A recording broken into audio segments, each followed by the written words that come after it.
Greetings, PUBG Mobile players! The long-awaited Frost Festival is about to commence. In the new version 2.9, we'll be introducing battles filled with a frosty atmosphere. Snow Battle is coming to town. Furthermore, you'll also get to experience updates to World of Wonder and Classic Mode. So let's dive right into it. In the Frost Festival, we'll be bringing you a series of snow-themed content, including a new Snowy Village-themed area, fun interactions with snow pals, and snow-themed items for more gaming fun and excitement. When miraculous December comes, the frosty world will undergo some magical changes. Stay tuned for updates. Don't miss out.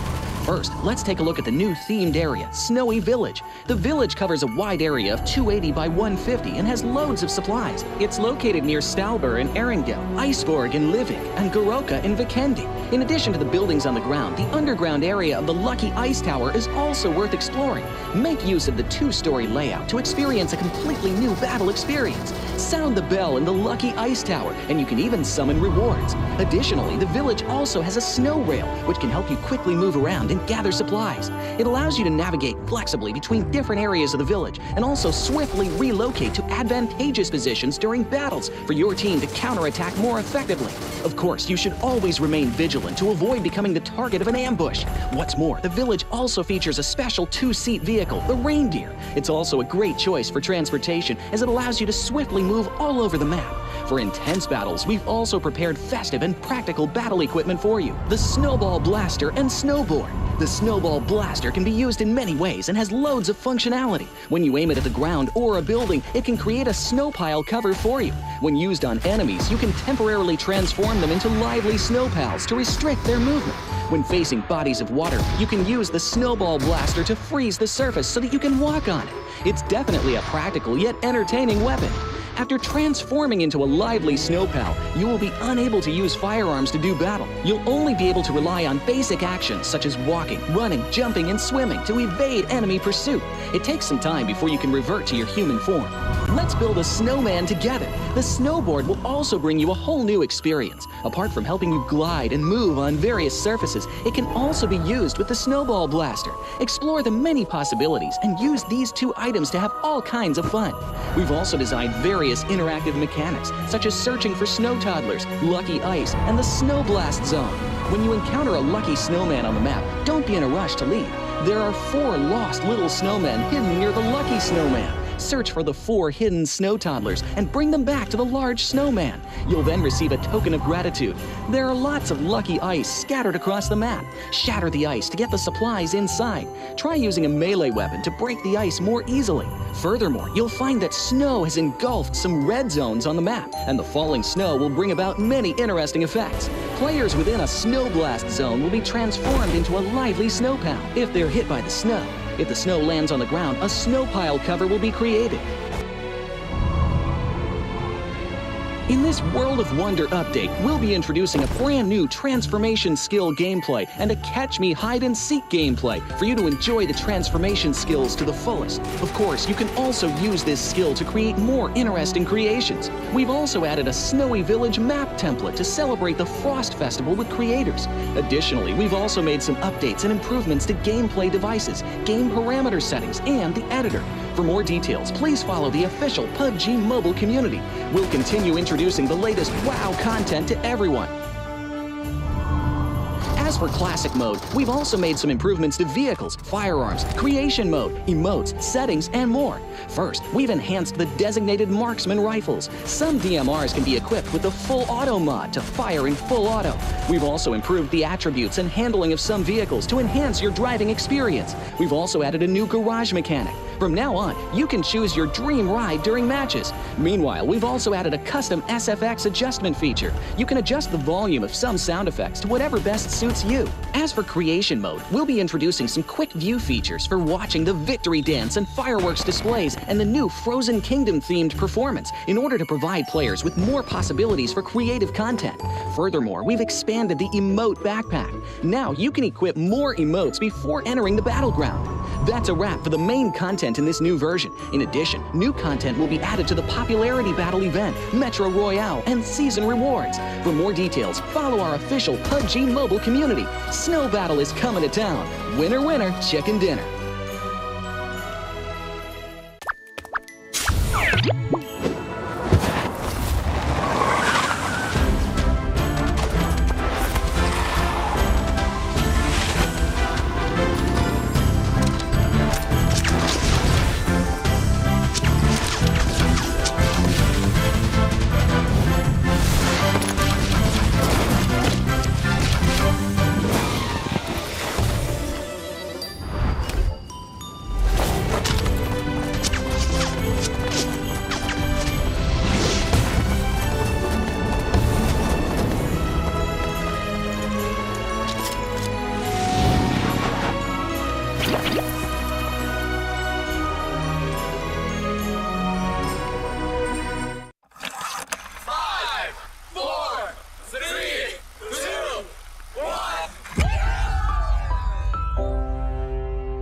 past 5 years, we have witnessed the birth of countless excellent teams and players in all 5 major regions.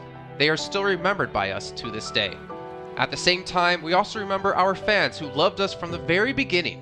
On the occasion of this 5th anniversary, let's turn back the clock to the starting point of PUBG Mobile esports, the Southeast Asia region, where all the stories began. As the first world-class event, PUBG Mobile Star Challenge gathered professional players from all over the world. With continuous development, the 2019 PUBG Mobile Club Open Global Finals is undoubtedly the most exciting event. 2019 Fall Split Global Finals, ladies and gentlemen, give yourself a round of applause! Among the countless rising stars, one shined particularly bright. Bigatron Red Aliens, a team from Indonesia, Bigatron Red Aliens just got first place in the PMCO Southeast Asia Fall Championship, earning the chance to compete in the PMCO Global Finals in Malaysia. In the subsequent prelim stage, intense competition kicked off immediately. And finally, they advanced to the Grand Finals in 2nd place. BTR demonstrated impeccable strength in the competition. By the end, BTR was leading the lobby by a significant 106 points, bringing the first ever championship title to the SEA region.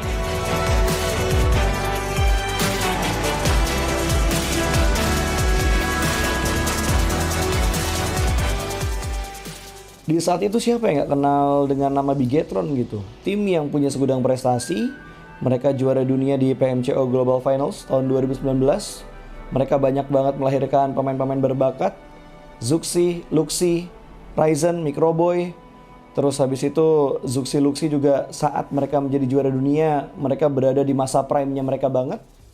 PUBG Mobile Esports always strives to develop and grow year after year. That's why we made sure to continue the support and build the SEA region. In 2020, the improvement of the competitive schedule introduced the World League, which later became the World Invitational. We also launched the PUBG Mobile Pro League, where even more outstanding teams joined the competitive stage. In the 2020 PMWL, BTR once again clinched the championship in the East. This had given Southeast Asia the title of the strongest region in the world. They hoped to continue their legacy at the PUBG Mobile Global Championship, the pinnacle of PUBG Mobile esports. However, BTR was not able to repeat their performance from the previous year. Top 2 teams is going to get those this round. Winner, chicken dinner, Nova XQL. With the rise of Team Nova, countless brilliant moments were had, but this also left many players with regret. After BTR Red Alien won at the Global Championship in Kuala Lumpur, we thought C region was the best. We thought nobody could beat C region except maybe RRQ Athena, maybe Illuminate the Murder, maybe Mega Conqueror, but C region was the best at the time. And we get to the league. We heard of a team called Nova. We thought maybe this team is not that good. On the contrary, they owned all the teams. They were very good. Let's move forward to the year 2021. With continuous efforts, more teams and players joined the Pro League. For example, Xavier, who placed 3rd in the 2020 PMWI East League, also secured 2nd place in the PMGC East League. FaZe Clan also made their debut on the world stage. Có thể nói 2021 là năm thành công nhất của Dingo Xavier trên đấu trường quốc tế, khẳng định vị thế và tên tuổi của Việt Nam vô cùng mạnh mẽ.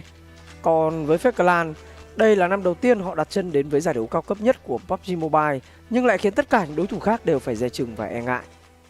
Undoubtedly, the year 2022 has brought the greatest changes to the SEA region. Vampire Esports emerged, dominating 2022 PMWI, winning both the main and after-party tournaments, while also setting records for most chicken dinners, most eliminations, and more. They were not only facing competitors from the SEA region, but from all over the world. Everyone was talking about VPE and wondering if they can maintain their performance at the Global Championship or if it was just a stroke of good luck. On the last day of the 2022 PMGC Grand Finals, VPE won 3 chicken dinners alone, moving from the bottom of the table to 6th place, achieving the best result for the SEA region. They pulled off another miracle, but sadly, it was not enough to win it all. In 2023, VPE continued their impressive performance. They once again won everything at the 2023 PMWI. 2023 PUBG Mobile World Invitational Champions, Vampire Esports!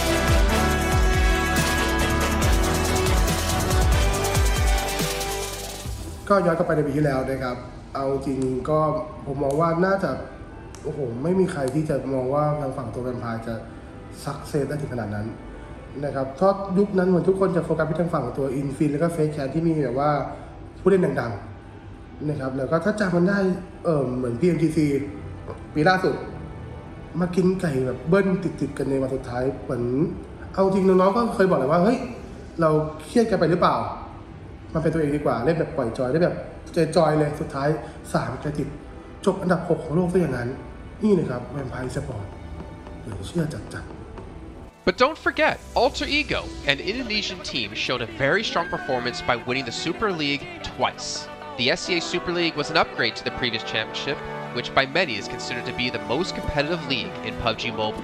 They could potentially become the next legend of the SCA region. Untuk dibilang legend, gue rasa belum sih untuk Alter Ego. Walaupun mereka sempat ngedapetin back-to-back champion untuk di PMSL 2023, itu menurut gue hanya sekedar untuk ngasih pembuktian gitu bahwa Indonesia tidak kehabisan pemain berbakat.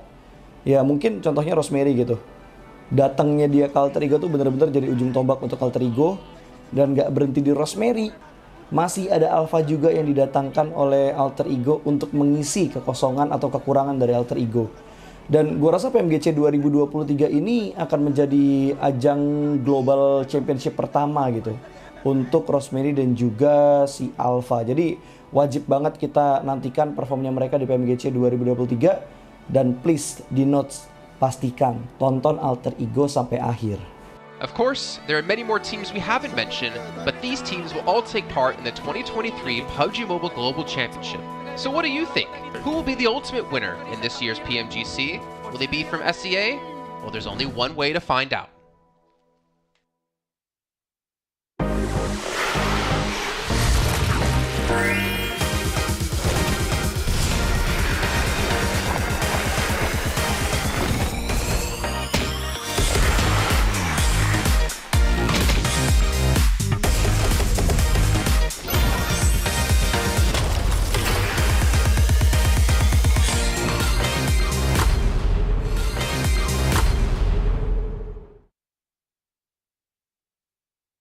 이제 한국에서 잘하는 팀이기 때문에 네, 여기다 놓겠습니다.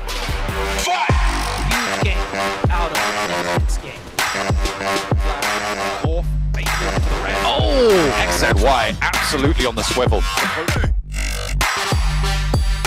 It's time for them to shine now. Aaron Gale, are you kidding me? I mean, faced with a cold. Level kita orang kat sini lah. So lain lah. New Alliance might just be going down here and now. Lose flags is excellent. ไม่มีนะไม่มีรู้สึกเป็นส่วนตัวกับทีมไหนสักทีมผม New team? Yeah, they're kind of newcomers. We haven't really met them before. New challengers? Yeah, new challengers. Oh, Red Force, make the Galaxy looking to try and hold them off, but it's not. Who do you think is the strongest team in Prophet? Next Ruya. To the northeast, but here comes Next Ruya. Right onto Nongchim. Red Force, who have tried to send back over the water.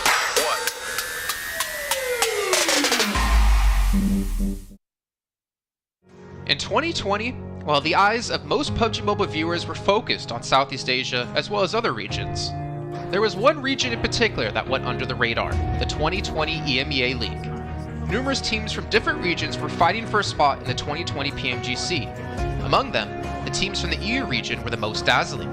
Kanina Power, which had previously won 3rd place in the 2020 PMWL West League, managed to break through and eventually won 6th place in the 2020 PMGC. Class Dilge Athletics from Turkey also successfully took 8th place. For the entire EU region, this was a great start, and in the future, the EU region would grow into an even stronger region. The EU region seems to have endless potential. They always have a number of astonishingly talented newcomers. In the 2021 PMWI, in addition to the veteran team Kanina Power taking 2nd place, the newly reorganized team in 2021, Next Ria, Xenox in the smokes, the solo by themselves. surprisingly won 3rd place. The EU region seems to just have endless potential. There's always a number of astonishingly talented newcomers coming up through the ranks, developing their skills, and in 2021 at the PMWI, you had some of the veterans there for sure. Kanina Power taking 2nd place, an incredible performance coming through from them to get that 2nd place. But not only that, you had the reorganized team for Next Ruya in 2021 who won PMPL Turkey. They came 1st in their region and then were invited on the back of that to the PMWI West to take 3rd place. So these new talents working as this new roster at the time, a phenomenal resurgence there, and there's so much more left in the pipeline, I'm sure, for this region. I'm really excited for what the future has, and I can't wait to see what they've got. In the 2021 PMGC, teams from around the world gathered once again. First of all, worth mentioning is that among all the participating countries in the Grand Finals, Turkey had the most with 3. Among them, teams like S2G and Next Ria finished 4th and 6th respectively. This was a massive achievement. The efforts of the EU region are constantly bearing fruit. Now they just needed an opportunity. 2021 yılında Dünya Şampiyonası istediğimiz gibi başlamıştı. Çünkü West aşamasında 3 takımımızı birden ilk 6'ya sokmayı başardık ve büyük finallere 3 takımımızı göndermiştik. S2G 4. olarak buraya katılma hakkı kazanmıştı ve kadrosunda Rip7, Timber, Kalse, Silas gibi isimler vardı. Büyük finallerde ne yapacağını çok fazla kestiremiyorduk temsilcilerimizin çünkü dünyadaki takımların iyi performansları söz konusuydu. Büyük finallerde temsilcimiz S2G 4. olmayı başardı, Nexu'ya 6. olmayı başardı. Maalesef Fenerbahçe ilk 8'in dışarısında kalmıştı. Ama bu takımın ileride çok iyi şeyler vaat ettiği konusunda herkes hemfikirdi. Next, let's go directly to the 2022 PMGC. At a time when everyone was focusing on whether Nova could win 3 consecutive championships, a team that was not originally a favorite to win was about to become the focus on the stage. S2G performed consistently in the first 2 days of competition, always maintaining a position at the top of the leaderboard. And on the final day, S2G changed its conservative tactical strategy and sought to gain more elimination points in the last few rounds. And in the last round, S2G secured the championship with 15 elimination points. Champion of 2022, it is S2G! They finally broke through and made history for the EU region. 2022 Dünya Şampiyonası bizi büyük zaferler getirdi. Tabii ki Dünya Şampiyonası başlamadan önce bu zaferlerin geleceği konusunda çok bir fikrimiz yoktu. S2G kadrosunda bazı değişiklikler yapmıştı. Takıma yeni katılan oyuncular vardı. Özellikle Reis ile birlikte takımın form seviyesi gerçekten çok yüksekti. 2022 Dünya Şampiyonası finallerine 2 takım göndermeyi başarmıştık. Bir tanesi S2G, bir tanesi Fireflux. Maalesef 2 takımımızın kaderleri birazcık farklı oldu. İlk günden itibaren S2G sürekli olarak zirveyi kovalarken Fireflux için işler iyi gitmemişti. 3. gün geldiğinde S2G güzel maçlar geçirdi ve şampiyonluğu Türkiye'ye getirmeyi başardı. Bu Türkiye e-spor tarihindeki en unutulmaz başarıydı. This year, the EU region has continuously produced even more strong teams. First of all, G Gladiators won 1st place at the 2023 PUBG Mobile Pro League Spring Regional Championships and 3rd place in the 2023 PMWI. Veteran teams like Next Ria and Kanina Power have been performing better and better this year and successfully qualified for the 2023 PMGC. Subsequently, hot recent teams like Mad Bulls, BRA Esports, Major Pride, Melise Esports, Demorte, among others from EU, have also successfully gotten a spot in PMGC. They all look forward to continuing the success of the EU region in 2023. There are many questions surrounding PMGC. Will S2G successfully defend their championship? Will another EU team lift the trophy? Could it even be a team unexpected to win it all? Let's witness it together in Turkey.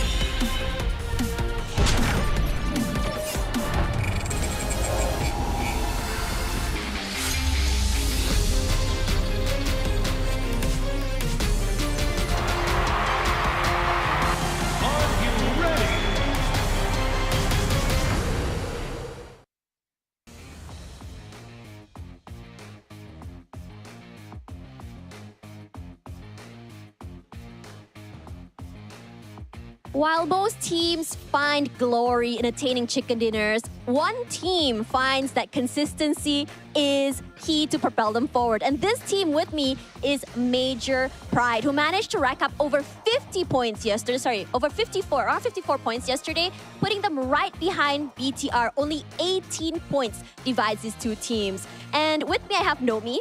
And first of all, I want to ask you, Nomi, how is your team and you feeling today? Спрашиваю, как вы чувствуете себя сегодня? Как вы чувствуете? Да, как вы себя чувствуете сегодня? Отлично, так же, как и первые 2 дня. Уверены все. They feel real good, just like the first 2 days. So yeah. They feel really good, just like the first 2 days. I mean, honestly, I wouldn't be surprised because you guys jumped up 2 places, putting yourself right behind BTR. And let's talk a little bit about your team in terms of playstyle. So how does your team manage to consistently rack up points despite only having 1 chicken dinner yesterday? Как вашей команде удалось подняться по очкам, постепенно подниматься по очкам, несмотря на то, что вы имеете только 1 chicken dinner? Нам просто каждую катку первые 2 дня удавалось стабильно набирать свои поинты на киллах, вот и все. They just keep getting kills, you know, that's how they constantly get the points. Yeah, that's how it is. So that means that what you guys are looking for here is the elimination points rather than trying to go for the placement points. Is that what you're saying here? Она спрашивает, вы идете на elimination points или же вы хотите именно занять определенное место? Определенное место? Да, определенное место в таблице. У вас какие есть? Но ближайшие цели у нас это пройти в топ-3 в гранд-финал с этой группы. Это ближайшая цель. The closest goal they have is just to be the top 3 of this tournament, of this ranking. So yeah, they're going for not elimination point, the other points, yeah. The other points as well. So rather they're trying to find that nice balance through it from aggressiveness as well as survivability, which I think it's really good because you guys have been very, very consistent throughout the entire day yesterday. So let's talk a little bit about, you know, your secrets. Is there anything that you guys changed in terms of your playstyle from day 1 and number 2? How did you adapt to the other teams? Давайте поговорим о ваших секретах. Что у вас изменилось по сравнению с первым днем и как вы адаптируетесь по другими командами? По сравнению с первым и вторым днем практически ничего не изменилось. Максимум построились под определенные команды, которые вокруг нас лутаются. А секреты, на то и секреты. So, secrets meant to be secrets. There's no actually. They're not supposed to tell. But in terms of compared to the first day, they just adapted to the other teams. That's how I did. That's all. Was there like a lot of changes, like a lot of adaptation needed from day 1 and day 2? Были ли много изменений по сравнению с первым днем? Многие ли адаптации по сравнению с первым днем по другие команды? Или же вы просто, у вас была определенная тактика, и вы шли по этому? Ну, можно сказать, что была определенная тактика, и придерживаемся ее. Просто немного, чуть-чуть что-то изменили, не кардинально, в отношении команд, которые вокруг нас лутаются. They don't have like specific tactics. They just adapt it. Depends on how other teams is loading. So yeah, they just go for it. All right, just going for it. I think it's really good that you guys have a lot of pages in your playbook when it comes to adapting to these other teams. Okay, let's talk a little bit about what you guys have on for today. You guys are on 2nd place right now, 18 points behind BTR, which honestly, if you guys can maintain this today and tomorrow, you're practically already on your way to Turkey. So, what are your team's expectations and goals for the 2023 PMGC? Какие ваши ожидания и цели на этот турнир? Вы практически на 2-м месте, всего лишь остаетесь на 18 очков от 1-го места, и вы уже, считаю, практически в Турции. И вот какие ваши ожидания и цели на этот турнир? Ну, ожиданий у нас никаких нет, есть только цель. Это вот, как я уже повторяюсь, пройти с этой группы в топ-3 в гранд-финал. Поздравлять нас еще рано, что-то пройдено только половина пути. They don't have expectations, they have only the goals to be top 3 of this tournament and be on the Grand Finals. So it's too early to say because it's not the last day. Yeah, we still have to go. And I like that mindset. Honestly, thank you so much for spending time and answering these questions because that mindset is really important because they're kind of focusing on the now instead of thinking too far ahead. Regardless, this is still Group Yellow, the group of death dubbed, and there are so many strong teams on board today. So now I'm going to toss it to our panelists to really just rack up and just give us the predictions of today. Which team do you think will be able to end the day strong? Will BTR continue to be a number one?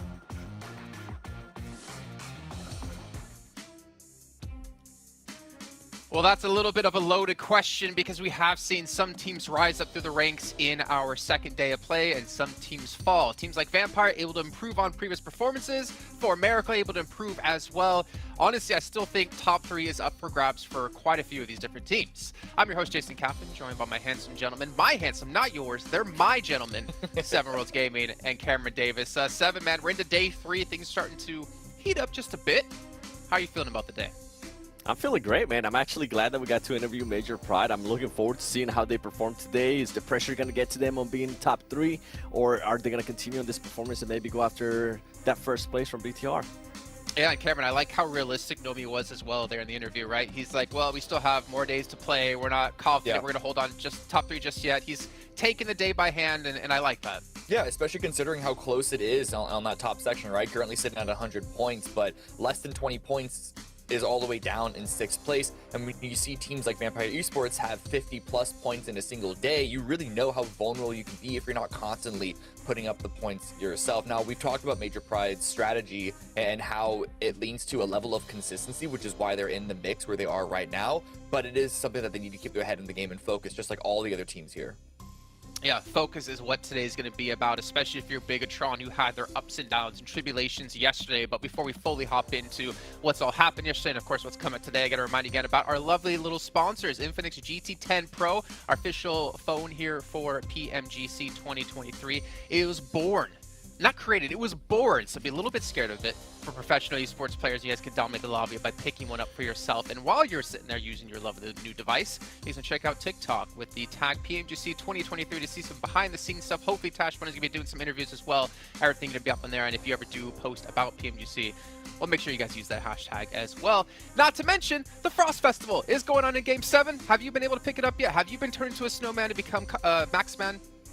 I don't want to talk about it. He doesn't want to talk about it. That kind of means he probably got destroyed at it. But to be fair, watching him play when we were in Poland together, he was dominating. But you guys can step into the enchanting snowy village where you can revel in the exhilaration of gliding down the slopes on a snowboard. Not to mention transporting enemies into snowmans. But we're thrilled to present the all-new Frost Festival version of PUBG Mobile. So make sure you guys go update and you go play ASAP. Because while you're playing, we also have the 2023 Popularity Annual Gala. Now, popularity, obviously something I was in high school, so this doesn't include me, but PUBG Mobile's introduced a brand new competition and exclusive honorable rewards. So from the 15th of November up to the 15th of December, players will have to go through 10 rounds of these 1v1 matches to compete to be the first ever PUBG Mobile Popularity Annual Gala champion. And of course, outstanding players will get some exclusive rewards, and you guys get to watch them have those exclusive rewards because you weren't as good as they were or not as popular as they were, like me in high school. And then the Pagani collaboration is going on in PUBG Mobile. I know you guys want to pick up your sweet vehicles. We've had so many collaborations so far, but make sure you're ready to rev up your engine with the iconic Pagani Imola and Zonda R models. But just try to not be run over, because I know, Blink, if you're out there watching, I remember our times playing together. I remember the times you run me over. Maybe a little bit more, be a little bit more fun being run over by the Imola this time. But that is going to round out our lovely sponsors as we can kind of focus ahead in towards what's coming up today, gentlemen. BTR still holding first place, looking strong. Major Pride holding second place, looking pretty damn decent here. But 7, I'm gonna have to go straight to you on this again. Every single day, Vampire, they have started to climb up the leaderboards. Can they continue to do so today? Have the bruises healed? Has Newsy solidified himself as the 4th player in the team right now to continue this performance? There's a lot of questions coming into this day. Right, you know what? I don't know if Nusi has solidified himself because he was a little bit sketchy. He did end up getting more elims in one day than Stone did, so that's a positive. One player that I'm actually going to be looking at from Vampire Esports is Schweb. He was only able to get 1 elim out of 1,000 damage. That's not going to be able to cut it, especially depending on what his role is. If it's support, only 1,000 damage is not going to be good enough, especially after 12 matches. And for Vampire Esports, there is a lot of stuff that I'm liking out of this team. They've been able to at least adjust on their scouting. They're still a little bit too hectic hectic at times. They do send it in. They rely too much on that fragging power, but they are starting to scout more. And it's Tony K actually leading the charge when it comes to scouting, and they are being able to rotate it. They're doing some wonderful 2-2 splits, and I'm hoping that continues on today because the team was setting themselves up perfectly. We kind of saw flashes of Vampire Esports from PMWI, and the main thing too, when we go to Erangel, they changed their drop location. Instead of Milta Power, now they're going back to the Primors, and I feel like it's working out wonders for them. They are starting to rotate a little bit faster, and they have more freedom to work with. Well, we can see here, Cameron, our current overall rankings right now, 12th through 16th, potentially going to be knocked out the entire event. Yep. What teams are you really focusing on here going into today? I mean, I just want to see what teams from the bottom 5 are going to have a big moment. We still need to see something strong coming in from Venostorm. They looked good on Sandhawk. I was saying that they were looking better at the very first round yesterday, but then just zeros across the board, essentially, all after that. So I still need to see if they can't hit into another gear. Same with Genesis. All the other teams down there, we've seen good moments from all of them, even a couple of victories. I mean, 7-9 and Queso on that, but they're not far from the bottom 5. So really, it's just about teams trying to find some level of consistency, and that's including Vampire Esports, because even though they got a whole bunch of points yesterday, outside of their one win with 16 elims, they were getting very low elims. Even their second win only had 5 eliminations. So really it just shows that like teams are having to scrape and just claw their way for any number of points here.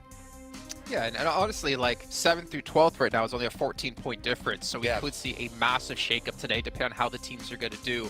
But taking a look at our team trajectory for Vampire Esports, you can see able to move up 8 ranking points. Their average eliminations have spiked up as well, but for me, what's kind of scary is if you look at Vampire, 26 placement points, 2 chicken dinners. So out of every other match they've had so far, out of the other 10, they've only had 6 placement points, which is very unlike Vampire. I mean, I feel like that's mostly based at a day 1 too, because of the performance of day 1. It was a lot of 15th place, 11th place, 15th place, all of that crazy stuff. But yesterday they were at least able to dial it in. I think they only ended up maybe 2 matches out of the 6 that we play outside of the placement points. So they are still improving now. Another team, Major Pride. I want to continue to see what they're going to be doing today. What I really enjoyed yesterday was their quick rotations, whichever it was, whether it was early in the game, especially in Erangel, they tend to land Gaka and they tend to rotate very quickly. They do some wonderful 1-1-1-1 splits between the team. I'm hoping that continues on, and the awareness that this team is able to showcase, that being able to third party, has been wonderful too. I like this graphic. I like this one a lot, because Vampire, we were actually asking how many of those eliminations they had were from stolen elims, and then for Major Pride as well, they play center, they play strong central compounds, and that gives them the perfect opportunity to get all of those stolen eliminations, which is what's probably helping them keep their elimination numbers really high. I think what's kind of surprising to me as we can see them finally here on the board, Weibo, because a team coming from PEL, I think that already in its own right has a lot of pressure on you, because you want to do what the likes of, Nova's done in the past, your predecessors. But I feel like a lot of the times we've been just kind of let down by PEL teams coming into these big PMGC events. Obviously, it can be quite a big change, especially when you haven't really played on an international scale quite so much. But I expected a little bit more out of this roster, especially when you have the veteran of Sook on the team, which we can see is #1 in assists at the moment. Yeah, for this team, they give me a lot of Tiamba vibes, at least at the moment.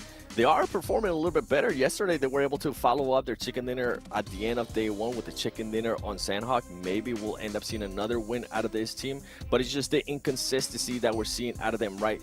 The good thing from this team is that they are almost able always to get eliminations in every single match. And then when we go to other teams, you were talking about Bigatron, if they're going to be able to maintain that first place. It comes down to how they're going to be setting themselves up for a lot of the fights. Yesterday, when they ended up getting eliminated super early on, I wasn't seeing any off angles being held by Janfoss or any of the other players like what we were able to see on day 1. But when the team was actually able to perform really well, which was during the chicken dinner on the final Erangel that we played, Janfoss was holding up those angles. Janfoss actually ended up getting 4 eliminations out of his 5 eliminations for the whole day on that chicken dinner. So I want to see that more out of BTR. I want to see those off angles. I want to see them being a little bit more ready for those fights. I think for me, Cameron, is that Lepar, as we saw the top eliminator at the moment, I think he's been kind of one of the biggest standout players so far in Group Yellow. I mean, you think of U-High-Boy, I think of him as being the star player. Genfos the same, but Lepar has really been putting in the work. Oh, yeah, absolutely. And it wasn't even just a day one thing. There's always a chance when you have 2 seconds and then a first in a row that it's going to elevate one player's stats for the rest of the run, at least for a little bit. But he was getting those numbers consistently throughout the day 2 as well, even with a slightly, marginally lower performance overall for the team. So really, this is a player that you really have to look at and say, this guy's going to help carry them, I have to assume, to victory all the way to the very end, at least into the Grand Finals, because 118 points, it's possible to fall out of the top 3, but I have yet to see any sign that makes me really particularly worried about it. Sure, yesterday started off a bit slow for them, but they got a couple of really good rounds under their belt, and they kept a disaster from occurring yesterday, so, you know, I don't know why that wouldn't happen again today. And I mean, at least the silver lining for them is the fact that with the amount of points they have built up already, they should make it into the survival stage no matter what. Like, they still have that second chance if they don't qualify for the Grand Finals here in the next 2 days. But we'll see if they continue this pace. We take a look at our top Sandhawk performers. And Influence Rage, we haven't talked too much about them, and I know they were one of our most consistent teams yesterday. But Seven, we haven't seen that explosiveness, I feel like, out of this team. This domination that we know they can pull off going back to America's region. And is it bad that I'm actually happy with the way they're currently being able to perform? We're not seeing those pop-up performances like you're mentioning, but they are being very, very consistent. And I think here in the next couple of days, now that we're past the halfway point, right, for this group yellow, we might start seeing a little bit more aggressiveness out of them. Going back to day 1, this team tried to be a little bit too aggressive, and it's ended up backfiring. For them to be able to adjust that is really impressive, considering with what happened last week with some of the Brazilian teams, that they were never able to adjust to that. Yesterday, out of this team, they ended up averaging somewhere between a 4th and a 5th place finish throughout all the matches, and then about 4 eliminations per match. That it's pretty impressive for a team that it's used to be knowing either having very, very highs or very, very lows. They're starting to find a nice consistency here. And I mean, we know what they're capable of, so it's good to see that they still have that in their back pocket. They can still frag out and end up with chicken dinner and 15 eliminations. Okay, but we have yet to see a chicken dinner and 15 eliminations from them. At this point, you expect to have a couple of rounds go that way. I agree with you. The consistency for them is looking great. But in order to be a world-beating team, you need to be able to grab opportunities that are given to you in order to have those huge rounds that round out the overall average points total. See, I think one thing Seven mentioned, Cameron, that I actually really appreciate is that if you look at Brazil, when it comes to like firefighting, I feel like they are going to be one of the strongest regions, and if you're going to be a team that want to compete in PMGC, that's the perfect region to get that experience with Alpha 7, with Loops there, for instance, Inko. The fact is, they know they can fight people. Yeah. But I think, as Seven's kind of alluding to, they're working on that, getting consistency down, getting to the late stage to make them like a more well-rounded team. Now, but I also agree with you, Cameron. We haven't seen that explosiveness out of what we know the team can be able to pull off. Maybe that's something they're kind of working on, and that kind of gets me a little bit excited now, actually thinking about them the next 2 days and in the Grand Finals if they get there. Yeah, I mean, if this is an active effort on their part to shore up their potential weaknesses going further into this event, because like BTR, even if they fall out of the top 3, it's incredibly unlikely for them to end up into the bottom 5, though the cutoff is slightly above 100 points from the previous 2 groups. So it's possible, but very unlikely. But even so, I don't know. Part of me was worried that, like, this is another level. This is an entirely different level of competition, and it's always possible that it's just they've been trying to go for those big plays and it just hasn't worked out, especially with the number of times that you see them lose a player early. We saw them get 12 elims in one match, so it's hard to know everything, every little micro factor that goes into every single play. I mean, in Brazil, maybe they would have had pop-off games already, but here, because of the caliber of the lobby is higher, maybe they're not able to do so. But I have a feeling that they're going to have one of those today. But let's head over to our commentators, and we can finally dive into our first match. It's going to be our only Sandhawk of the day, and it's going to be brought to you by Zute and John Allen. That's right, it is indeed. We are going to dive on in to the first Sandhawk and the early Sandhawk of today. It's going to be interesting to see how things start to shape up. We saw last week how after day 2, starting to see dynamic shifts coming on through. A lot of teams will have reorganized. Obviously, Vampire having done that a little bit earlier, and they kind of needed to, and really came out swinging yesterday. You were adding up the numbers, Zute, of their performance from yesterday, right? Yeah, Cameron mentioned on that's 50+ points in a single day yesterday, and I just can't help but to think, like, if day number 1 they just did like half of that, where would they sit versus, you know, where they are now, they'd be a contending team from the top 3 easily. And that's not to say that they're not. They still are right now. If they could get a similar performance today, I think it would put them right on the bubble, if not, you know, better. It depends on how the teams above them do. And right now, for me, I feel like the top 5 teams minus BTR, they're just kind of like shuffling the points back around. Like, this team will get a big win, and then this team will get a big win. Let's see who gets the first big win today, though, on Sandhawk. And I mean, when teams just keep trading off big wins, that's where the Moneyball strats play out for Influence Rage as well. We know that they love to keep it consistent. And even on Sandhawk, they're doing more than that. They're on 10.5 average. 14.5 on Weibo, though, so Northwest Island seemingly playing well for them. We'll have to wait and see where this circle goes. We have had that Northwest Island circle already, so we've seen that one. We'll see if we can go back over to the mainland and have a little bit more normalcy. So teams out over boot camp. Potentially a split here for BTR around this Influence Rage position. They've changed their position. They're normally on the confluence. Yeah, am I seeing a BTR player drop in? Oh, yeah. Right outside boot camp, a 2 versus 2 right now. Influence Rage adjusting very quickly to counter the 2 of BTR with their own 2. Who's going to win this 2v2, though? It looks like BTR trying to win that. And no, it was a 2v1 at the end. And Influence Rage will get a quick 2 points. And oh, the hot drop, we can't forget about this one. This time it's finally fully blowing out. Genesis versus D+. D+, looks like they took care of everyone but the last player of Genesis. No, 2 eliminations. There's 1 more left. He's trying Master Chi, trying to do his best with the UMP. Gets 1 knock, switches to the M4. Doesn't get the knock, though. He really needed that one, and he will go down. Coming into day number 3, looks like the pace has quickened on Sandhawk. Finally, we are seeing those hot drops, and it is playing through. We've seen 2 teams in Paradise Resort now, I think for the past 2 days at least. I can't quite remember exactly on the first day if this happened as well. But yeah, the fact that it's only just now started to be an actual fight is kind of crazy. And we are seeing a much faster Sandhawk, you're right, with BTR changing up their drop spot, which, to be honest, I'm not entirely sure about. I don't think it was necessary. They didn't see the circle, so it wasn't a circle-based decision. Having that confluence position is really, really valuable. So I'm not entirely sure about that choice for Lapar and Zatalas to go north of boot camp. I think given the circle as it is now, they could have rotated south down to that walled compound just north of Painan. Had a great position. Yeah, I see why they might have tried to do that. With that 2-2 split, they basically get access to the entire map, no matter where the first circle pops, based on where the teams drop, right? You have the river, the trifecta, that northwest secured, southwest secured, and with 2 players on the north side, Paradise Resort secured. You don't have to move past Influence Rage anymore when you have that 2-2 split, if it worked. And you also surround Influence Rage in a way, so they're kind of like pinned in. Kudos to Influence Rage, though, for adjusting and, you know, spotting that out very quickly. Usually when a team, you know, changes their drop and encroaches on you at the last second, you know, when you're not expecting it, you default to just grouping up. But Influence Rage made that call, made that adjustment, and luckily for them, they won that 2v2. It could have gone either way at that small little compound. I think it really came down to who picked up the guns.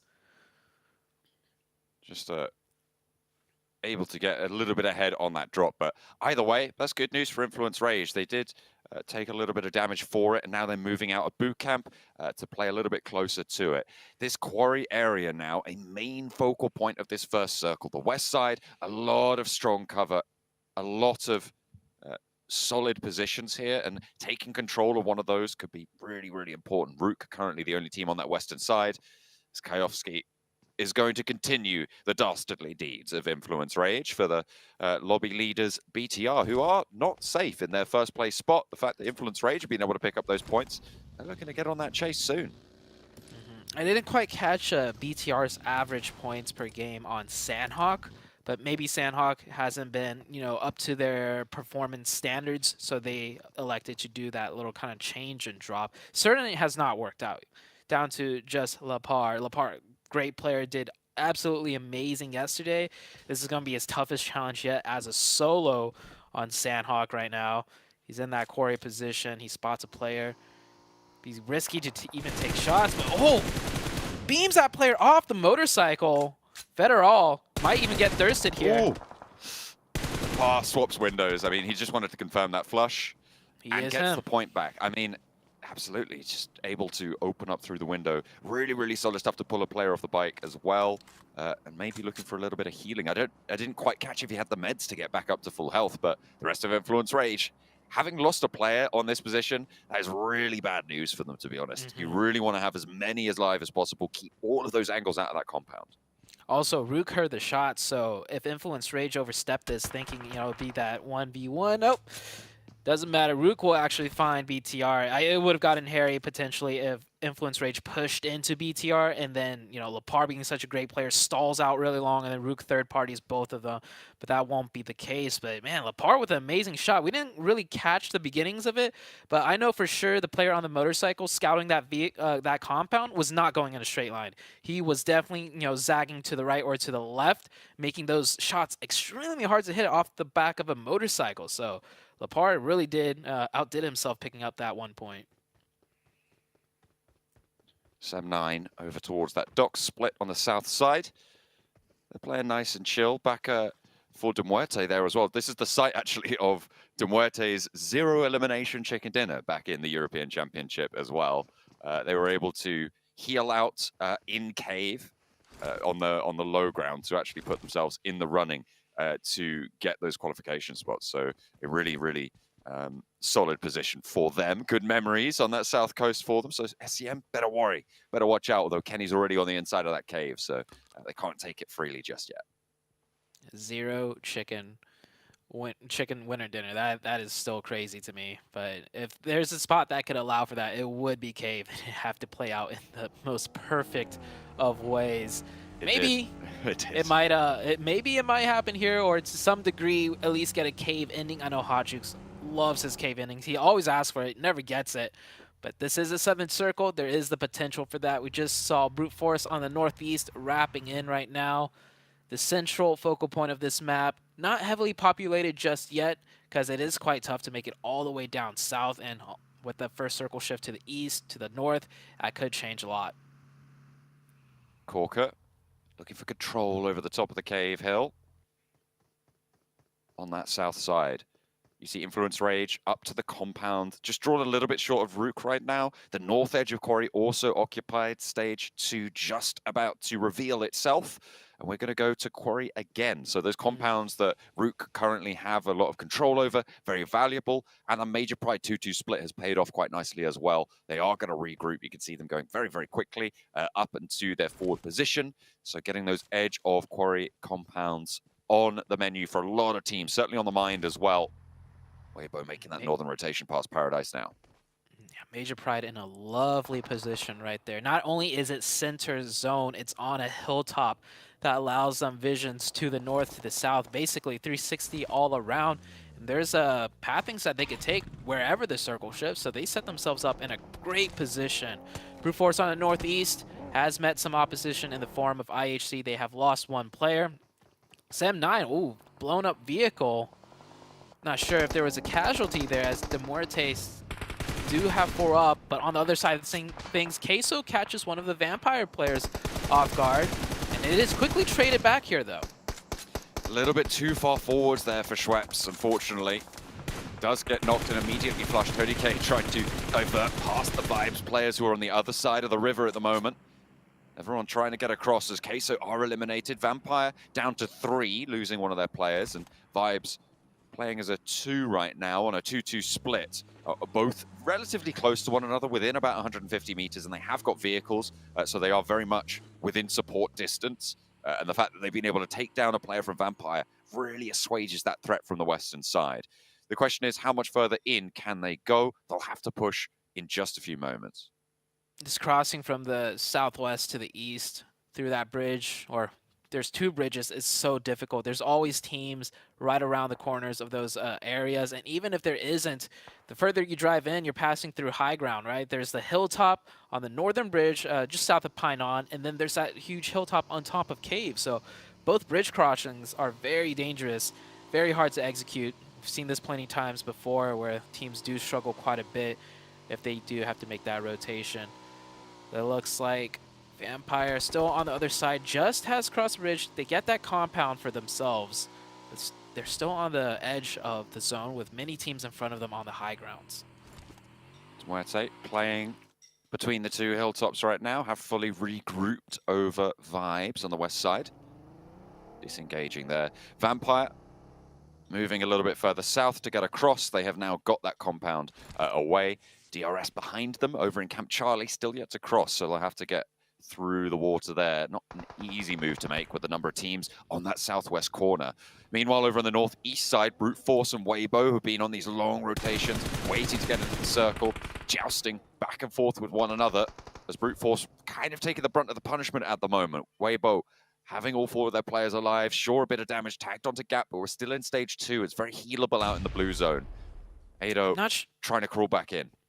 I'm not sure if Weibo Gaming rotated this way to target Brute Force or not, because Weibo is coming in from the northwest. They are purposely wrapping over to the east. This might be a pathing strategy for them or break into this type of circle, and just so happens Brute Force is here. But Brute Force lost one to IHC. Potentially Weibo Gaming put the 2 and 2 together to know on the northeast side there's some fighting to be had, and they're picking up the scraps down to just the one player now. Weibo Gaming really getting these elim points. Blue zone is ticking just a little bit here. The last Brute Force player should go down very soon. He does catch a knock though. Tries to go for that confirmation. Not in time. Weibo Gaming pick up 3 elim points. We'll get that revive. And a hard shift to the west. This might actually work out for Weibo because now they can wrap and swing around again. They still are in the blue zone, and looks like they've still got plenty of meds on board. So you're right, they do have a little bit more leg room to stretch out into. DRS, they're trying to play on that south side. They took the swim across the channel from Camp Charlie. Now they have this ridgeline to start to move north on. You can see not too many teams in their way. SEM9 across the bay over towards the Cave Hill. They'll be worried about that position, but they can start to encroach forwards. Demuerte moved into that position and disengaged from that cave hill, and now I feel like they're in one of the best spots. The difficulty they'll have, I think, is holding the teams from the north. The south hold a little bit easier. Yeah, they're so center zone, though, I feel like, on a circle this small that even no matter where it shifts, one side will have a buffer zone for them. There's going to be multiple teams on that side having to push past each other into them. So they just have to worry about one team at most, no matter where the circle goes, in my opinion. We'll see how this plays out, though. IHC wrapping hard down on the southeast side. They will have to take that fight with SEM9, potentially. There is some compounds open right on the roadside. Let's see if they can manage to find that info and scout it out. IHC pulling up to Tam here. He's lying in wait with a DBS. These shacks are so dangerous. You know the players are going to be moving on in. He does shuffle a little bit. I wonder if they can hear that. Maybe divert away. Okay, some shots from across the way. A third party might have just saved Tam, or maybe even saved IHC. I remember yesterday we were talking a lot about how IHC were just losing a lot of players off the rip fairly consistently. So today they want to try and keep as many alive as possible, as is generally the goal for a lot of teams, but maybe a little bit more important for this roster. Yeah, it looks like they're not even considering the open compounds just right on the road, but who would? Those compounds are usually taken in a zone like this, so they're just trying to wrap around and fight their way in on the open ridgeline sides, looking towards Beano Storm here, just over the ridge top. And I think, yeah, they'll figure it out. No shots being fired from here. The last second, they do call it out. They rotate in. Not going to be able to save all the vehicles. Readjusting one. They know how strong vehicles are, especially on the edge of zone. They're probably going to have to make another fast rotation. They make it in with a couple vehicles, all 4 alive, most importantly, as we do head into the next shift. And Weibo Gaming did wrap around back to the northwest. And it's a hard northern shift. I mean, this compound to the west of Quarry right now for Rook, this is a really, really good spot. Can they hold it out? Because they've got D+ and Weibo on the north, Influence Rage on that west. Demuerte are going to sail straight on in to a position on their south side. Major Pride going to have to figure out how to get through. It looks like they're actually going to go potentially over the middle of Quarry. I'm not entirely sure that that's... I mean, there isn't really a best choice here, but I think, okay, Naomi's just moving down to the other angles there, so they do have an off angle to cover the south side of Quarry. Yeah, huge circle shift here. I think Major Pride recognizes with their, like, elevation advantage. They're just looking to push all the teams away and then third party from distance before even trying to move more central. Because if you move more central, you give up that high ground, a full team's coming in right behind you. IHC goes up to the high ground onto Cave. We'll take that fight with DRS. Alex gets a quick one. DRS getting picked apart right now. IHC with only one player knocked. Rules on the low ground, catches one. It is a 2v2 situation here. No, 2v1. Alex, the last one up. Third party from distance, I think. IHC looking to try and keep it together, but Alex goes down to a nade, and that's it for them. DRS looking to res on the top of hill in the meantime. Demuerte have taken some knocks across the way. I think that's coming from Rook over to the west side of Quarry, and they are going to look to get that res. It seems to be going quite well. Major Pride regrouped up to the position that Naomi moved to in the meantime over the east side of Quarry, and Beano Storm will take the shack just up the hill from them. So playing on the east side of Quarry, you're kind of locking yourself in to trying to play survival here. Crossing that Quarry, very, very difficult. What's so special about this match in particular, though, for Sandhawk is that so many of these teams with 3 to 4 players alive have vehicles. Of course, Vampire's not going to get too lucky, losing another player down to 2. But Beano Storm is a 4-man team with vehicles. I did catch Sim9 rotating in as a 4-man as well, I think, yeah, with vehicles. So that means on the next circle shift, we could see vehicles being utilized with a full 4-man force, which is something we don't see on Sandhawk too often. Vampire crashes in. Tony K, he's going to have to do a lot here. 2v3 situation, no openings just yet. Molly in hand. This is tough for Vampire. Kayovsky trying to hold the door frame, and Tony K has no chance against that. Kayovsky able to put him down there, get the flush. Now it's just Newsy. They know he's behind the rock. He's got that DBS. He's taking shots from a third party, and he has to peek out. That's Weibo to seal the deal. And Vampire out on the western side. Rook still in that central position. Next shift goes back to Quarry. Rook in a commanding spot still. Yeah, Rook definitely in a very favorable position. I don't think anybody's really going to contest them for this in this zone. Weibo Gaming's going to have to push in, but you have D+ on the north that's going to be looking at them. Also Influence Rage as they're running in. The Vibes team right on to the backside of Demuerte. That's going to be a huge fight right here. They get the opening. 3v2 situation. Demuerte with only 2 up goes for that quick revive. Vibes with 3. Time's ticking. They need to push down before the revive goes through. Try and get that one back together. Try and keep everyone in the mix. Demuerte on 3 players alive, 3 players active here. Trying to fend off against the Vibe squad out the back who have managed to get up into the wall. It's a 3v3. Furia cooking the nade over towards East, who puts his nade back in the pocket. Just a solid time on the reposition there from East to be able to get away from it. He's cooking another one. Apex trying to move, and that's a third party. It's Law from Influence Rage, who are moving in on this western side as well, trying to get ahead of this. They want to conclude it. Doorway sprayed down. East opening up the path for these nades, but no one's stepping out. No one's getting too big for their boots right now. As Influence Rage takes shots from Rook, trying to move on in. Maybe they're not going to engage on this as a third party. Beano Storm trying to move past Major Pride. It's just not going to happen. Major Pride has fought on the eastern side. They're still in. Probably one of the better spots, but Demuerte, they went down to a couple of nades from East, who was able to get 2 with 1.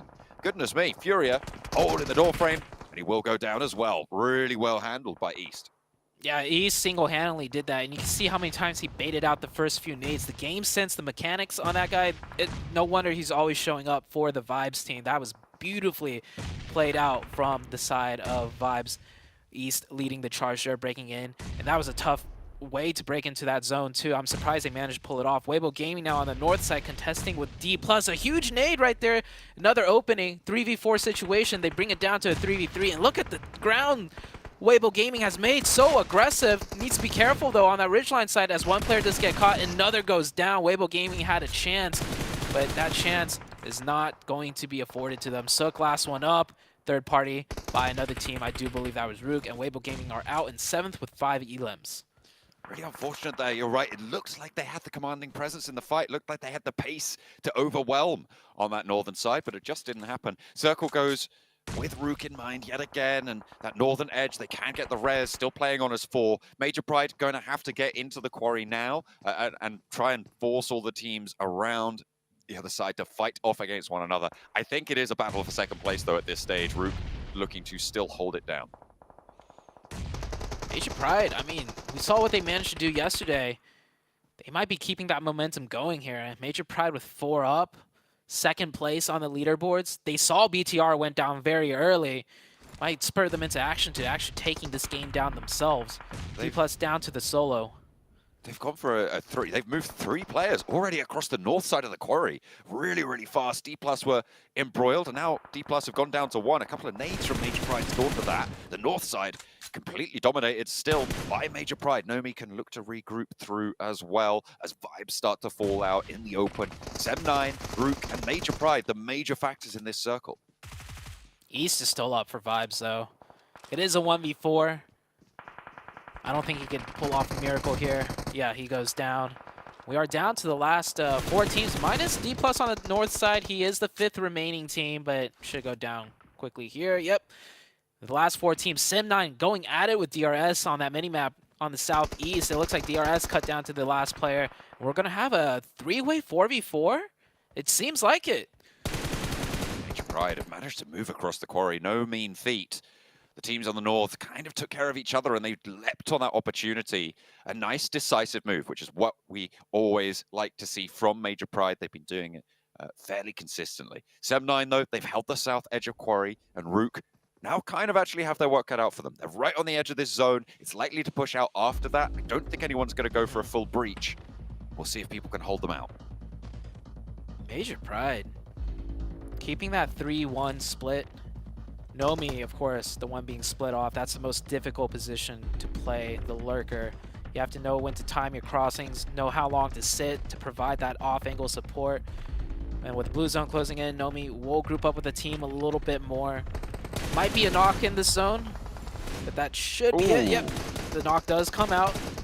Smokes are being laid down. Oh, that's more than just 1 knock. That's 2 knocks. Will Sim9 take this opening and pressure them in? Towards Nomi as well. Look at that, down in the open. You can't get that back up for Major Pride unless he makes that long crawl up towards the ramp, gets back into the middle. But look at the forward position from Naomi. They're looking to try and control the center of this next stage so that they can hold the middle. The res came through and Major Pride will play on as 3, but Rook will start to have sightlines now. 7-9 kind of making this really, really difficult here. And I think Nomi is just going to be a sacrifice at this stage. Nade in hand for Kenny. But R7-9 overcommitting to just getting this 1 knock and stopping themselves from really getting around anything else. Kenny could just really save those nades, unless they think there might be someone there getting a revive. Sim9 focusing on 2 teams right now. I like the patience out of Sim9. You know, if they overcommitted on that double knock, that's Rue coming in with 3rd party and probably just taking the win. Sim9 keeps 4 up. The last zone is up. Center is onto Naomi, most likely. But the 2 players for Sim9 down the hill, they went out to get the flush. They didn't even land those nades, and now they're going to have to move through the blue zone in order to get up the ramp. Dino has to get this heal off, but there's a player trying to rotate through the blue behind him. He goes down. There's just no way. Sim9 have thrown 2 of their players down there to go for a confirm, and they've wasted that opportunity. They could have all been on that top ground, all been on that high ground. If Major Pride can just survive for a little bit longer, they might even be able to throw a couple of nades over towards Rook. Actually, their supplies have run dry, so they're a little bit down on their luck. It's all up to the gunfights, and Punisher goes low. Effect with that DPS goes prone, takes a massive amount of damage. He gets knocked. That was crucial. Naomi, last one up, will be taken out. And this is a Rook win because the last player out of Sim9 is downhill, no, in the blue zone. Yeah, and it is done. Rook with the circle blesses at that compound will take the dub. That was you could say that was an easy one for them, but for all the teams getting into 2nd, 3rd, and 4th, that was a fight to be had from all corners of the maps. Everyone condensed in, and it was just an absolute bloodshed. Absolutely. I mean, Rook just had to wait, right? I still do not know what those 2 players from 7-9 were kind of going for there. They went down, and the blue zone was closing. They lost their route back up. They took a little bit of damage, and you just couldn't step out into the blue. It's zone 8. You can't withstand that take damage for that long. I think that would have gone very differently. And in fact, I think either Major Pride or 7-9 could have won that against Rook if that play had not have happened, if they didn't go down the hill. Yeah, it would have been it would have been a toss-up because Sim9 would be running into 2 teams. It would have been a 3-way fight. Definitely, though, Rook got the better end of that with Sim9 going downhill and nading the last player, or one of the players of Major Pride too. So Rook with a huge win. Pusher with 1,133 damage right there, and Eugene with Didn't they have 4 up towards the end? Or maybe they only had 3 up, but Eugene with 0 might have got taken out early. I mean, he didn't take any damage, though. So that makes me think something's wrong Oh, with wait. that. Yeah. Yeah, Huh. I'm not entirely sure what's going on with Eugene's stats there, but either way, Pusher, you're right, 6 knockouts, 6 limbs, keeping it nice and level. So really great stuff from Rook. They, as you said, did get that circle blessing. So it's kind of, as we were talking about for a while, not unexpected that Rook were able to take that one home. Yeah, the big thing for me, for the storyline at least, is BTR going out early and Major Pride finishing out in 3rd place with a decent amount of elims. So I think that gap has closed once again. Yeah, they were sat in 2nd place at the start of today. There was an 18-point gap, and so every single point that they were able to earn here against BTR's total was absolute gravy. They got late, but they only got 3rd place, unfortunately. It was Rook to be able to take down the first chicken dinner on Sandhawk today. Well, we didn't get the cave finish that Zute was talking about, but, you know, the Corey finish can be something we can be happy about, or the semi-Corey finish. We see Rook taking a very needed win. 12th place going into this match, and 7, this win should catapult them potentially into 7th place. Remember, I said it was only like a 14-point difference or 12-point difference between 7th and 13 or 12th. I think they might have been able to get onto the front page now.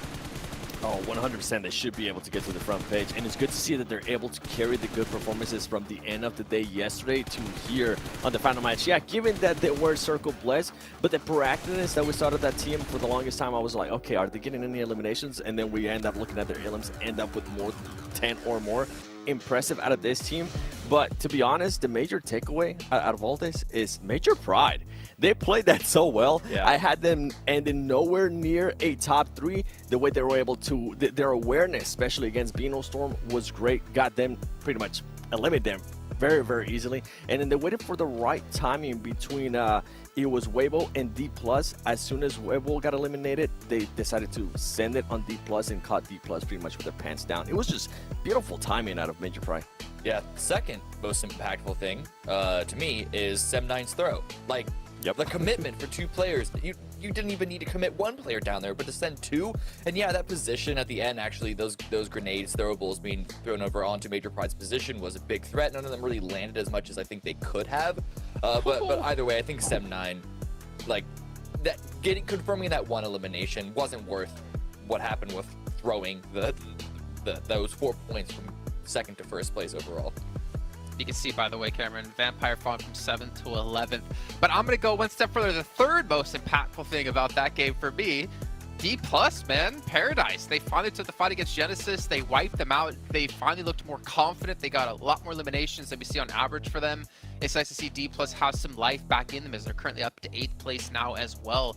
I think a lot of teams, 7-9, D+, Rook, even Major Pride, to kind of solidify their spot in 2nd place, had a very important match for them to either help, maintain a position or to move themselves up the leaderboard finally. Yeah, and for D+, it comes down to what you said. They were willing to take the fight. They were actually, I think Cam said it perfectly too when we were watching the game, is that we're willing to actually play to win the game. They weren't being too passive, and that's what we want to see out of that team. Yeah. As soon as they ended up getting the knock, they decided to actually fully push onto GE and make sure they eliminated them. And the way they were able to do it without losing any players works out wonders. Yeah, it really was just the amazing timing of the cross from Major Pride that cut that run down. So I'm curious to see if they would have gotten, how many more eliminations after that they would have got if Major Pride didn't just swerve right in front of them. But going over to Erangel, we see the top performers here. This is where you really kind of want to expect Bigatron to unlock themselves, because the start of this game for them was not good at all. It was just, warming up the fingies. That's all that was. Getting a little warmed up. I know how John loves that. His fingies, which he hides in his sleeveys. PUBG Mobile, though, the Game Awards has been nominated as the best esports game. You guys can go vote for that, and it's going to end by December 7th, so make sure you guys get the votes in. You can even do it on your new Infinix GT10 Pro, which was born for voting for PUBG Mobile to be the best esports game. See what I did there? That was nice. I want to see you with that. I don't know, Cameron's just deadpan, just like... I'm just here for the ride. Well, luckily for you, you were tall enough for this ride. 7, on the other hand, we had to let him in. But we are moving into Erangel here in just a few moments. Bigatron, yeah, questions about them. Major Pride, I feel like Nomi's position, I even said this while we were watching, is that Matic can learn a thing or two from him. Because the off angle he had, by the way, at Corey, completely separated from his team.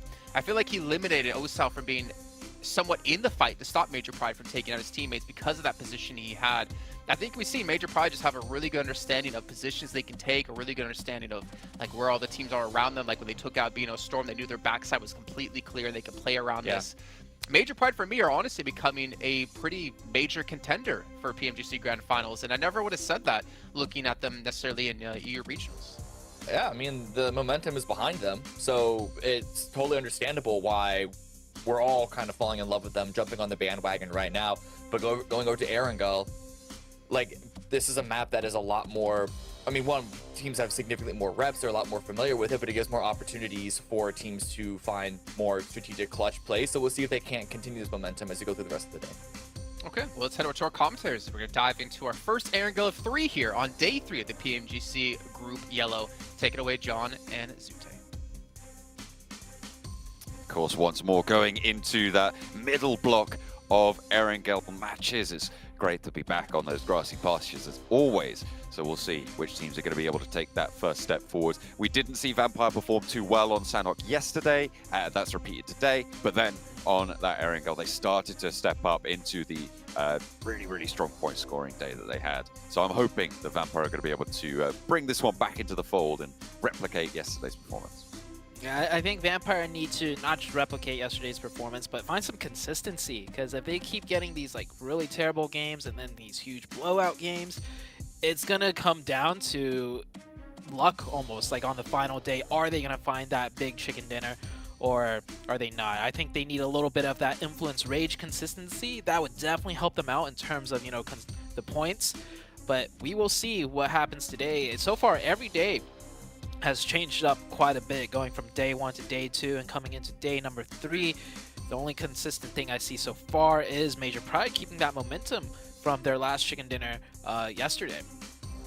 They are keeping up the pace, which is good, but it's only been one match, and we can always find it within ourselves to forgive a single match. The question is, multiple consistent matches need to be kept up to pace with. Influence Rage, sure, they didn't have the greatest match in that previous game, but they still got 5 points, so they still managed to get that one up. South Plane Path on the first Erangel. It goes from Primorsk up to, I think, just south of Lipovka, and so it's going to cut out a lot of places towards that northern side. Potential for some vehicle hot drops, as you will always see on plane paths that lean directly to one side. Yesterday we had a reversed plane path of this. It came from the east to the west, but similar, very south. And we saw a contested hot drop, not even a hot drop, just like a scrap, just north of northwest of Corey. It was like 2 teams dropping out of compound, probably for vehicles, and then forced to engage each other. I think it looks like the teams have adjusted now, though, because right now it's just Vampire and one other team. IHC. Yeah, that is IHC indeed. And Vibes going towards a military base. Queso sticking with their split drop right outside of military base towards the bridge on the main island. Doesn't look like much hot drops could happen on the west, but towards the east, that just means more teams will be dropping out towards that eastern side and stretching north. We should see something happen here. I'm counting at least 4 different teams moving in that central group over towards Shelter, and the circle does go east, keeps a lot of the military island in, but mostly on that mainland. Could always go south, but we'll have to wait and see. Still, that area around between school and up to mansion is really, really hotly contested. It looks like they have just about managed to extricate themselves from one another, but I'm still looking at Genesis over on that west near to D+, near that school and apartments area. Still could be a little bit of trouble in that spot. That's 3 teams really close to each other in that area, but hold on, Sem9, not towards school. This is just straight down that middle, catches Influence Rage. This looks like a flash from the past, but it was BTR last time chasing down these eliminations. This time it's Sem9 onto the most consistent team, so that's definitely going to put a damper on that consistency. Influence Rage down to 2 members, and they might even find that other player in Law hiding in the shack. Influence Rage. I mean, they did it to BTR. I have to have a taste their own medicine. They will scout this one out. And Law trying to hide, but he can't quite get it done. Tries to slash with the knife at the door frame, but the DBS is ready and waiting. And it will bark plenty loudly. Law will fall. And now just one player left. I think it's Federal for Influence Rage and Yasnaya. The only player in Yasnaya, actually. Rook might be able to divert in. Yeah, Federal, the lone survivor. Influence Rage, finally, not... Well, the game's not over yet for them, but, I mean, this is definitely going to be their worst performing map, most likely, or performing match, most likely, down to just the one player.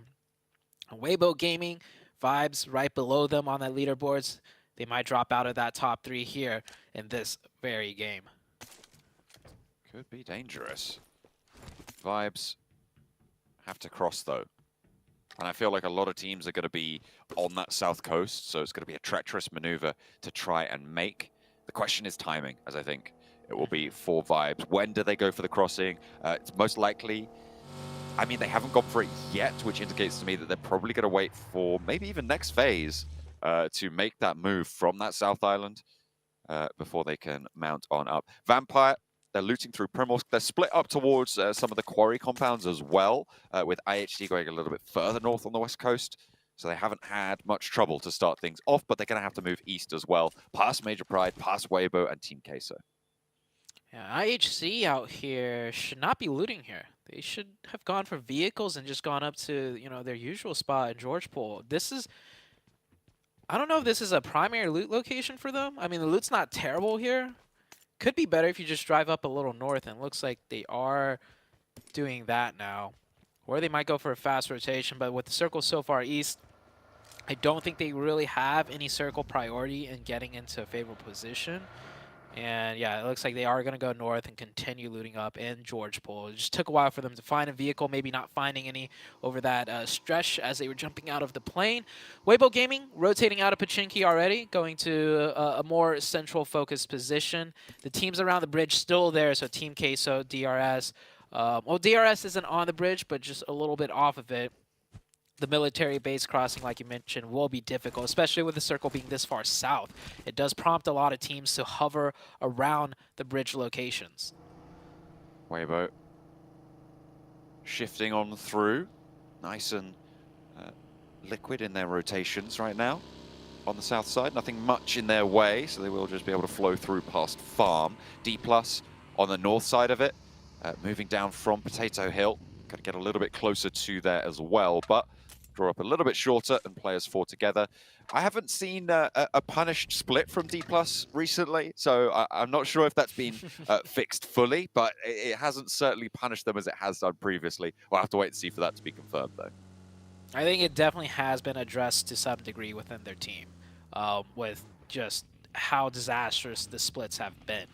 So with D+ playing a bit closer together, I think they are performing much better. And plus, if they had those, you know, splits condensed in those games, you know, where we saw it fail, it was always towards the late game, and they were in great positions. That's why those splits were so dangerous and failed, because so many teams would prioritize at least one of those spots that D+ was playing. So we'll see coming into today how well they do.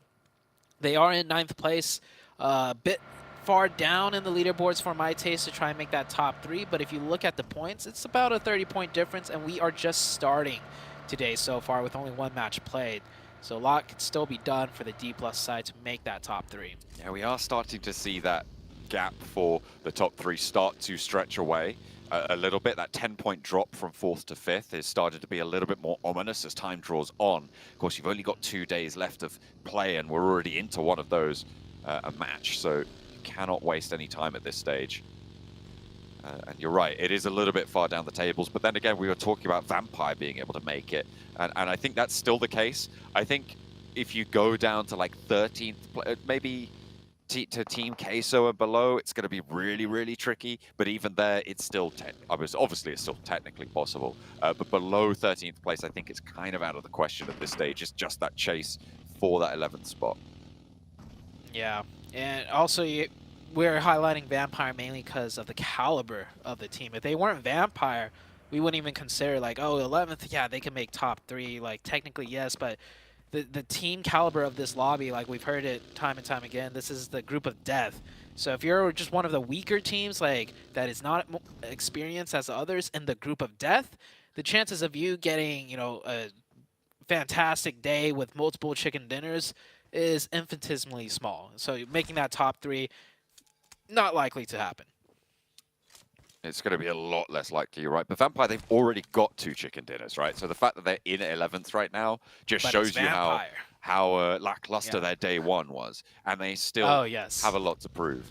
And they're currently on the west side over towards Pachinki. Major Pride have gone down towards the blue houses on the coast. And they'll be moving along that side for the time being. I'll be interested to see if it goes down south again, how much of the military island could be in, if we're going to have to see a mad dash, because that will burn a lot of teams' resources. That west bridge is still unguarded, so if you have to make that move, it's still available, and I'm sure we'll see plenty of teams divert for it fast. This is a really weird split for a lot of these teams. I think BTR on the bikes are going to look to move towards the bridge, but do Vibes and Beano Storm go across at this stage? I feel like you just hold south. Yeah, it's either hold south or wrap west now, but it's like it could go back south. Like this really zone is it's really evenly split. It looks like Vibes will go for that crossing, and I think they scouted out no vehicles on the other side, so they're going to go ahead and take it. They can cross back south if needed. Of course, Beano Storm will be camping it, and the mad rush for a position has come through. So many teams driving in, trying to find whatever they can. And honestly, I'd say the first compound you roll past that you're not being shot at, just stop there, because any further and you're risking a lot. It is really, really tricky now. A lot of teams being crushed into these compounds on the south side, in Milta as well, where we could see a few teams actually have to try and just post up. Over on the east side, that's De Muerte taking on Sem9 as Sem9 move down from that shelter area towards Milta. But there is a trade back and forth. You can see there are 2 teams already moving on in. Bigatron just a little bit further across the way. Malloy down and far forwards for De Muerte. A little bit inaccessible for Corker, but in comes Milky Way for the off-angle cover. Malloy takes another tick of damage from a nade. Now Sem9 need to be careful, but the suppression from Milky Way trying to keep Malloy in the mix. Nade coming out from Tam, firing towards, falls just short of Milky Way. Milky Way with the smokes. Yeah, he definitely wants to get into some better hard cover out there. Malloy goes down. Good trade right back by Korka. They're going to re-aggress here. I think they realize Sem19 is split with the pressure fire coming in from their west side, so they're going to isolate this, go for the finish, try and stop that revive. The revive will come through, but I don't think the player will get the first aid off. Those mollies doing a little bit more harm, potentially slowing them down. Revive is up. Falls back down. Mikhail with that DBS. Maybe could get a first aid. No, another nade. Mikhail getting no luck and trying to stay in this fight. And Tam trying to eject out of here. Gets a quick couple of shots and a knock. Down to 1 HP though. And the nades are good out of De Muerte. Kenny isolated on the other side of the road, just gets out of there with the buggy, but he's taking damage. I think that's from BTR on the hill, and he will fall. Sem9 out of action. De Muerte down to 3 players. Corker can get rezzed here. Shouldn't be too much of a problem. Now, are the rest of the teams going to be able to find a location? Because Genesis have started to split over the hills to the northwest of Milta. BTR are playing split on that south side. You can see the compounds that they control right now. Really, really important in this next circle. Team Queso, Big Milo playing that split again. Yesterday, he redeemed himself for sure, showing he can get the work done. So they're going to continue with that 3-1 split. And it's very obvious he is the designated off-angle player trying to do more for the team. A very tough role to take on as a circle. I mean, it just shifts right back into the center. Military base kind of out of question. The bigger question is, can we see a bridge ending if it goes south? I mean, it's certainly possible. Vampire holding off IHC on the west side. IHC did, in fact, go up to South George in the end, so they took your advice, grabbed some vehicles, went up there, and then rotated in late. Similar kind of story for Brute Force. I feel like we're seeing Brute Force do a lot of this, just stay in the blue for a long, long time.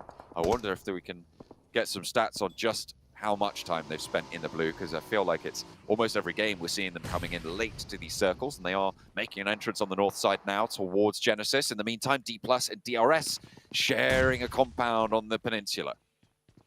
DRS with only 3 though, and D+ with 4 grouped together this time around. This is a numbers advantage for D+, but the angles do favor DRS a little bit, as they are spread out a little more than the side of D+. It's going to be hard for D+ to mount an offensive push here, and they are not aware that the fact this is a 3-man team that has breached their complex area. So it might just end in that stalemate.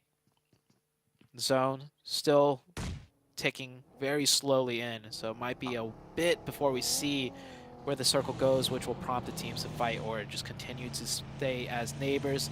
Brute Force coming in very late from the northern side, looking around, trying to control all the open terrain to open up their options. I'm looking at what Vampire are doing right now. Sure, Brute Force are coming in late from the north side, but Vampire, they had a position on the west behind Major Pride. They've diverted to the west bridge. They're now on the military island and moving across the north side of it. I'm not entirely sure what the goal is here. I mean, it must be to go across the east bridge, right? I mean, it has to be. But how are they going to make this work? I mean, it's a really interesting call. I don't know. I'm going to have to wait and see what the idea of it is, because it feels like a little bit of a misstep. Or maybe they know something I don't. I see a potential line. I would love to have the mini-map up to explain this, but for the viewers that might be able to get it, there's that ridge line right outside the gas station at the bridge complex.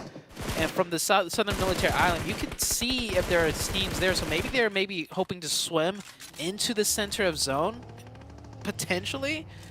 That could be the only thing that comes to my mind, because fighting in from the southern side of the bridge, it's not good. It's not free. That's the problem. It's not a free rotation. I'm very confused by it, to be honest. I'm really interested. I mean, you could see it on the minimap now. Vampire on the south side.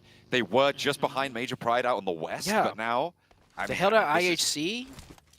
We saw that earlier. Yeah, so this is crazy. This is crazy from Vampire, and they're going to have to move. So we'll see what their plan is from here on out. But it keeps a lot of water in this next circle, Zute. So for everybody else in this lobby as well, this is desolate land. Yeah, and treacherous waters too, because we're going to see teams elect to go for that water play. Look, Major Pride already doing so. They might go for that swim up to that gas station ridgeline that I was just talking about. That's the only viable play from the west side in that water now. And it could work out, because the thing with D+ and DRS right here, they're kind of just barely enough in the zone where that better position, further down, they might not go for it. No, D+ spots it out. They are going to elect to take the superior positioning. Great choice out of D+. All on bikes. Just that little ridge on the beach side will give them enough cover to make it here. And, oh, what a great rotation out of D+. Launching over the ridge straight into the gas station, too. You can't do that with any other vehicle. Oh, never. Oh, he didn't make it. Okay, I thought he did. No, the first player did. There were two bikes, right? And I think that was the second player. He hopped out. You can see that bike down there on the left.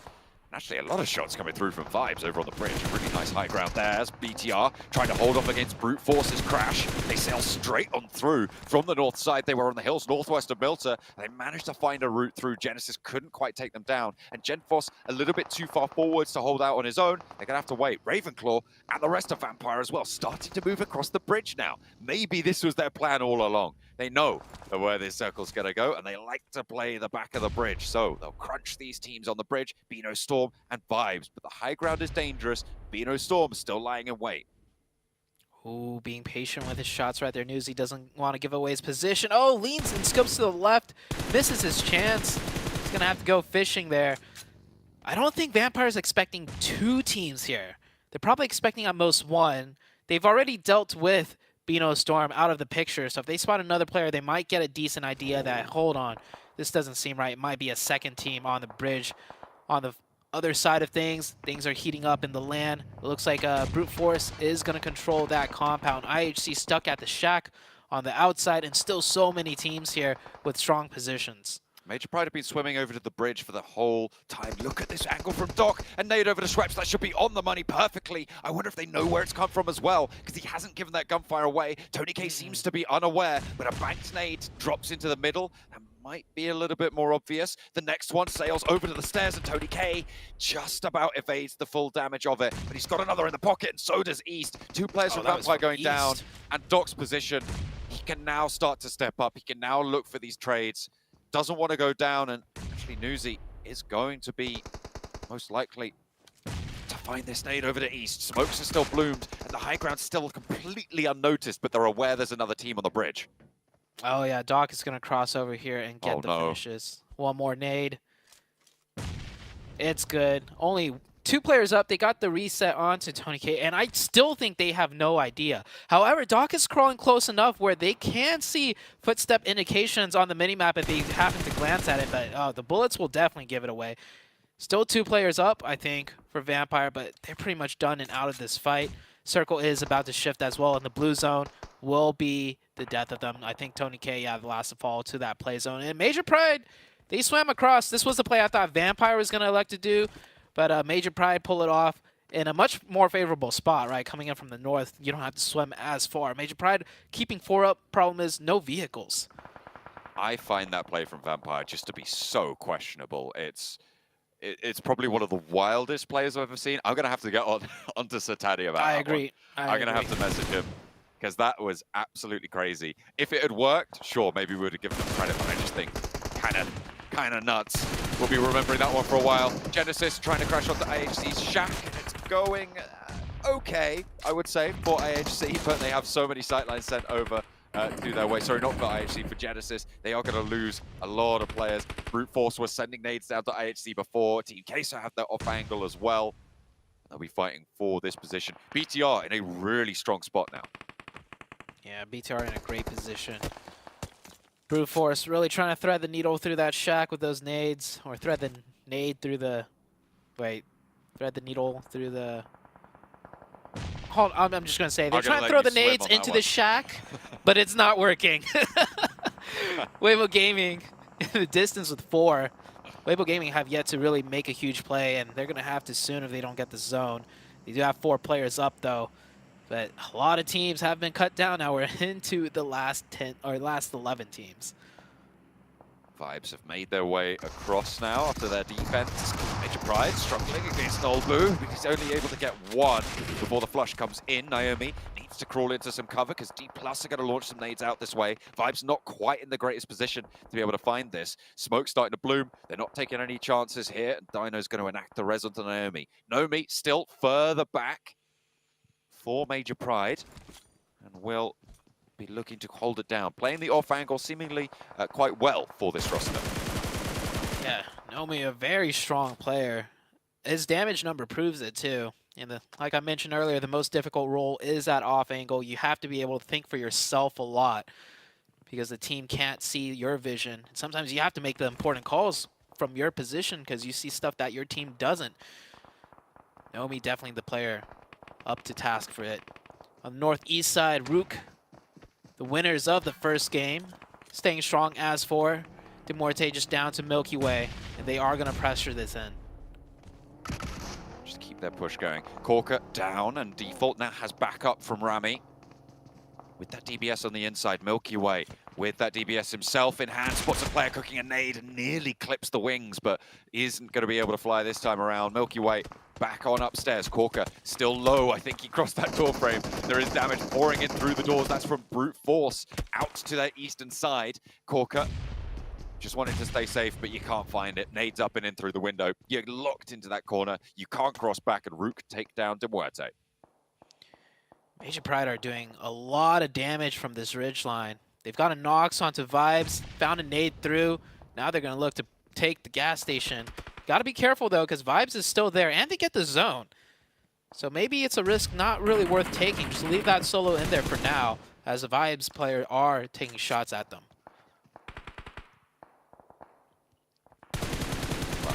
Trying to survive with Fabian in the gas station. Major Pride still taking knocks out on their western coastline.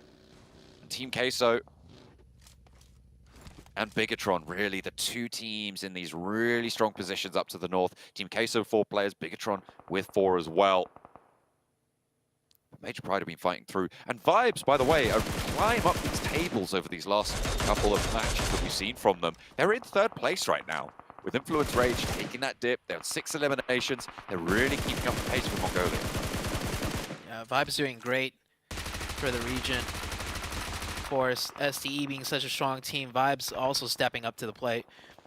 Weibo Gaming getting caught in a tough spot. This back off angle from West Carry is doing great for Genesis, because if Genesis was all in the shack, this is an easy breach in for Weibo Gaming, and Genesis has no real fighting chance, but Carry really dampening that push out of Weibo Gaming, trying to get a confirmation. Weibo Gaming looks like they could be reset to 4. Rook now having to make their mad dash, and oh, this is one full send if I've ever seen one. They're getting cut to pieces.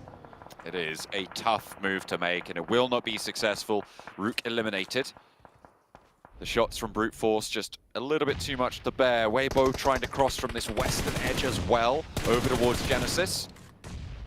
And everybody trying to cinch in, but it's Team Queso really holding out this northwestern side right now, with Gianti from DRS, the last player alive for them as well on that western edge, just trying to stay alive over on the beachhead. It's going to be really, really tricky stuff. Ming crawling around out there, not having the best of times for Weibo. So taking some long distance shots for that mini, running extremely low on that mini ammo too. He's got to be careful because Wyman hasn't been able to make that cross yet, and I don't think he will. So if Sook gets knocked, that is not going to be a likely revive. But Wyman also not in the zone. He's going to have to make that cross, and that smoke he threw earlier is starting to dissipate. Does manage to just make that mad dash. Finds himself on that tiny little ridge line that you can see that buggy of both of those players posted up behind. Brute Force now from the northern side, taking nades over towards Genesis and looking to poke their nose in towards that Bigatron hold on the eastern edge. Will be pretty important to make their next move carefully, concisely. Need to be accurate with their play now.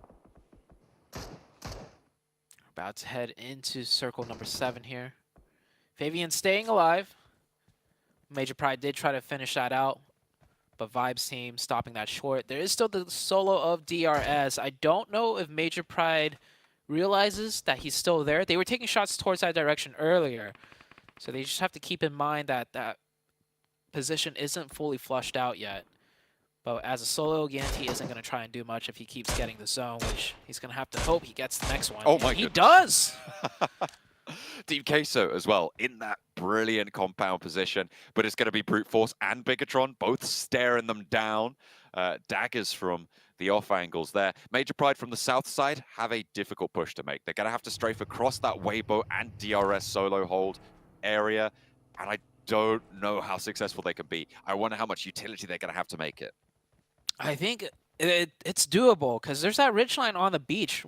If they could get there, I mean, Gianti is the only real opposition. Of course, crossing over towards that ridgeline is going to be risky with Queso. But Queso, if they wait it out, Queso's going to be concerned about BTR and everyone else on the northeast. This is very doable for Major Pride if timed correctly. The big thing for me is all the teams with the most amount of players all lost the zone.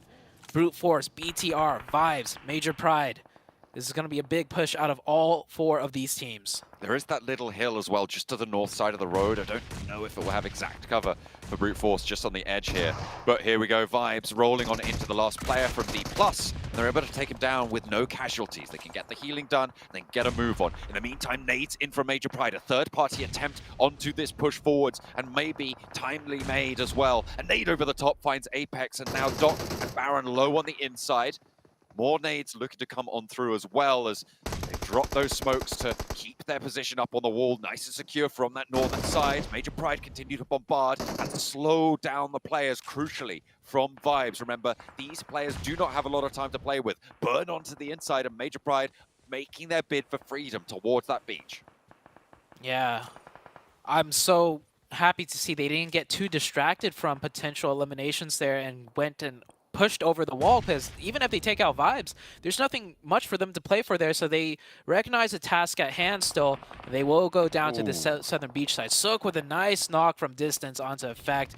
With enough smokes, Effect can crawl down and get revived, but Sook has eagle eyes looking over here. This is the most likely point for Sook, so he shouldn't be looking anywhere else. More shots coming in, and ooh, I don't know who that was from. Effect down to just 1 HP now.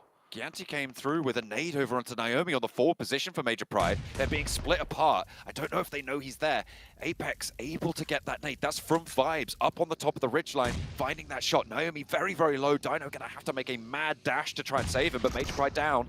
In the meantime, Bigatron rolling on up to Team Queso. Zatalis goes down first on the crash. Artur's low on the back line looking for a heal, but Bigatron playing with two. Superboy the next to fall, and Lapar left last to stand in the face of Team Queso. Has got that auto shotty, but it's not going to work out. Brute Force cut apart in the meantime as well.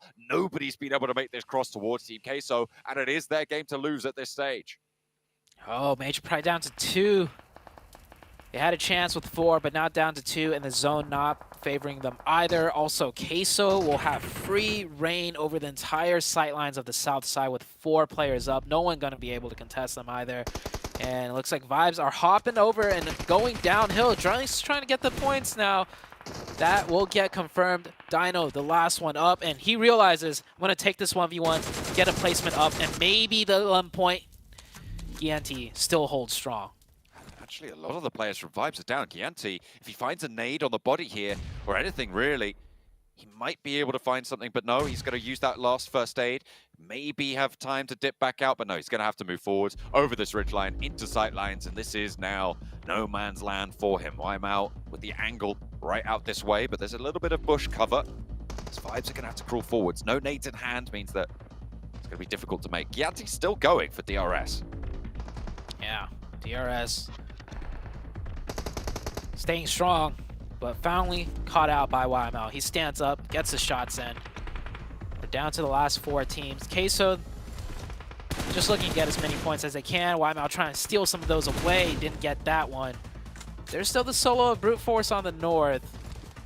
He's not going to do much, though, I don't imagine. But there is 4 different teams in play here. Looking at Vibes total, and right now they've got 11 eliminations, Zute. They have a massive dent put in that lead that they have been closing from that Sandhawk as well. Going into this match, they are looking to put up a lot of points. Even if Baron goes down here, this is a very, very significant shift in the tables that we've seen so far today. They started on 87 points today. Their Sandhawk was good. Can they get even better here? It's Team Queso looking to burn out onto Neos. That damage will tick away. That's Brute Force going down. That's YML falling as well. And Vibes have laddered up into second place with 11 eliminations.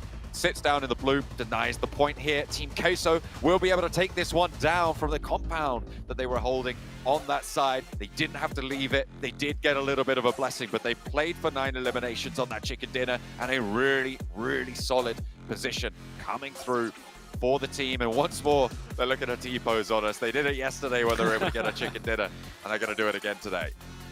Yeah, get the pictures in. And honestly, Queso did have a very far rotation to make to get to that center spot, so they risked it and they got rewarded. It's not like they just started off right around there. So good job to Team Queso. Also, holding that compound might, seem easy when the circles keep shifting around you, but it's not the strongest of compounds. A lot of sight lines. You could get knocked, another team could push in, so they had a great job at defending as well. Queso with a major win. Vibes, though, for me, just rising into that second place position with a lot of elims is one of the bigger stories for me. Really, really strong performance coming through from Vibes to be able to play over towards that bridge side as well. And I think, speaking of the bridge, the one thing that we are just going to be continually questioning is the vampire play in that map. Yeah, everyone blow up Sir Tanny's DMs right now. Yeah, absolutely, because what was going on there, I mean, you were trying to piece together the puzzle, but I feel like I was certainly floundering to try and justify that sort of a play. I don't know if you were as well. I wonder if the desk has any ideas as to what happened, but for me, it's just a misstep.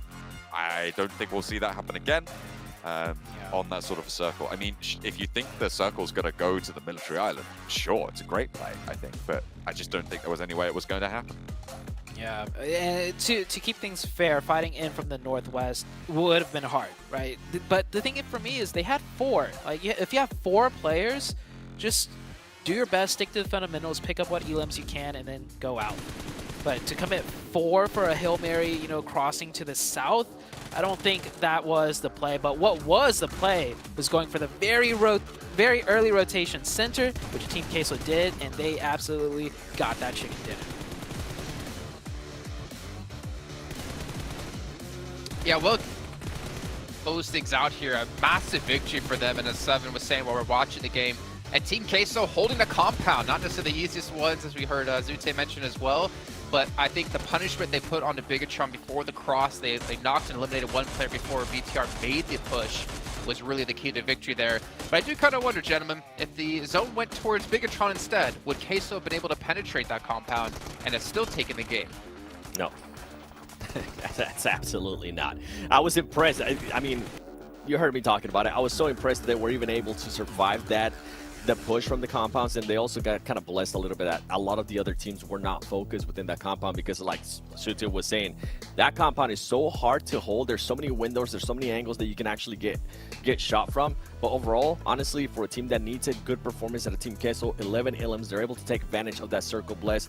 But I'm more impressed by For Miracle, the way that they were.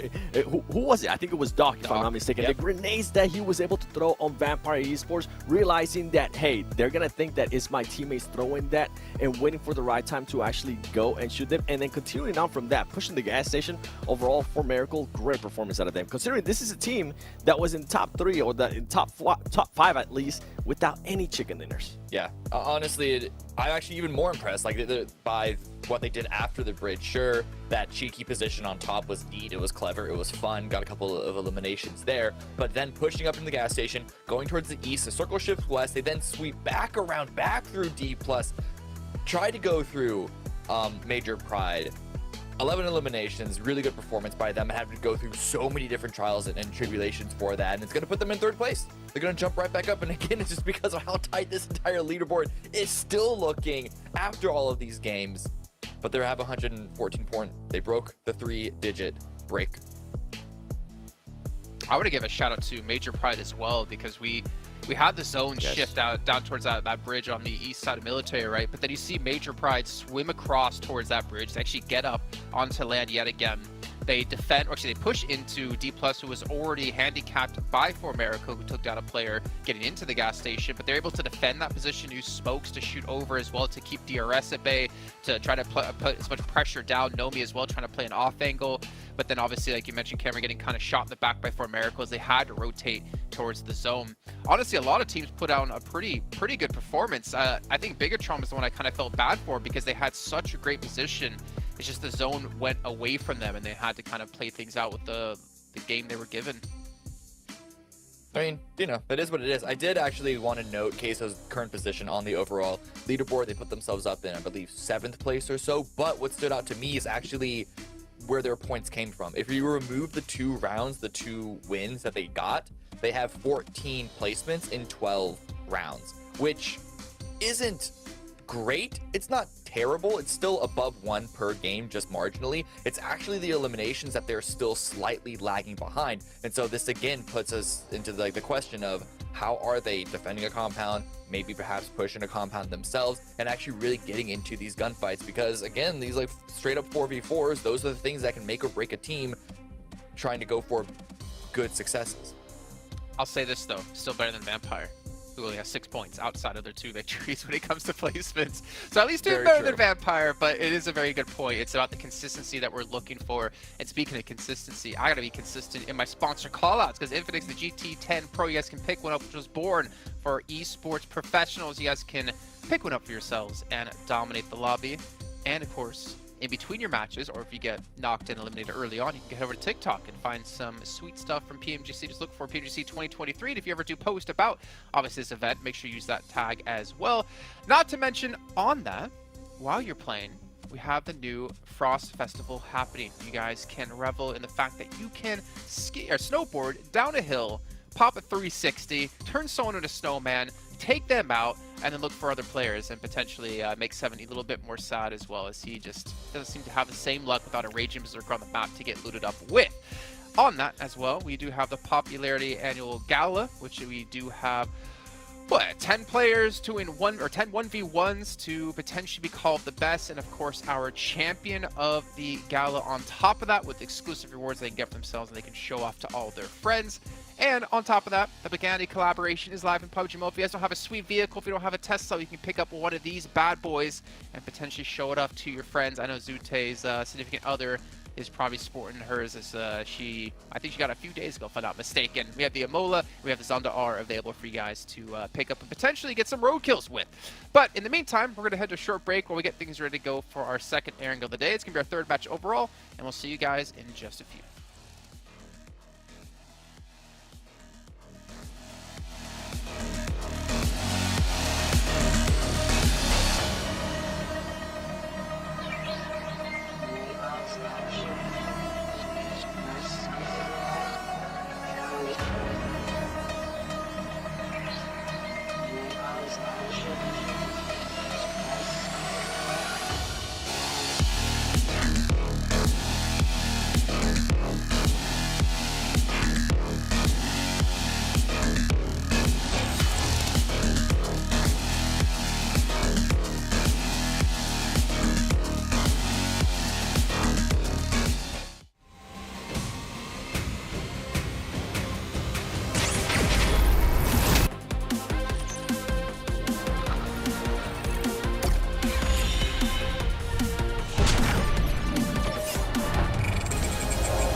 Well, we're about to head into our second airing of the day, our third match overall, as mentioned before the break, and we do see the leaderboard still being mixed up. It's still insane to me to see that we're in day 3, we're about to hit the halfway point of day 3, and things are still so close. We could easily see a team, you know, from 8th, 9th, 10th place potentially shoot up into top 3 in just 1-2 matches. Yeah, for me, I'm actually going to be looking at a team that's no longer in top 3, and I was kind of praising earlier in regards to their consistency. Influence Rage, that's right. The two performances that we've had at the start of the day, yeah, they were able to get some eliminations in Sandhawk, but kind of backfired there in Airgill. Please show us something here, Influence Rage. Yeah, had consistency in day 2, and well, they've had some consistency in day 3 of not performing well. Let's see if they can turn their tide around here. So you head back to our commentators of John and Zute. Hopefully they can start to step up, because losing that top 3 position is going to be a little bit of kick up the backside, hopefully, for them. Maybe give them a little bit more firepower into the remaining Erangels of the day. Obviously, Vibes playing really, really well. I liked Cameron's breakdown of their set of rotations that they were able to achieve over on that eastern side. I really enjoyed watching it unfold as well. As much as I was kind of rooting for Major Pride to be able to clinch it out as the European representatives, but it just wasn't going to happen in the face of Vibes and their strength. Yeah, I think Major Pride and Vibes did the absolute best they can with the situation given at hand, and they maximized the amount of points that was possible in the match. A team that didn't maximize any points at all was Influence Rage that Seven was talking about, but we saw what happened off drop. They lost 3 players off drop, so it was going to be a given that they were going to get knocked out of the top 3. Question now is Influence Rage going to kind of switch their gears now and go for a potential big chicken win versus a nice consistent placement until they catch back into the top 3? So we might see a gear change now out of Influence Rage. Maybe not this game, but maybe the next, depending on where they are in the rankings, as we do get a very nice playing path going straight down the middle, north to south. We are seeing a little bit of a development in the bubble positions as well, right? Because third place now 114 points. The drop-off is now to 97. That's fairly significant. That's up to 17 points total difference between third place and fourth place, which is starting to become a lot more ominous. As I said, time keeps marching on. It will not slow down. So a lot of teams going to be looking to try and keep up that pace. And even beyond that, it's only really down to 6th now that I'm kind of counting in for the race of top 3 as we get another hard south shift over towards that military base. This one's a lot more down to that island, so crossings quickly potentially on the cards.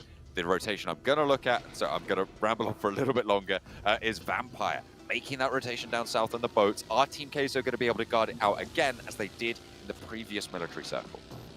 Yeah, and we saw on day one a military zone hard south, like 100% confirmed military zone. So many teams rotated onto military base very quickly. We actually had all like 63 players alive with more than half the lobby onto military base. But that was with a really hard southern circle, like dead onto military base. Will we see similar fast rotations out of some of these teams? We will be able to tell in just a few moments. It looks like Queso is going to be one of the teams to commit to that crossing, as they are looking to cross that bridge in vehicles right now. And Brute Force, oh, ooh. Yeah, like, that's a fast rotation. We are very, very early into the match, but Vibes just already prepped for it. I mean, they did their research into yesterday's match, right? They know Team Queso just gets across fast on a circle that's likely military, so they just set up a camp. And that's a really, really good adjustment coming on through. Vibes absolutely playing the way they need to be against Team Queso. That frees up the south coast and potentially allows Vampire an easier boat rotation on that south edge. So we'll have to wait and see if that's going to come through as well. Yeah, because last time Vampire lost their boats to Team Queso, who was camping the ridgelines, and Vampire had to just swim in, and it did not work out too great. They actually made it kind of far into the game on that match, but not the points that they definitely wanted to try and get. Vibes with a nice adjustment, like you mentioned, and I'm kind of surprised they went for it. It's because this zone isn't that far into military base, so there's an off chance Queso would instead, you know, camp the bridge on the north side and then take the crossing, depending on the shift. But Vibes, they did a little bit of a gamble. They said if we're going to camp the bridge, we're going to have to do it very quick and particularly right against Queso. So that was a very set play, and it paid out favorably. Very, very nice stuff. I mean, I always find that it's easier to get back from Military Island than to get. I got a minute. That was a BTR player going straight on through as well. Interesting. I thought they were all on the same team, but no. Genfos scouting it out. They'll know there's a team there, however, which is good news for BTR's remaining cross. But I was going to say, I've always find it to be easier to leave Military Island than to get onto Military Island late. So out of the two choices, obviously it looks like that's what Team Queso are going to prioritize. And if you're already on that military island, you're not going to leave it at this stage. You just want to post up and give yourself options. So even though it's not fully committed, it's kind of a good idea to get your foot in the door when it comes to having that military position. Yeah, and another thing to reinforce that was a set play from Vibes is the fact that right after that, they went back to loot. So it's not like they looted and rotated fast to camp the bridge. They camped the bridge to wait for Queso. If probably like 2-3 more minutes passed, they're like, okay, Queso isn't doing that fast rotation. We'll leave, we'll go loot, and then we'll see what happens. But they waited. Queso did what was expected. They got the quick points, and now they're looting. So great job for Vibes. And I really want to emphasize that because these little, quick set micro plays is going to be the difference maker into whether or not you're in the top 3. And Vibes are a team to be able to call shots like that.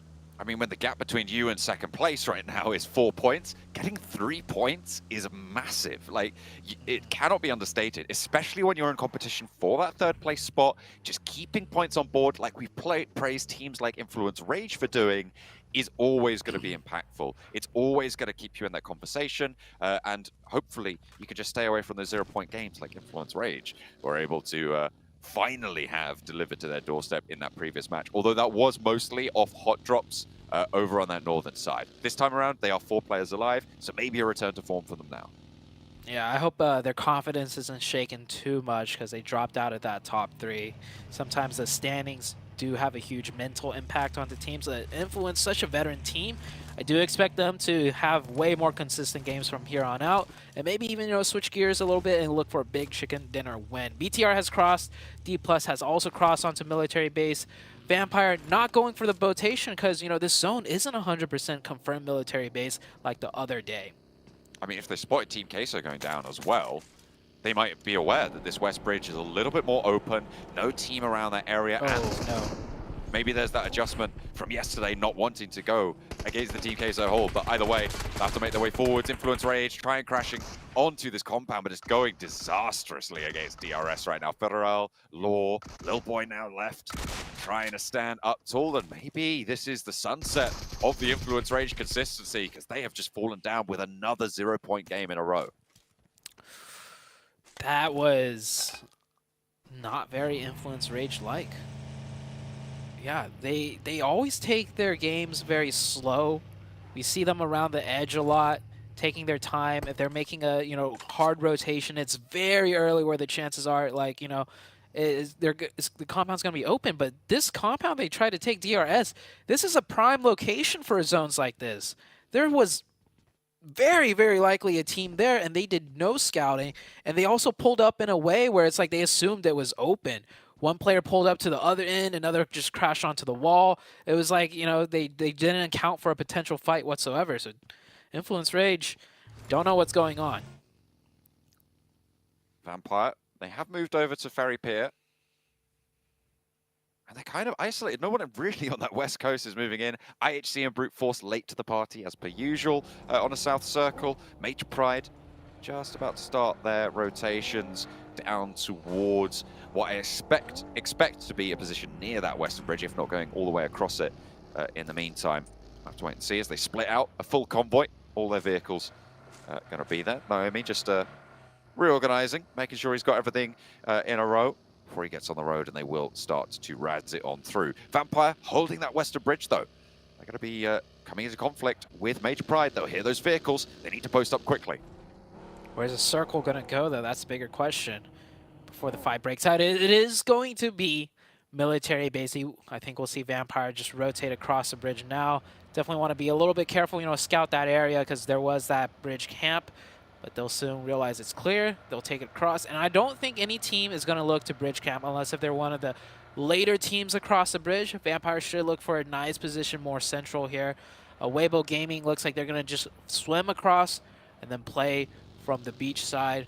Might be able to catch some vehicles too if they make it inland fast enough to secure some on the roadsides. I mean, there's a couple of compounds as well that they can get to, but they have to get there fast. And before teams like Sem9, like Genesis, who are crossing on that bridge right now, to be able to get on through. Vibes contesting C block right now with Bino Storm and the military base on the south side. And meanwhile, over on that west bridge, Vampire seem to have started to put a cinch on that west bridge rotation from Major Pride as well. IHC still down, and that's Rook all the way in the northwest side, still in North George. It worked out last time as far as bridge crossing is concerned. They made it across the bridge because they went in so late. Thing is, they did it once, and VOD review is a thing. Will any teams take advantage of that? Last time, IHC also crossed extremely late, and they definitely watched the game back there to see, to time the crossing, how good it was, and they would have noticed there was still one more team behind them in the form of Rook. We might see IHC set up a trap play here if they're not going to be able to make it across the bridge anytime soon. Still a couple of teams on that mainland, but they are becoming fewer and further between. Major Pride holding up short, but they're going to have to cross, so an opening pick would be brilliant. Vampire taking the top of the bridge. They know how effective that could be. They learned their lesson last time, hopefully. Now they just continue their hold. Schweppes up on those rafters. I think that's Ravenclaw out on the off angle down to the southwest, and Newsy in the compound out to the east. So you've got Schweppes and Tony K on this bridge, looking for those angles, waiting for Major Pride to make a mistake, to try and capitalize on it. I was thinking Vampire will rotate more central with that zone shift and not camp the bridge. But they have decided to go for that bridge camp. We'll see if they get any points off of it. Maybe at most they're just looking to deter teams coming from their backside. If they did their VOD reveal, they'll realize teams will still take that bridge even way late into the late game in the blue. Genesis now breaching onto the DRS compound. Shots are ringing out. Genesis, he's weaving, and he is committing to this. Genesis going in for the crash, the 4v4. Can DRS get another successful defense? They already got one knock here. So 4v3 situation. About to make that 2. Knock isn't there. The players are swarming the building. He's forced to hop out. He's got that DBS. Will be able to get the flush first. They've given up the building on the inside, the top floor dispossessed from Gianti, but DRS still playing as 4.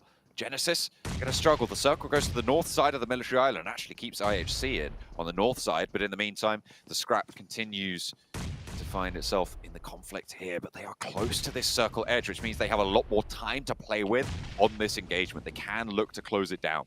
DRS looking pretty healthy to be able to do so.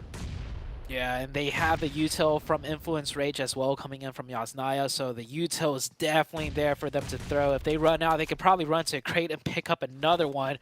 One player goes down for Genesis, only one up now. Genesis should be eliminated. They are taken out. DRS, that is 8 elimination points, I think. Yeah, 2 squad wipes and you do get 8 points. That's a lot given how tough the competition is in trying to secure those points. And they still have 4 players up. It is still pretty much early game. They will have been able to get full resupplies as well because they were both crash plays. They were both right close by, so they'll be very, very stocked up on those supplies, on those meds, on that ammo, everything that you're going to need, the utility as well. But they are on the north side. They're going to have to cross. How do they get through? Because the bridges pretty much out of the question at this stage. The swimming also very, very dangerous. It's a question of how long can you last at this stage. I think for both IHC and DRS. Maybe IHC have a better time of it. The west side of that military island coastline, a little bit less populated, a little bit less dangerous. With that bridge position being held by Vampire and Major Pride, it hasn't been overwhelmed just yet. In the meantime, BTR trying to make their way across the coastline as well. Sem9 arriving at the perfect time just as BTR was leaving. I think BTR might have been questioning where to go, so they hovered around for a little bit, not able to camp out that bridge rotation as effectively as they would have hoped for, but they get that ridge, which is a decent spot in a zone like this, and they keep all 4 players alive. Sem9 making it across, yet to find a spot in the zone, and well, Rook, your very late crossing across the bridge is impeded because Vampire's camping out Major Pride. So Major Pride have just been trying to outweight Vampire, and they're gifted with another team pushing behind them. Rook probably not going to send their other 3 players over, but Major Pride are going to pull the trigger on this rotation. They're going to go forwards. I'm imagining we're going to see them tumble out one side of the bridge. With the reposition from Vampire, they know the blue zones push them off that flush out as well. So Vampire down on 3, trying to fend off this aggression from Vampire. Super goes down. Schweppes lands the nade onto the target, a little bit far forward and out of the zone.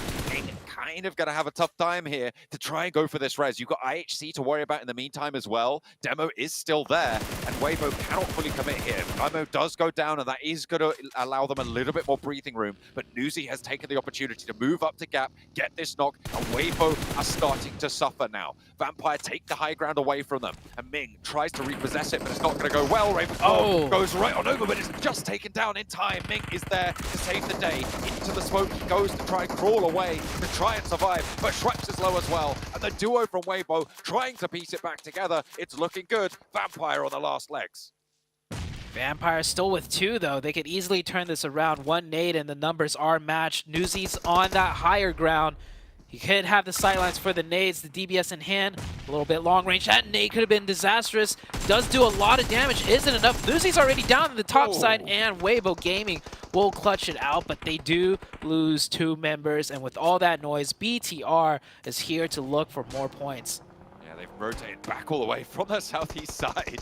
Goodness me, they're looking at third party again. This is the aggression that we've been missing from BTR yesterday, and they look for more. Find 2. That's 7 eliminations now that they'll be able to add to their total. Playing on this northwest side, they do have a little bit of open ground to cover though, Zute.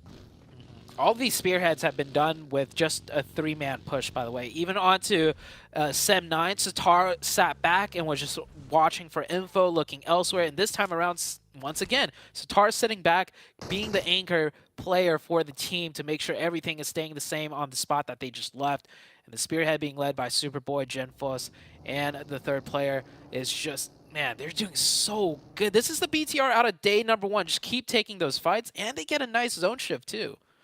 D+ on that western edge, just about still in on their 2-2 split across the road. A really nice spot there. I think Vibes might struggle here. They're going to have to descend from the hill, maybe have to regroup onto Baron's position. And BNS, Bino Storm on the east side, they're only playing as 2. I imagine that's Bigatron's next target. If they've been scouting this out for a while, if they've got the info, they know there's only 2 players in here. Bino Storm realizes that the team from the north will most likely push them. And I think from all the noise that has been happening out of the BTR camp, they know it is BTR on the north side. They have the work cut out for them.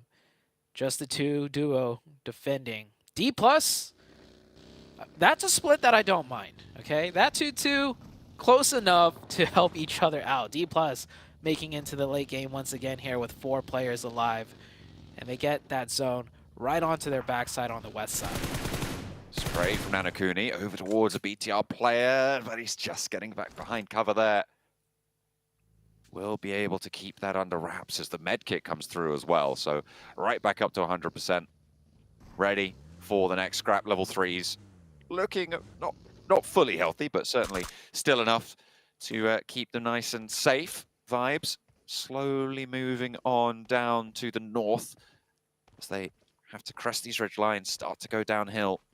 I'll play for this plateau here, and Doc is kind of right on the edge, but still very much in. Vibes is definitely going to wait for the next circle before having to descend. And there is, on the side of Bino Storm, some positions open right across the road. But I imagine as 4, they're going to look to take a position outright. But just as I say that, one of the members gets caught, and that's not even in the zone. I don't think that's going to be revivable. Vibes, if they go quickly, they could maybe pick the player up and then carry him into zone and get that revive, which it does look like what was trying to be done here. Vibes definitely wants to keep all 4 players up should they have to crash in. The numbers advantage will be a huge factor as to if they're successful or not. And they got that revive, and they are going to reposition onto the safe flat hills on the top. Zone slowly closing still. I'm taking a look at the teams that remain alive right now, and look, it's all of the top 3. So that bubble is going to move upwards fairly significantly in this match. It depends really on what Major Pride can do, because I feel like Vibes probably going to have a better time of it after they've got this res. They're going to have a little bit more power on the south side, but there is a difficult descent ahead of them that we've been talking about for a little bit now, so maybe they're going to be curtailed here with only the 4 eliminations in tow. D+ out on the western edge. Have been in this 2-2 split for a long, long time. It hasn't been punished, and to be fair, it is a very reasonable 2-2 split. I think you go for this more times than not, certainly. Arturas has been surviving for Team Queso for so long. Yeah. Surprised he's made it to top 6. I was surprised when the camera went on to Arturas. I was like, wait a second, Queso, how did they get here? And then I remembered they lost 3 very early on, the very first team to cross the bridge. And he has still somehow navigated his way up to a top 6. If this was the old PMGC point system, those placement points would be much nicer. But here, you're not going to get too much. BTR on that north side with 7 elims already. Still 4-man team looking to take a chicken dinner here. It looks like BTR every day will get at least 1 huge game. And then a couple of consistent games throughout, keeping that point lead ahead, even though Major Pride, Vibes, Weibo Gaming, they're trying so hard to catch up. BTR is going to try and definitely secure that first place by the end of the week. I mean, it's excellent to see BTR back on this sort of form, so proactive in this circle. They are making decisions and committing to them. Really, really good stuff. Very dynamic. A sense straight across the middle here for Vibes. Oh. They have joined BTR on the northern side of the road. It's interesting, they've made it to the dip, but have they exposed themselves a little bit too much? You've got D+ on the west, who have angles out their way. You've got BTR, who of course are going to be spotting this one out. D+ are going to make their move in the meantime. Major Pride wanting to hold this out. Nades on through, sent to the back of the rock, and that takes a lot of damage off Forest, but doesn't get the knock. That won't slow them down as much as maybe they would have liked, but it is still a little bit of a hold. And nade on back, and Fabian goes down next.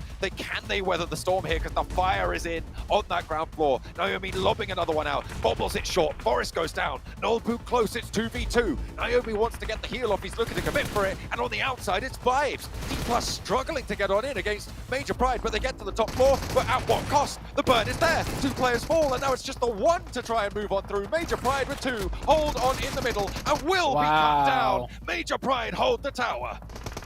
What a defense out of Major Pride. I thought they were done for. 4v2, they hold it off. Meanwhile, on the other side thing, Vibes is up with 4, and take a look at how many BTR have. BTR is actually down to a 2-man. Vibes with a decisive game-winning play. This is that risk versus reward I was talking about. Influence Rage usually goes for the more consistent play. Vibes, though, they want the chicken dinner. When they have for it, they'll go for the risky play, driving across the battlefield, across so many sightlines, across so many players to take on the other strongest team on the north side, BTR, and they're out ahead. BTR down to 2. Same with the other 2 teams. It could be a Vibes chicken dinner. Certainly could. What a way to kick off this day. Vibes have been brutally efficient so far. They were able to get some decent results on both of their maps of the first day, but they haven't got that chicken dinner to crown it. Is this their opportunity? They want to find it here and now, solidify themselves, and these 3 teams are the top 3 teams on the tables as well. The bubble is moving. It will continue to stretch up and up and up. But what is that nade coming on through? 2 players from Vibes, maybe going down and evening the score lines across the board. If they get flushed here, it's unlikely, but we could see a little bit more sent their way. Naomi down, and Dino's going to have to look for this res on the top floor. Oh, the angle just barely out of reach from Nagon in that Wizard Tower. The full reset is there. BTR also get their reset, but they get a favorable knock as another player goes down. And yeah, now's the time to push. You get one more. You're not going to get much more advantage out of the Yuto. They go for the full send. I mean, that was really the only play at that point. They tried. It didn't work out. 7 elims, 4th place. Vibes with another full reset. The other 2 teams can't really push because they'll just run into sightlines of one another. So Vibes will be vibing with 4 players in the very last zone. Major Pride only have 2 smokes to try and make this one work. I think you're right. This one will be looking solid to go the Vibes direction. But you never know. With those 2 off angles, Vibes are going to have to push forwards as well. Even with the positions they hold, this is stage 9. It's going to close right about now. They'll start to push on the tower very, very hard. And where do you go if you're Major Pride? They are dropping those smokes out. The sprays over towards Dino Storm in the meantime. It's going to be Major Pride taking shots out their way. Nagon goes down first. I'm assuming it's going to be very, very soon for Nanokuni, but he's got that crate to play with. Just being tickled on the back. Gets a heal off, actually. So Major Pride might be going down first out of the mix, and 2nd place laddered up for Nanokuni behind the crate. Looks for the shots around the edge, but it is bleed out time here as Vibes continue just to encircle this zone and close out a 3rd strong match in a row with a chicken dinner to put themselves up and a high elimination count. They could be very much right next door to taking that top spot on the tables.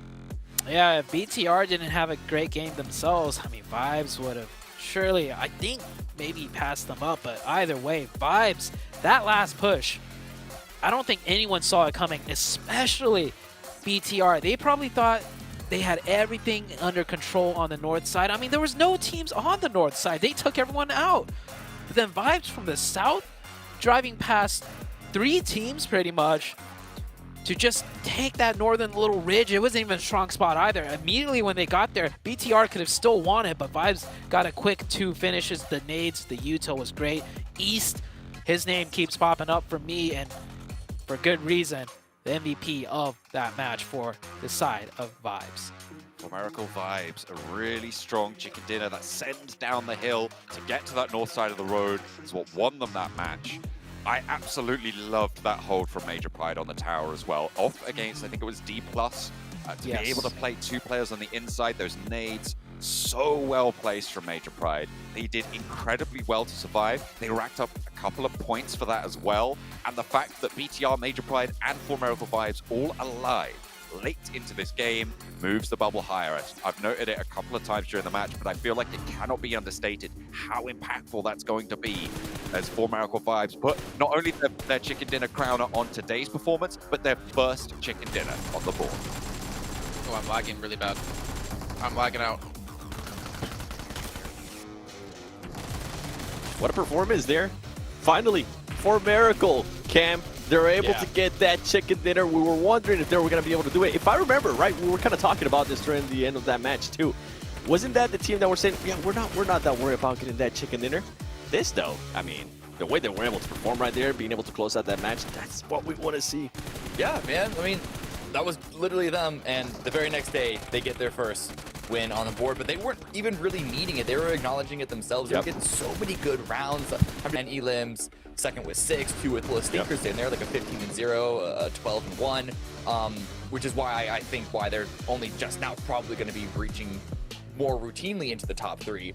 But it's these constant, like, dynamic, hard Hail Mary swings that we're seeing this team make time and time again, like with the bridge play previously. Sometimes it doesn't work, but when it works out, it is a beautiful thing to watch.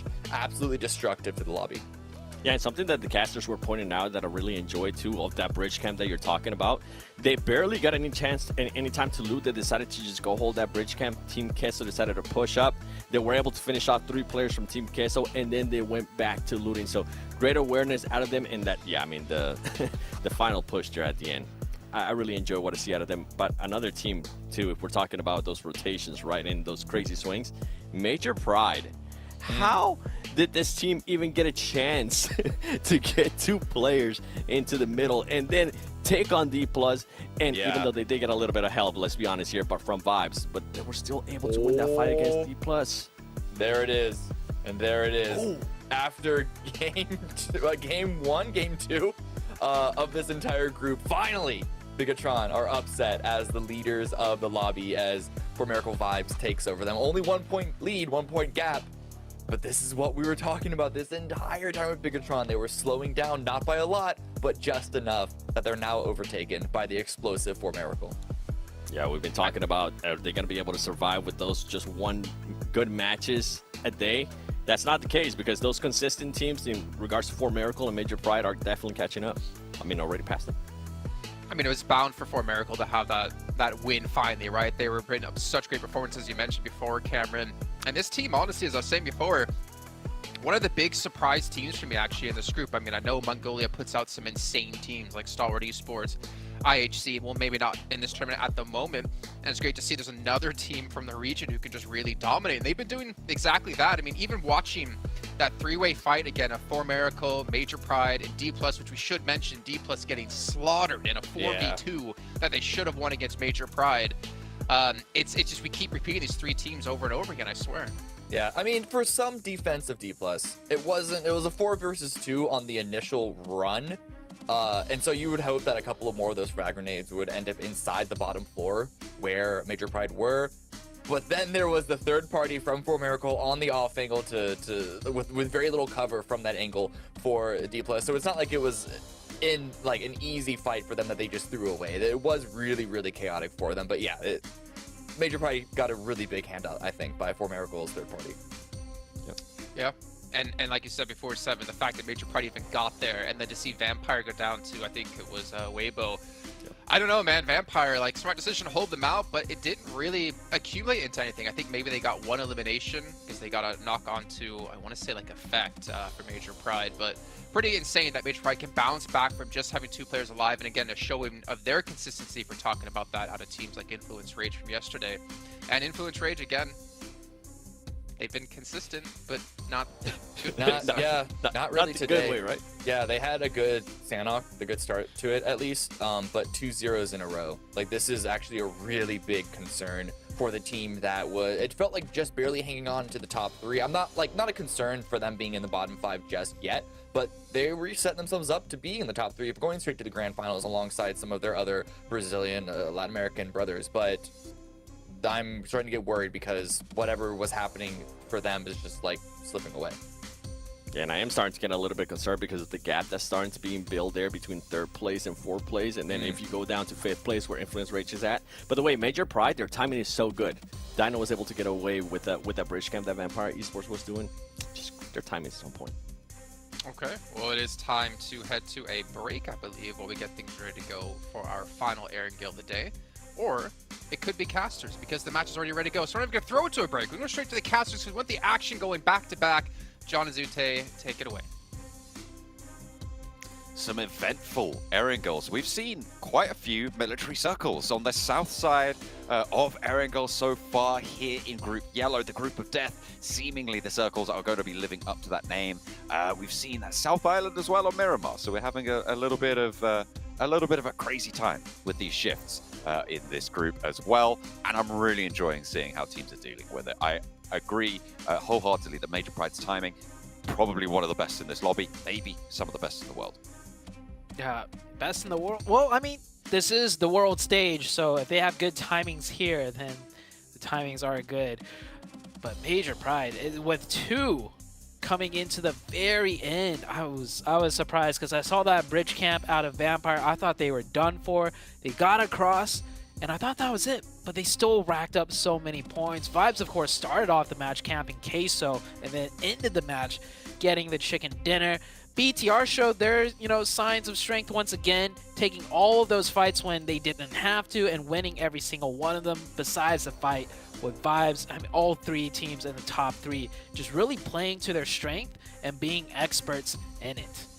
Absolutely. They showed proactivity once more, but they couldn't hold off Vibes for very long. Right now, Vibes are in first place, 135 points to BTR's 134. Very hotly contested, and as Seven said on the desk as well, Major Pride on 127 on that third place bubble, still very close to those 2 teams above, under 10 points there, 8 points from them to first place. They are 24 points ahead right now of Weibo in that third place, so the bubble actually increased in the last match. The last Erangel of the day to close down the central block run. We are going to be taking on match number 16, and again, it's a South Plane Path. South Plane Paths, once again, a lot of skewed plane paths. Good thing it's happening on Erangel, the easiest map to navigate with a skewed plane path. If it was Miramar, oh boy, we'd hear some moans and groans from players. Teams are starting to drop out now. One thing that's standing out to me though is Weibo Gaming have slowly tried to make their way up the leaderboard, and if it wasn't for the fact that the top 3 have been so consistent so far today, Weibo Gaming might be looking better. So Weibo Gaming, they can't just have decent, consistent games. Weibo Gaming needs that big chicken dinner themselves here today if they want to break into the top 3. Influence Rage, of course, man, I don't know what's going on with them today. Of course, we're only a couple games in, but every game really needs to count if you're not getting the big wins. If you're looking for consistent games, if you have 3 bad games in a row, I mean, that consistency goes out the window. Yeah, it's definitely I think you can have 3 bad games on a day, but you need the rest of them to be so strong, because at this stage, if you want to make that top 3 spot, which is what Influence Rage are aiming for, certainly should have been given their standings throughout the first 2 days of play, they need to be having not just consistent games, and Weibo Gaming as well, as you were talking about as well. They can't just be having consistent games. They need strong, really powerful games from now on. But then you run the risk of just taking those L's, because in order to get high scoring games, you need to take more risk. And that is what teams like Influence Rage have been seemingly a little bit more averse to. Yeah, that gear needs to be switched soon. They got to switch it and be dialed in as well. It's going to be hard for them to make that gear switch and be successful, because the talent in this lobby is very difficult to overcome. And I want to give some credit to Queso too. They're not really in the running, I'd say, for top 3, but they're sitting in 7th place, 82 points. I want to give them a shout out, because I think after day 1-ish, 2, I just recall them being in like 14th or 15th place. So Queso has been laddering up a lot, trying to make a name for themselves. And if they ladder up anymore, hey, they could aim for that top 3. I think that's still a little bit far away right now. It is. Queso, though, 82 points to Major Pride's 127. That's a 45-point gap right there. That's very difficult to make happen, even with the number of matches that they have left. They've got 3 today and 6 tomorrow. That's 9 matches total. A 43-point gap over the course of that. You're looking at some real tough stuff. It's pretty much, I think it's 5 points extra per game, something like that, somewhere in that sort of region, over that bubble position. And with the consistency of the top 3, I'm not sure about that one. Yeah, I don't think it's going to happen. I just wanted to give them the credit, the acknowledgement before it becomes a thing, right? So then if it does, I could be the one to say like, hey, oh, that's true. I called them out. Yeah. Yeah, I called them out. They were a team to watch out for. It's like with Major Pride.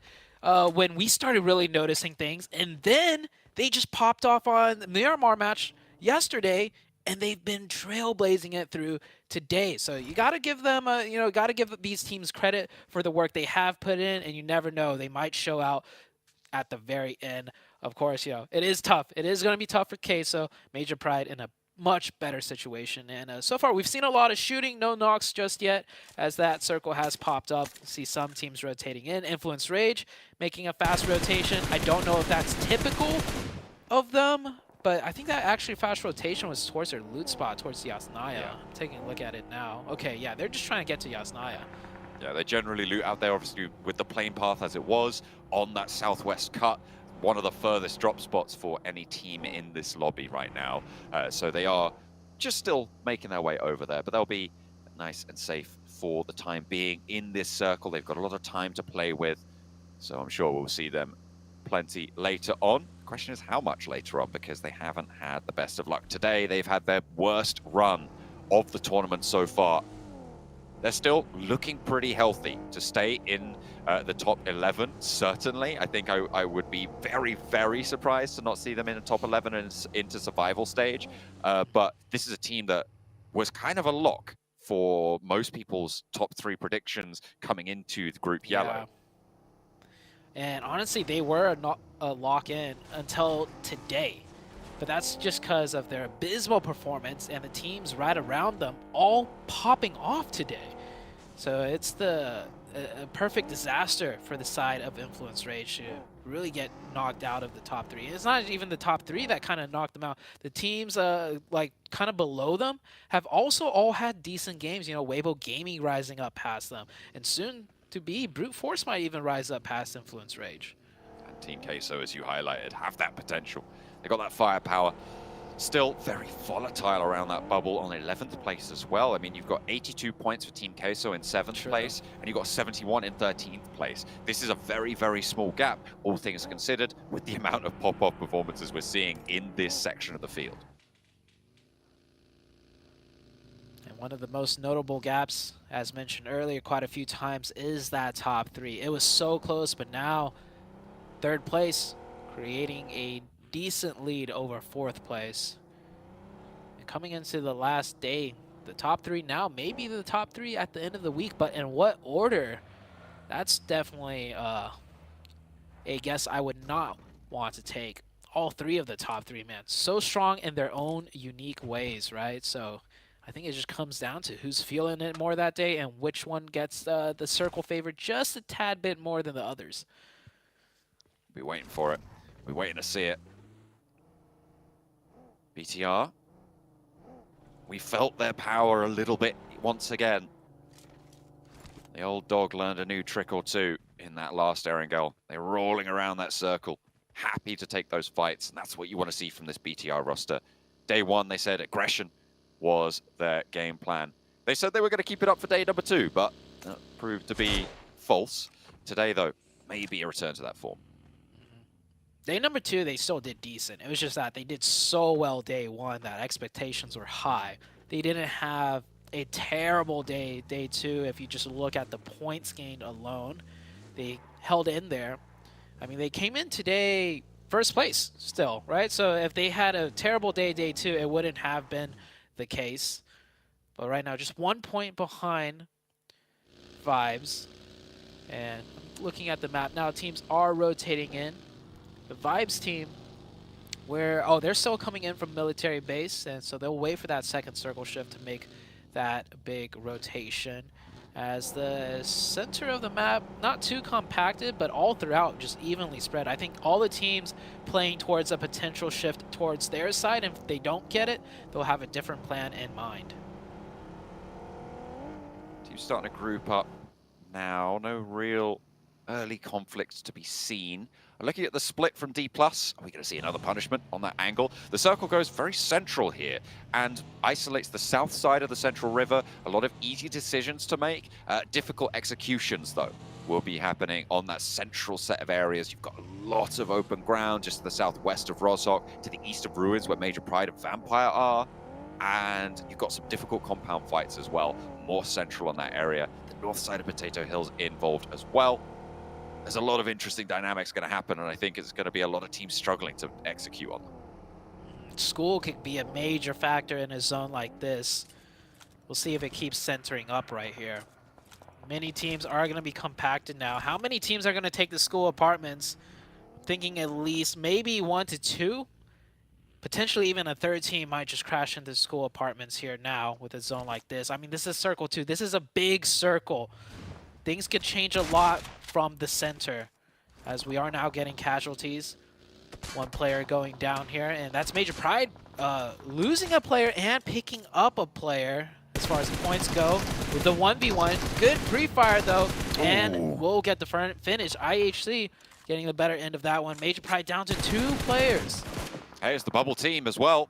They are looking to try and back up their teammate, and actually Divine steps a little bit too far forwards and is clapped back, but there's an off angle from Genesis as well. Potential danger for IHC. Nomi, potential to get rezzed here, but I think it's going to be really, really unlikely that you actually manage to make that happen. The crawl is just too far. Ziol, keeping an eye out for it. If Nomi is able to get to the next building, it's going to be way more possible, but no, he's spotted.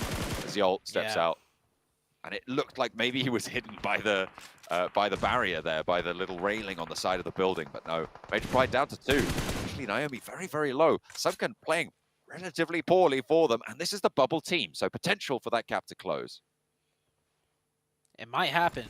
But last time, Major Pride was also down to 2 in the Erigo match we just played. And they salvaged it very well, finishing in 3rd with a decent amount of eliminations too. Could happen again.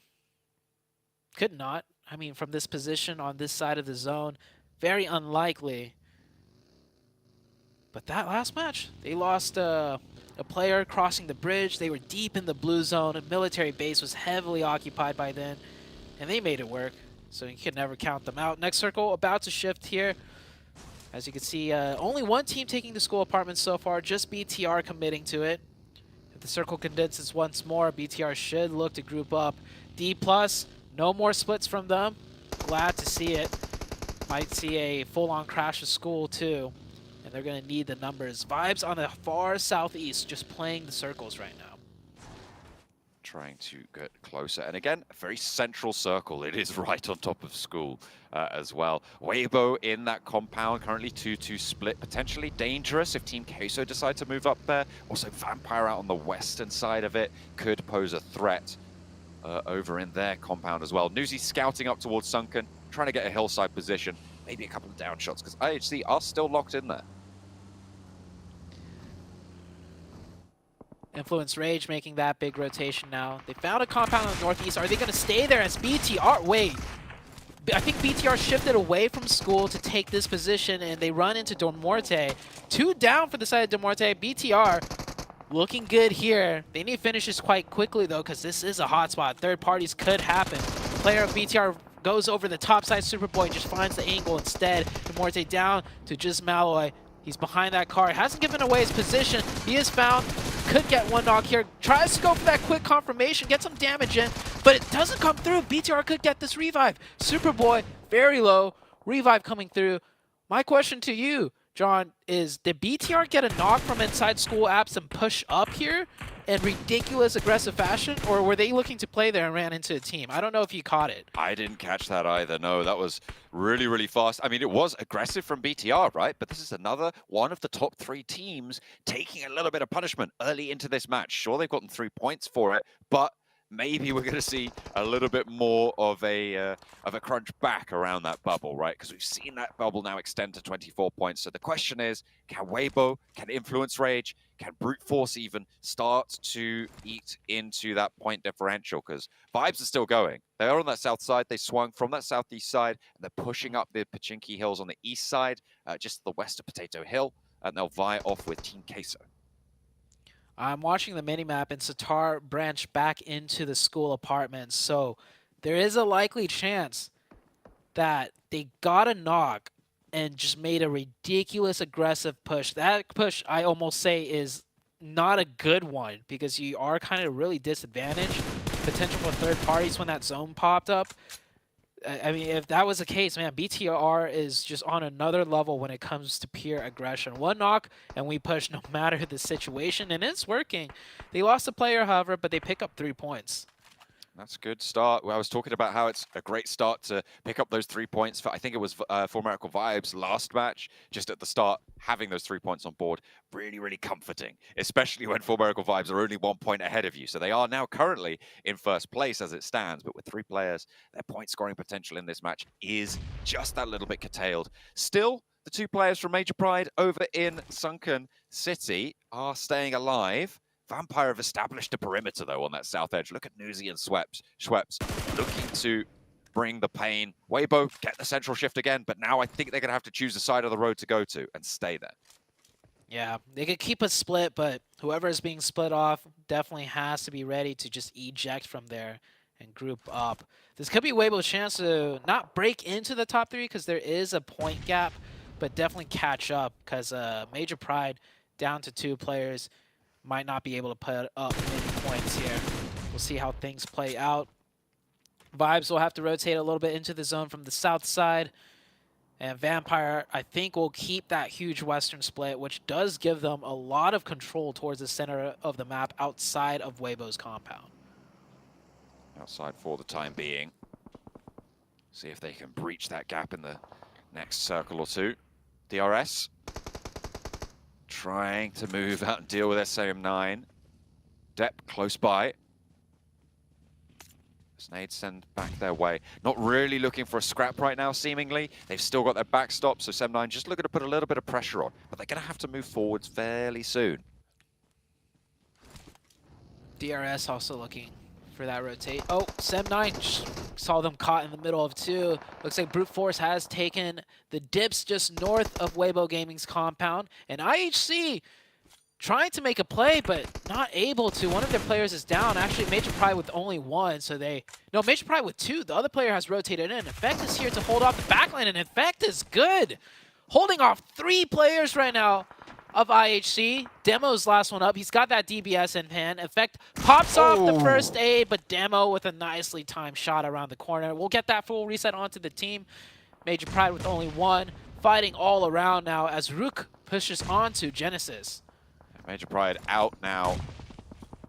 IHC going to have to leave, and that's going to be a tough task ahead with Vampire right in their way. The nades going back and forth, but not much hard aggression right now. Rook actually sending someone forwards along the ridgeline. Eugene is there. The nade onto Smile is good for the flush. Ichi for Genesis giving ground now. I don't think you could really realistically hold this one as far forwards as they would have liked. So they're playing on this south hill of Rozhok. They're going to have to descend near to school. Queso taking the warehouse we just saw as Brute Force was in the dip on the north. The only isolated fight really going on now, though, is on the northern side, Genesis versus Rook. And Genesis is in a little bit of a better and stronger position, but Rook have the player advantage if that player stays alive, that is, as he almost went down. Delta getting a knock from Bino Storm. That's happening on the south side. And yeah, DRS and SM9 on the south side still have to fight their way in. That's a 3-way fight that might be happening right here. Tam, nade over towards the position. Gianti goes half HP there. Heal's not coming through, and that's a good nade over the top if it's cooked right. Tam not going to go down, but Miguel behind is eating the punishment instead. Tam trying to roll forwards with the buggy. So is Depp. The split down the middle, and in comes a third party potentially from this northern side as Bino Storm roll up this hill edge as well. Miguel still down, but they're looking for the res. They want to keep everyone nice and together, but Tam with a nade sent his way will fall as well. Bino Storm starting to launch through with their assault. Players are suffering now on SM9's team, with only the 1 player down at this stage. Depp trying to stay alive here further down the hill. A low HP bar, wanting to get this heal off. Bino Storm with a beautiful nade right onto the opening of SM9. SM9 driving around the buggies, just trying to get info, trying to bait out shots, and a great shot from Divine rips the player out of the buggy, and at that point, I think SM9 is just going to have to give up this one and just find a spot in zone to survive in. And oh man, the nades are so good out of Bino Storm. SM9 down to the solo. BTR have already moved into the new circle. The circle pulled west. So a lot of teams in the school area are forced to eject. BTR will lose Superboy here. They are going to take that all the way down. There's 2 players now left for BTR. Team Queso, Weibo sharing that central area. The shift goes out. Vampire happy with this one as well. They get a lot of that hillside under their control. Rook trying to take care of Genesis, but Influence Rage taking care of the remnants of BTR as well. 2 players go down to a nade and a third as well. It's disaster strikes as they try and take down the final member of BTR. Just the one left remaining. It's Genfos. He gets that heal off, and now it's just Little Boy up on the high ground. The spray downs are there. That's actually D+ stealing away a bunch of those eliminations. But 4 points are in, and that is so sad for Influence Rage. It looked like they had a good time of it, but D+ roll in and ruin the day. Genfos on the off angle now trying to move up onto the high ground, spots the player, looks for the nade, launches it towards Lil Boy on the cook. Can he get it right? It's right on the ridgeline, but it doesn't quite tag the full damage. Instead, hits only a little bit. Genfos puts another one forwards, tries to scare him. The nade is cooked. Lil Boy with the DBS gets cut down, and Genfos claims victory. Genfos absolutely demolishing the Influence Rage team. Unfortunate he couldn't confirm all 4 points, but he was the one to take down all 4 players. A 1v4, a true 1v4, as he was the only player up alive for BTR. He may have wanted a couple more points than the 5 elims they got here, but that's a highlight clip in the books for BTR, and he's not done yet. It's not just yet. He could still get something happening here as D+. A little bit worried to take on this force in the form of Genforce, and he's still putting out damage. He is still alive. Goodness me, he has that 1 first aid left remaining. D+ trying to just get ahead of this one. Instead of taking the fight at an unfavorable angle, they're going to lose Forrest, gosh. On the forward position. This is Weibo with a third party. Osal as well, being suppressed on the angle. He has to move further up the hill, but it's finally spotted. D+ shredded down to 2 players. Sorry, Fabian is still active on the off angle, but he's got a fight to deal with Kenny, and it will not go his way. Kenny steps up and sprays him down. Just the 2 players from D+ are there, but another off angle shot comes through over to Kenny to take care of him. Everybody in the southeast side suffering. Beano Storm staying alive as long as possible. It looks like they've got all 4 of themselves still going. BTR almost had the run right there. Weibo Gaming almost took down the player that took out BTR. He was 1 HP. If Weibo Gaming landed just one more shot earlier on, BTR could still be in this, but that is not the case. D+ will salvage up with 2 players on the east side. Vampire have been very quiet, but of course with the zones constantly to their back, they have been putting out very well established circle control, just pushing everyone away. So they'll stay alive with 4. With how many elim points though? 0 elimination points. They're going to need to pick up a lot more because they are in the 11th place. 4 Miracle Vibes as well across those fields to the northeast side of Pachinki. And they're going to have to get across soon as well. They'll have to figure out where they want to crash. As Rook moving in, so are the remnants of D+, who have managed to get 2 players back onto their feet, but maybe not quite as favorable as it could have been. Into the smoke, they're repositioning, they're just trying to find their way in with these vehicles. Genesis trying to hold the angle, and Forrest goes down to it. Mernat's there, Weibo maybe unaware of their neighbor. I think they should have known at this stage. Maybe they were just willing to give this one over, but Mernat will be burnt away by this Molotov in the corner. If it spreads correctly, I think it might have just missed on the tag. I mean, the concrete keeping him safe there. Osal, with a nade now cooked. Beano Storm trying to move in. In the meantime, Mernat does go down. Now Forrest can get rezzed on the angle.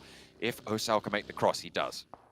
Osal with a nice execution with the molly first to stop the potential push. Follows up with a nade. Here's a nade from Team Queso. Reyes with a good one to just stop the team of Rook pushing in. No knocks, however. And Queso, they have 2 more stronger compounds to fall back to. That might be the case here, as yeah, they will concede the warehouse and let Rook push up a little bit further. Ooh. A 1-for-1 nade trade. You don't see that happen all the time. But that's Queso with 1 player down on the left side, which is the isolated side. Weibo Gaming chimes in with a distance knock the 3rd party.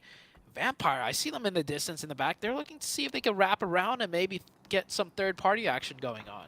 Get a position out in those headshot hills to the north of this compound.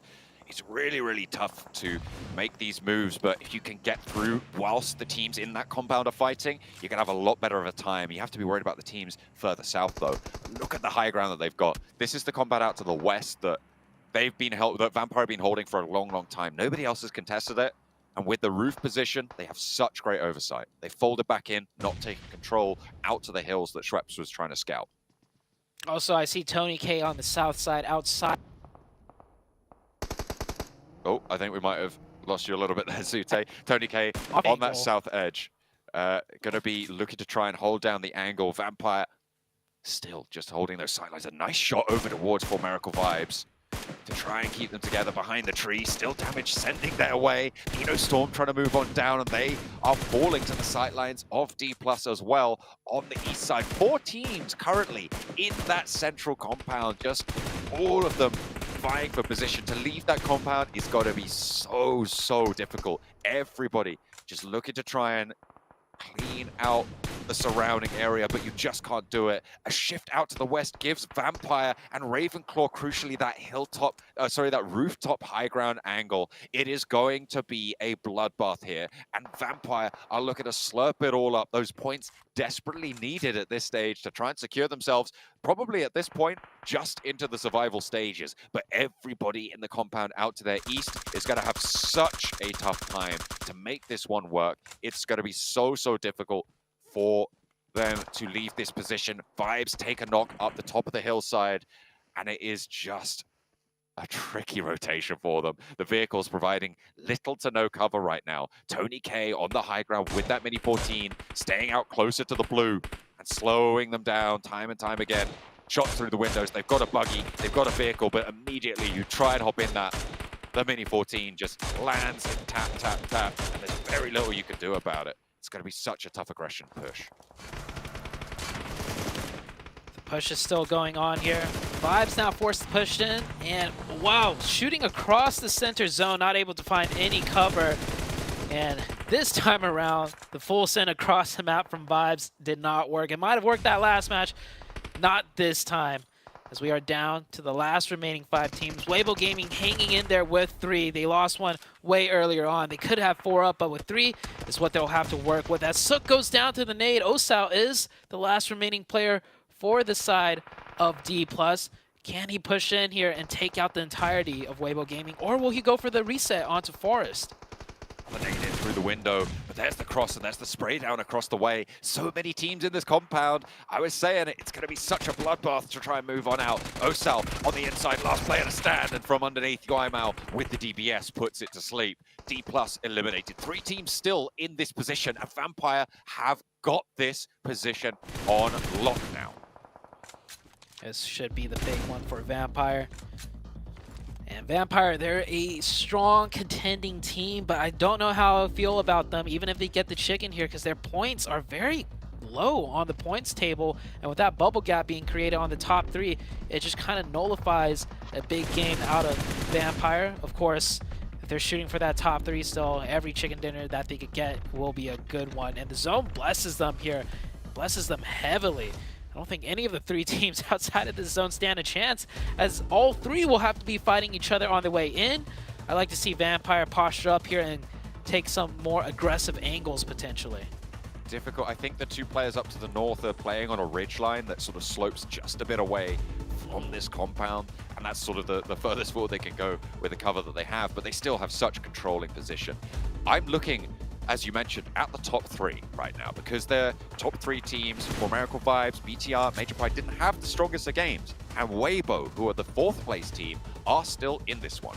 A chance to close that 24-point bubble gap that sat at the start of this match. See how much further they can go, because they're going to want a little bit more than this. Smokes just everywhere, looking to be able to make these crosses, but Vampire and chokehold across this one. Weibo Gaming, the first casualty on this insane push out into the open. Queso and Rook going at it. Weibo Gaming just need to survive up to 2nd place. I think that's the best they could hope for. The compound fight is blazing. Rook seemed to be getting the better end of it, as Queso's down to just Big Lump Milo on the top 4. Weibo Gaming fully taken out there. They went for the cross. They were into the sidelines of Vampire, and here comes Vampire. They are straight up into the wall. Tony K wants a piece of this pie. They know they need points, and this is exactly how you get them. They have so much utility. Look at that, 11 smokes, 20 nades still in hand, and there's a double nade coming on through for Tony K. He's on the outside and under pressure now from Default. Where's the rest of Vampire? They've careened across this open ground, and they are looking to close it now. Tony K will hop on up, and that is everybody falling in their face. I wonder how many eliminations they were able to close down towards the end. They're happy with it. Well, maybe not elated, but to be fair, they were just waiting this one out, trying to get the maximum value here. Vampire will close it down as we kind of expected, given those final circles. There's a relief to find a performance today to try and climb further back up those tables. Yeah, you can tell from their reaction that they wish they could have gotten more. But with the way the circle played out, they had to play it that way. If they got any more aggressive, it would have just been unnecessary risk that more than likely could have ended badly for them. As Tony K, the MVP, once again, they have had 3 chickens so far, and I swear, every single time Tony K has been the MVP. I mean, he is, absolutely. This guy has been a force to be reckoned with. A force to be reckoned with. I mean, that was, I think, a lot from that nade that he was sent on forwards. There were a couple of eliminations that happened earlier as well for them. But yeah, absolutely. Such a great pickup to this roster. Came on to the Vampire team at the start of this year for their season. Performed exquisitely at PMWI. Obviously, with Vampire's performance so far here, it hasn't been as maybe noticeable, but this guy's a terror. You cannot discount him no matter what Vampire are doing. Make sure that you keep an eye on this guy because he is a force to be reckoned with. I think the team sets up really well for Tony K too. I think every time there's an off angle to be had, they trust him to take it. And whenever a push, a spearhead needs to be made, the other 3 players are there to support him if things should go wrong. And man, what a match out of Vampire. They need a lot more of it though, but hey, starting it off strong on this one with a few more matches to go, Vampire could still bring it back. It's going to be tough, but Zute's right. They can still definitely do it. They went into that match in 11th place, technically safe to make it into the survival stage, but I never would have guessed that coming to this event, that we'd have our rated champions of PMWI back-to-back years just struggling to stay ahead of the bubble and to stay into contention for the Grand Finals. But this is definitely a victory that they needed, not to mention gets them in a little bit of a safer place overall. Being that 11th place, as I mentioned, with Demorte being in 12th, DRS being in 13th, and those 2 teams going out early, that gives them a nice little buffer here. But obviously, as the casters mentioned here, Cameron, Vampire kind of wishing they got a little bit more, but honestly, they should just be happy with the victory right now. Yeah, you're not going to be upset with the numbers that you got. I do appreciate that Tony K saw an opportunity to rush forward and get a couple more for his squad. Yeah, you can see here, they're not super elated at it. They know that they were essentially gifted that win. They just had to make sure to not throw it at the end. But you know, you take what comes to you. In 7 eliminations, we've seen worse. We have seen lower elim wins. Yeah, whenever you see some of the other teams. Are you seeing that though, Rook, with the 11 eliminations? You were talking about this when we were watching the game too. This is another team that kind of wanting to create a bit of a cushion too, away from that 11th spot. Good to see that out of them. And going back to Vampire Esports, this team has had 3 chicken dinners now, and for them to just continue to be in the spot of, are they even going to be able to make it to survival stage? Are they maybe now going to push towards 3rd place? There's just too much inconsistency for me out of this team. I want to start seeing a little bit more consistency. I mean, if we even went back and look at their wins, they're never able to follow it up. It's 7. They have 37 placement points with 3 chicken dinners. Ooh. Yeah, they have the most chicken dinners in the lobby, but 7 placement points outside of their victories is not a good sign here for the team from Thailand, who honestly should be doing better. Yeah, that's what I'm saying. Way too inconsistent. I didn't realize it was that bad. That's really, it's the really worst bad. ratio I think we have, actually. Yeah, it is the worst ratio we have. Yep. Yeah, I mean, yeah, look, even at the bottom, Genesis have 8 and 16. Wait, they had the lowest placement points outside of chicken dinners. Yeah, Genesis with 8, they have 7. Like, not good. Yeah, I don't know. I don't know. It's we sort of been hounding on them this entire time. I think that they should make the decision that the second it hits phase 3 to stop using vehicles, because that's usually where the trouble arises, right? But it's so hard to like count them out though, because you'll see rounds constantly, and honestly, so much of it is on the back of Tony K. You'll see all of these rounds where he'll just create something out of nothing, and it's unfortunate that those sorts of rounds only happen every once in a while. but there's all, you know, it's like there's this like level of magic that we're starting to really like see there. Okay. I do like a little bit of magic, especially when I'm watching some PUBG Mobile. I mean, we're gonna harsh on Vampire. We're gonna hound on them because, I mean, if Michael Jordan, you know, was putting up like 5 points a game, of course they had on him. One of the goats of, you know, well, I was gonna say the goats of all time, but that's saying like rip in peace. One of like the best ever. You got to be able to perform when it counts. But either way, I mean, Vampire. Yeah, I know, right? But either way, I mean, there's 7th place, Rook in 6th place. I'm actually quite surprised to see Rook be up at this kind of level right now, but really happy to see it. I mean, we saw him towards the north side, as you mentioned, Seven, saying I noticed them, and I was like, how many limbs do they have there? Because I feel like they were quiet, and then you look, and they have like 7, 8 limbs, and I'm like, okay, this team is going a little bit under the radar, but getting themselves ever so closer to potentially breaching top 3. For you guys who are potentially looking to breach top 3 in your own way, you can go vote for PUBG Mobile to be the best esports game. It was brought up by, or nominated by, the Game Awards. Make sure you guys check that out. Voting's going to end on December 7th, so make sure you guys get your votes in. Seven, did you get your votes in? I haven't. I'm going to. Cameron, did you? Oh, instantly. Yeah, thank you. I already had a computer set. I already had a bot set up to do it for me. Oh, okay. Well, Seven, if you are going to go vote, make sure you do it on your Infinix GT10 Pro, which was born not only for professional gamers, but professional voters like you, Seven. All right, you know what? Let's talk about Rook a little bit more. Going into Miramar yesterday, yeah, we do. No. Right? To Miramar's? Maybe they'll be able to perform again? We have to go to break. That's why I was saying that you can't. But you know what?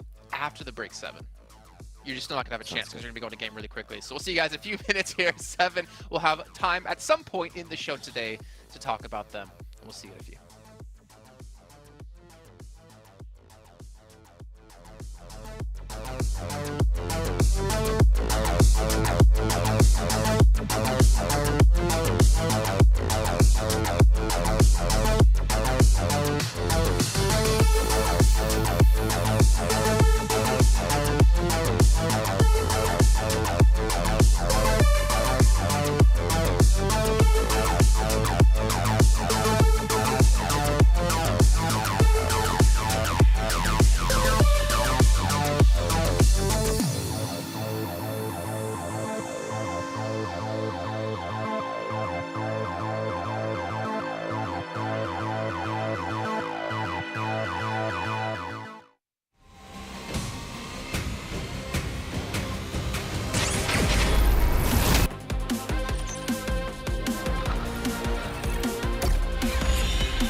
All right, well, Seven, this is your chance. This is your opportunity to talk about Ruby.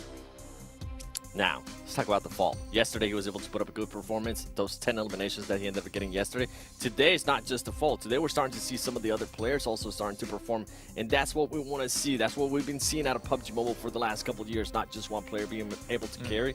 And then another one, that just out of Rook, right? Another one with Vampire Esports. I just want to deep dive a little bit more into this. We need to start seeing some consistency. You mentioned it perfectly there, Jason, in regards to their placement points. Outside of those chicken dinners, they're barely being able to get those placement points. We need to start seeing at least some good finishes because they got the fragging power. I feel like they just keep sending it.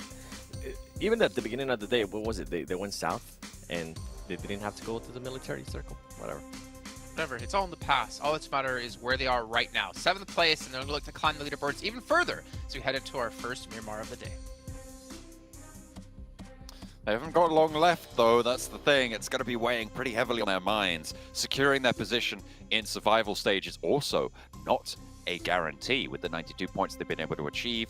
83 right now is the 11th place team, although the team below that, Muerte, 72 points. So maybe a little bit more leeway there. But if they want to chase up to the top, you're right. They have to be more consistent. Yeah, the bubble to get into that top 3, also the bubble to drop out of the survival stage group is just anything could happen to the teams right dead in the middle of the pack. And I'm looking at the scores right now. So many of these teams are sharing similar amount of points. So that's multiple squads that could make it into top 3 and also could drop out and not even make it through to the survival stage. Of course, you know, with 2 more games and a whole day left, we'll get a much better idea by the end of the day as to the fates of all of these certain teams. And that top 3, it closed the gap just a little bit. Weibo Gaming a little bit closer to that top 3 now. I think what's dividing them is a 15-point difference. So little by little, Weibo Gaming are working their way up, and also little by little, Influence Rage is dropping further and further down. Yeah, they are having a tough time of it. I mean, if they continue on this track and they lack the consistency that we were praising them so heavily for over the last 2 days, there's a very real danger that they could be near that bottom bubble as well, remember, to not even make it to the survival stage if they stay the course. The bubble for the previous 2 weeks was 116 back in Group Green, and in Group Red it was 123. This is for the 11th place team. So that's the sort of measure that you're going to be looking to. Once you've passed that 120-point boundary, it's pretty likely that you're going to be seeing yourself up in that survival stage guaranteed. And obviously more than that, you're going to be looking towards the top bubble, which is around that 180 to 190 point sort of barrier. So no team has managed to cross that threshold just yet. We've still got a long way to go. We're having a little bit of a hot drop here for Demuerte. Seems like we might be. Is this IHC? I feel like it might be as well. These guys love an early fight. Demuerte and IHC into the hot drop fight. Here we go. Circle pops up. It is far south, opposite of plane path. This southern circle is on Miramar, just like every single time with this group, it seems. As the fight rages on now, the hot drop, one of the players of IHC, Alex, only with the pistol in hand. UMP for Korka, he's on the outside balcony. I think Demo can see him there from the third-person angle, and oh, that nade almost sails into Alex, and oh, the lean peek out the windowsill. Ooh. Almost. He still gets caught though. Zayo from a different angle catches him. With the micro Uzi as well, Alex has got that sawn-off in hand. Pretty dangerous, especially when you're looking for the flushes. Opens the door, baits the shots, but no shots come on through. Malloy here on the high ground with the Scar. IHC currently doing better on this fight. Looks for the cross, Demo caught. And will be behind the wall, but that is a player down. And nade right onto his feet as well from the off angle. Godless keeps it in check, and Milky Way now repositioning. Looks to line them up with the micro Uzi in the alleyway, but he's caught too. And Demuerte looking pretty down bad right now. Furia trying to just get out of there. Milky Way might have looked for the angle for more knocks, but he did find the confirmation instead. So at least 1 point, Furia in a 1v3 situation. The stairs are a good spot to hold a 1v3 though, as he gets 1 knock. Now he needs 2 more, but he swings out a little bit too wide there. The double push is good. IHC pick up 4 quick points, lose 1 player, but at least the fight is finished over quickly, as this circle, there's a decent rotation for them to make still if they loot fast and rotate fast. Team Queso, the only team to have rotated in, but I do believe Queso is a team that loots Los Leones as well. Demuerte, 12th place right now, losing out the scrap. Really bad news. We talked a lot about that bubble, and I don't think we focused a lot on Demuerte since day one. They were able to get some decent performances. I felt like they were going to be one of the better of the 2 EU teams. In fact, I called it out, and it seems like Major Pride took that very personally and really stepped up their game after that point. Demuerte have had that fall off as well, and it has kind of been a little bit disappointing because these players, this team, really solid mechanical stuff. I just feel like some of the positions just haven't been that great. I mean, they're making some rotations that I think could be tidied up, and they are being punished for it. By the way, if you noticed it, the viewers as well, we kind of just witnessed Beano Storm just land. They drifted from the west all the way to the eastern part of the map, just drifting their way in. So I had to do a quick double take. I look back on my mini-map. Yep, they just parachuted in. So we were seeing a lot of this on. I do feel like this PMGC this year in particular, teams are employing a very long gliding parachute versus gliding in the parachute for a vehicle and then continuing on. So this is a change for me, that's for sure. Sem9 on the northeastern side, rotating in. They'll have a straight shot into the eastern side of the circle and could even make their way quite central as the whole entire eastern side of the zone is clear. Major Pride playing on the west, so the opposite end of things. On the south shift, they'll be moving past Minas Valle, close to D+ on their southwest side, with Chumacera currently occupied by Formarical Vibes. They have got a little bit of a crunch on, but they know this ground well. They'll be able to find the spot that they're looking for, I'm sure, with D+ seemingly looking to sequester themselves a little bit closer to that coastline, rather than pushing up into the hills to the south of Chumacera. Weibo Gaming have rotated in here from Picado. Did some quick looting. It was a nice drop off plane path too, so they were able to loot up pretty quickly. And now they'll find more loot in the form of Los Leones. This is their first rotation position. I do remember them playing the same exact spot in a similar zone. So that is one of their favored positions with a southern circle, keeping Los Leones in. Right on the edge of it. So should the circle go west, they do have easy sight lines there. And if it shifts east, they're on the edge and they could wrap back around. BTR coming in from the power grid position. They do also have a straight shot as not too many teams have rotated center yet. It's just Bino Storm and Weibo Gaming, and Team Queso are actually on the southern side of Los Leones, like far south on Los Leones looting. Just trying to keep up that loot.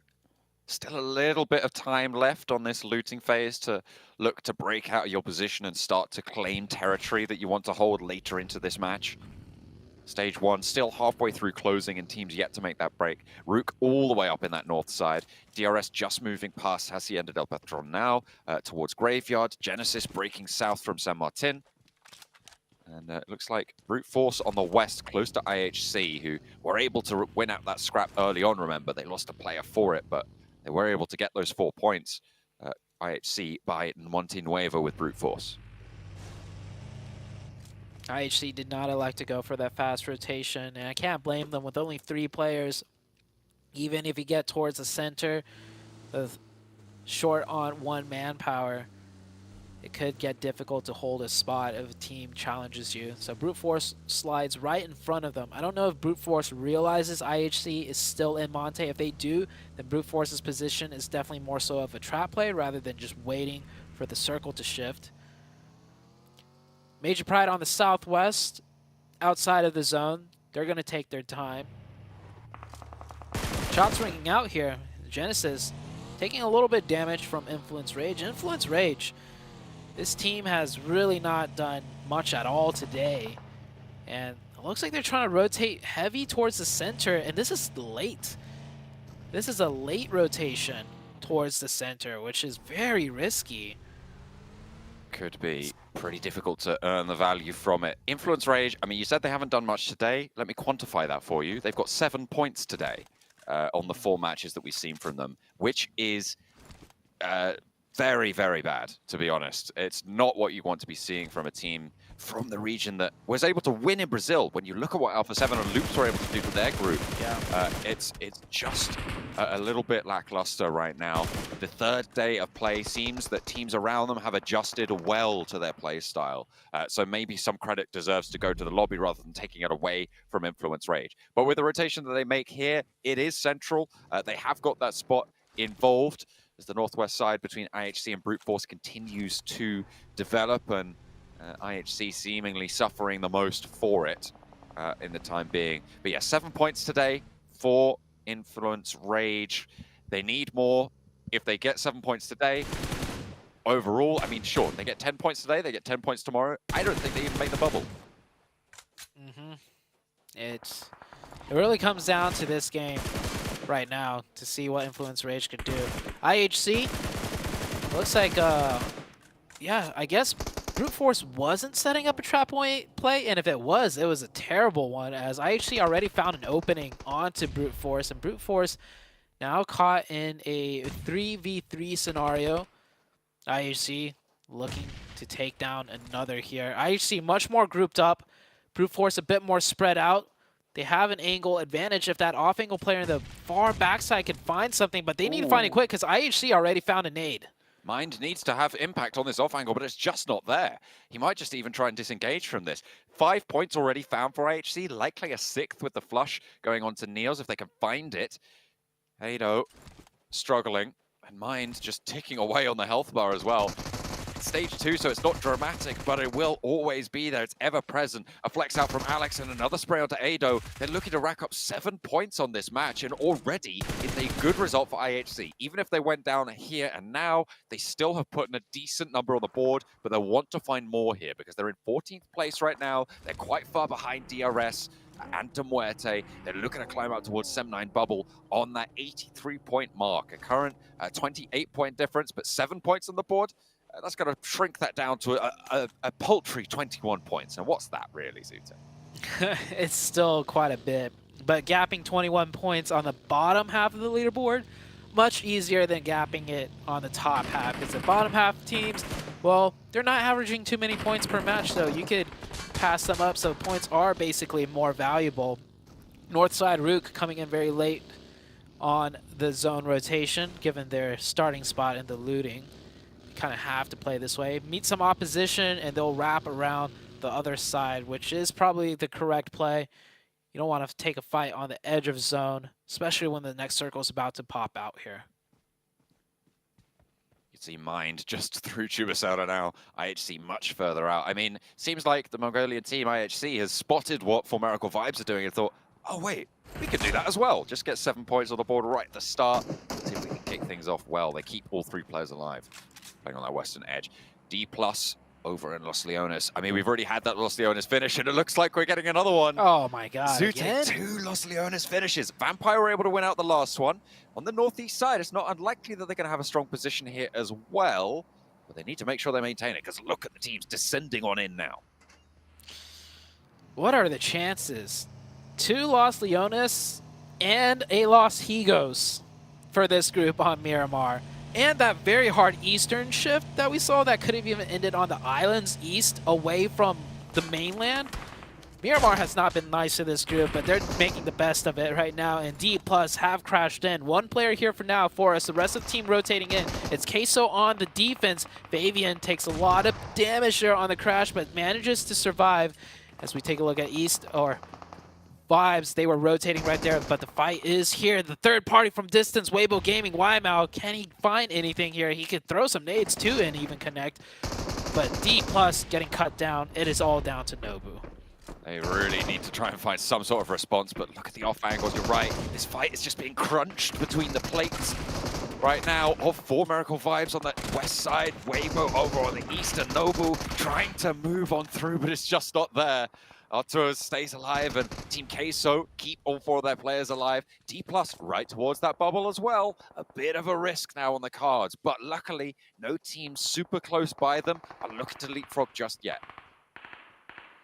Weibo Gaming on the south side right now, pretty spread out. They have a lot of opportunity to catch brief sightlines. The issue with that is, even if they get a knock, it's not going to be a confirmed point. And the circle more central towards the north, so there's a chance that Weibo Gaming have to push into Los Leones, which is always difficult unless they get a nice southern shift. But if that nice southern shift comes out for Weibo Gaming, look just to the east of them. Major Pride is there too, the team that they're trying to pass up. DRS, shots from IHC, who continue to look to frag out in this lobby. A rotation around, maybe looking to crash on this position as well towards DRS, sweep out this northern side. Alex moving forwards, Godless sweeping down low, Ziol going on that roadside.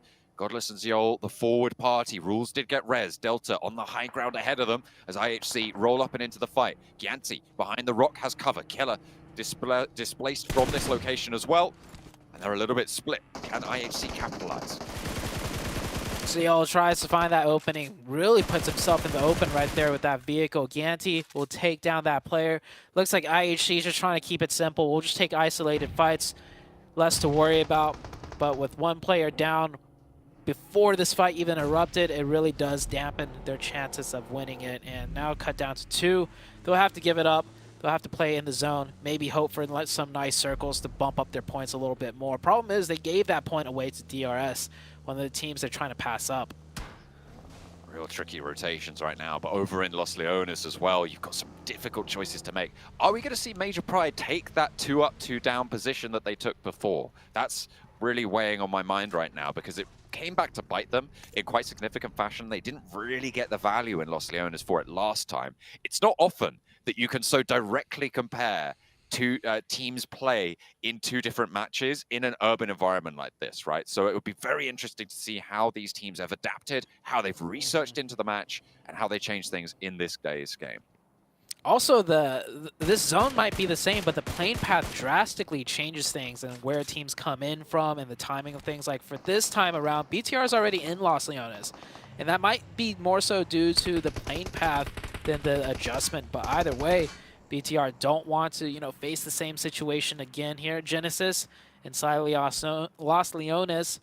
One of them get knocked, and oh, the angle from the side. Murnat will find an opening. I don't think the push is going to come through, though, as one of their players is getting revived. Oh, two more from the backside, so Murnat and his teammate are pushing closer, but yeah, it's not a full engage. And a re-knock.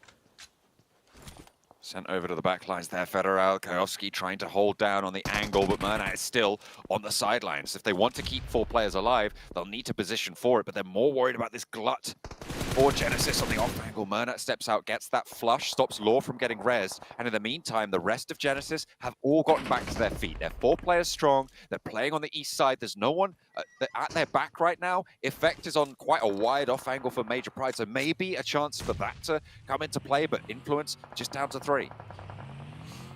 Yeah, Influence taking the position that Major Pride had the other day. And we saw it's very hard to convert from up there. If you get knocks, it's into compounds, and whoever gets knocked in the compound knows exactly where they got shot from, as Vampire taking the fight with Sem9. And oh, actually, it's Vampire with the position with the high-rise that we saw Major Power have. There's 2 different ones, but I think Vampire's in the one that goes all the way to the tippy top, yeah. Major Pride still wants some high ground there. You can see Dino over on the angle. Effect still all the way back out to the southeast side, not in this zone. Vampire, are they going to go much higher than this? I mean, that's the last floor that Vampire can get to without having cover on the stairs, right? So maybe just breaking that one out, trying to give a little bit of time. But Tony K goes too far out, gets spotted, and it's Rook to take the shots. I don't think he's been flushed just yet, but might be only a matter of time if he's crawling back down. Yeah, it's risky to move too, because each time you crawl down those steps, like you mentioned, there's no cover on the sides, and each little tap will cause you to bleed further and further. And you can't drop down either, because if you're already knocked, you'll confirm yourself in a way if you drop down. Sem9 looking up there too. Tony K, such a big player for the team. They really do want to try and get this revive if possible. Looks like Ravenclaw is going to go for the run up, and instantly just peppered from Rook once again. I mean, you got to know how dangerous this run is. They actually sent Tony K all the way up to the top, so instead of going down, they went up. Ravenclaw just throws it away. I feel like it's a little bit too risky to go for that push. You don't really have any smoke cover on those stairs either. But it's Tony K. That's true. It's Vampire Tony still K. have 2 players alive, though, and that's Schweppes and Nuzi. We'll see if they can do anything to try and convert Vampire's performance in the last match into a consistent climb up the tables, but right now it's not looking super likely. Major Pride will not make the same mistake as yesterday. They haven't got up and committed to that high ground. They're playing as 4. They're pushing in from this south. Yeah, the circle has been shifting, by the way. It just keeps going into Los Leones, so nothing's really changing besides the teams on the outside having to join the party, join the Los Leones chaos here. As we do see the last player of Brute Force trying to find some way in. The Vibes team still right on the edge of the zone. We saw them rotating right there. I don't know if they're going to make a hard committal rotation into the deep end of Los Leones, but with this wrap, it might be it. Usually teams wrap around like this to scout out a pathing to shoot straight shot in the center, and I mean, you don't want to stop at the edge because you're fighting one team and then another as the circle keeps closing. Shots across, and Influence Rage put up a point on the board as Major Pride lose 1. 3 players alive for Influence Rage still. Vibes trying to move on in. They are playing as 4 as well. A little bit split on the convoy. You can see 2 players a little bit further back. They get up to the apartment block. Have a little bit better time of the forwards too, though, because Genesis have spotted Apex up on that ridgeline, and they don't want to let him get down there. Doesn't have a vehicle, seemingly. Did hop out there. Major Pride diverting some attention to try and hold on this south edge. Moving on through the ground. Actually, just sending straight on through to regroup again. So 3 players still active for them on the buggy. Yeah, Major Pride pushing in to Los Leones initially as a 2-2, which I do like because they take 2 sides of a strong road pass. So if it goes east or west, they already have a position. But after losing that 1 player to Influence Rage, they don't want a solo player off on their own. There's no revive potential, so grouping up as 3 is the play here. Brute Force made it in, but just on the very edge. Mind also with no more meds. Not even a boost ticking. He's probably running around to look for whatever he can. Some bandages, potentially. As we are going to head into the next circle shift. Taking a look at the teams. BTR only have 3 players. Major Pride lost 1. Vibes still with 4. They're on the south side on the edge. And the other big team to watch out for right now, Weibo Gaming, does keep their 4 players up. They've been here since the very first zone. They are in a crucial position, not only in the circle, but also in the standings, right? This is a chasing team right now. They're 4th place. They're a couple of points behind Major Pride right now. With Major Pride down to 3. They're going to be a little bit limited, but in urban environments, I feel like it's just almost impossible to call these things always. I don't think anyone would have called Vampire yesterday. I don't think anyone would have called Bigatron doing as well as they did yesterday. It's so difficult to predict what's going to happen. There's so many different cases for what could. It shrinks onto that area that Major Pride have the south side of, but there's a lot of open ground in the middle of that. Yeah, it is. And if I recall correctly, don't let that compound in the middle fool you.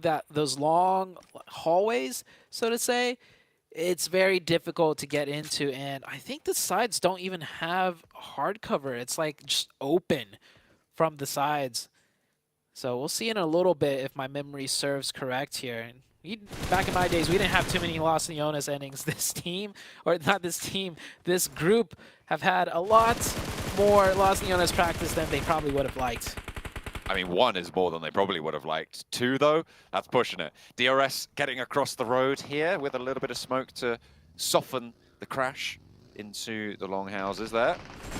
I don't know, Goonie spots rules so that Straggler is picked up, and Bino Storm take the point. They'll be happy for it. Team Queso trying to move in, but Weibo have their Straggler under control as well. Big Milo down behind the ridgeline. Gap trying to secure some of these points, and ammo is becoming an issue. Gap only with 100 shots left or so in the M4, or not the M4, the Scar. And I don't think he's confirming nor knocking anyone with the DBS at that range. So discipline, control, and more importantly, precision will come into effect for Weibo Gaming as they are running low on the long-range utility. Major Pride still in their central location. Influence Rage also trying to hold off against Sem9. Influence Rage need a good batch here for today's record because, as I highlighted before, 7 points from today, 8 when you include the elimination they've got now. Lackluster from the Brazilian roster. Rook spotting IHC will go down as well, but they already got the 7 limbs on the outside. Remember Zute, they've already had a fairly decent game. Yeah, fairly decent. Like I mentioned earlier, points on the bottom half of the leaderboard are in a way more valuable because the teams you're trying to catch up to statistically won't get that many points in each remaining game. We'll see if that will be the case though. DRS still ahead of them by a sizable amount because that point gap is there. Weibo Gaming now in a closer range engagement. The nades are coming into play, but Queso made it across with all 4 players. I like to see a 3-1 here from Weibo Gaming because this is the immediate threat.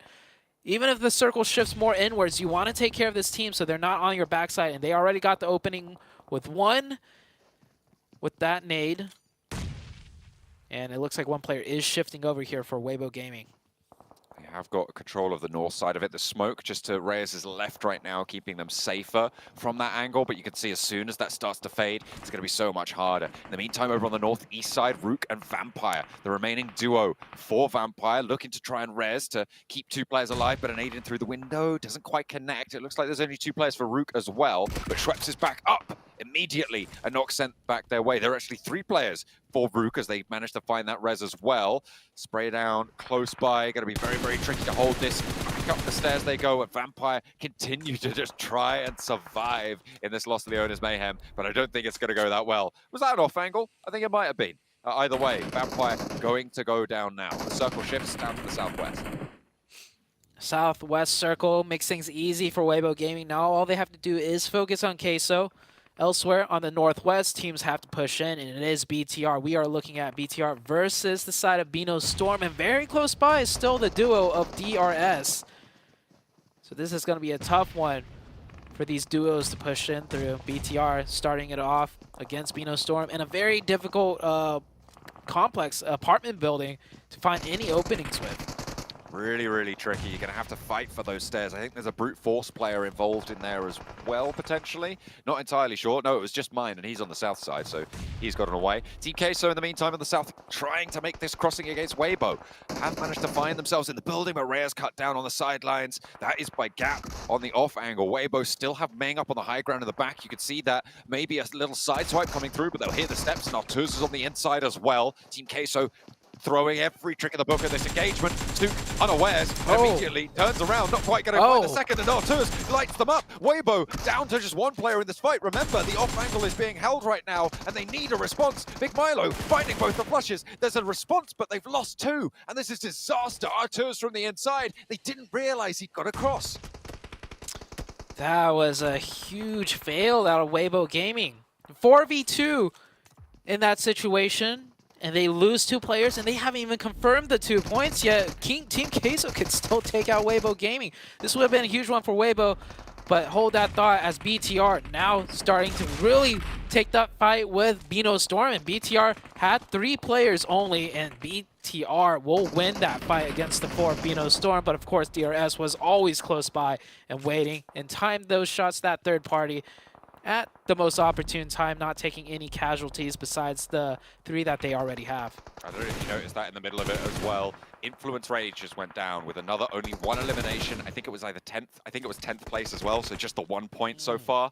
8 points today. Going into the last Miramar, they're going to need something special to try and keep up that pace. We'll see who can take that mantle up. Weibo, with their chance to close the gap, being taken away from them. Major Pride and For Miracle Vibes, both still alive. But on the southeast side, one of the 2 of them is likely to be going down here. Just Ming remains for Weibo on their chase. They've only got 2 eliminations so far this match.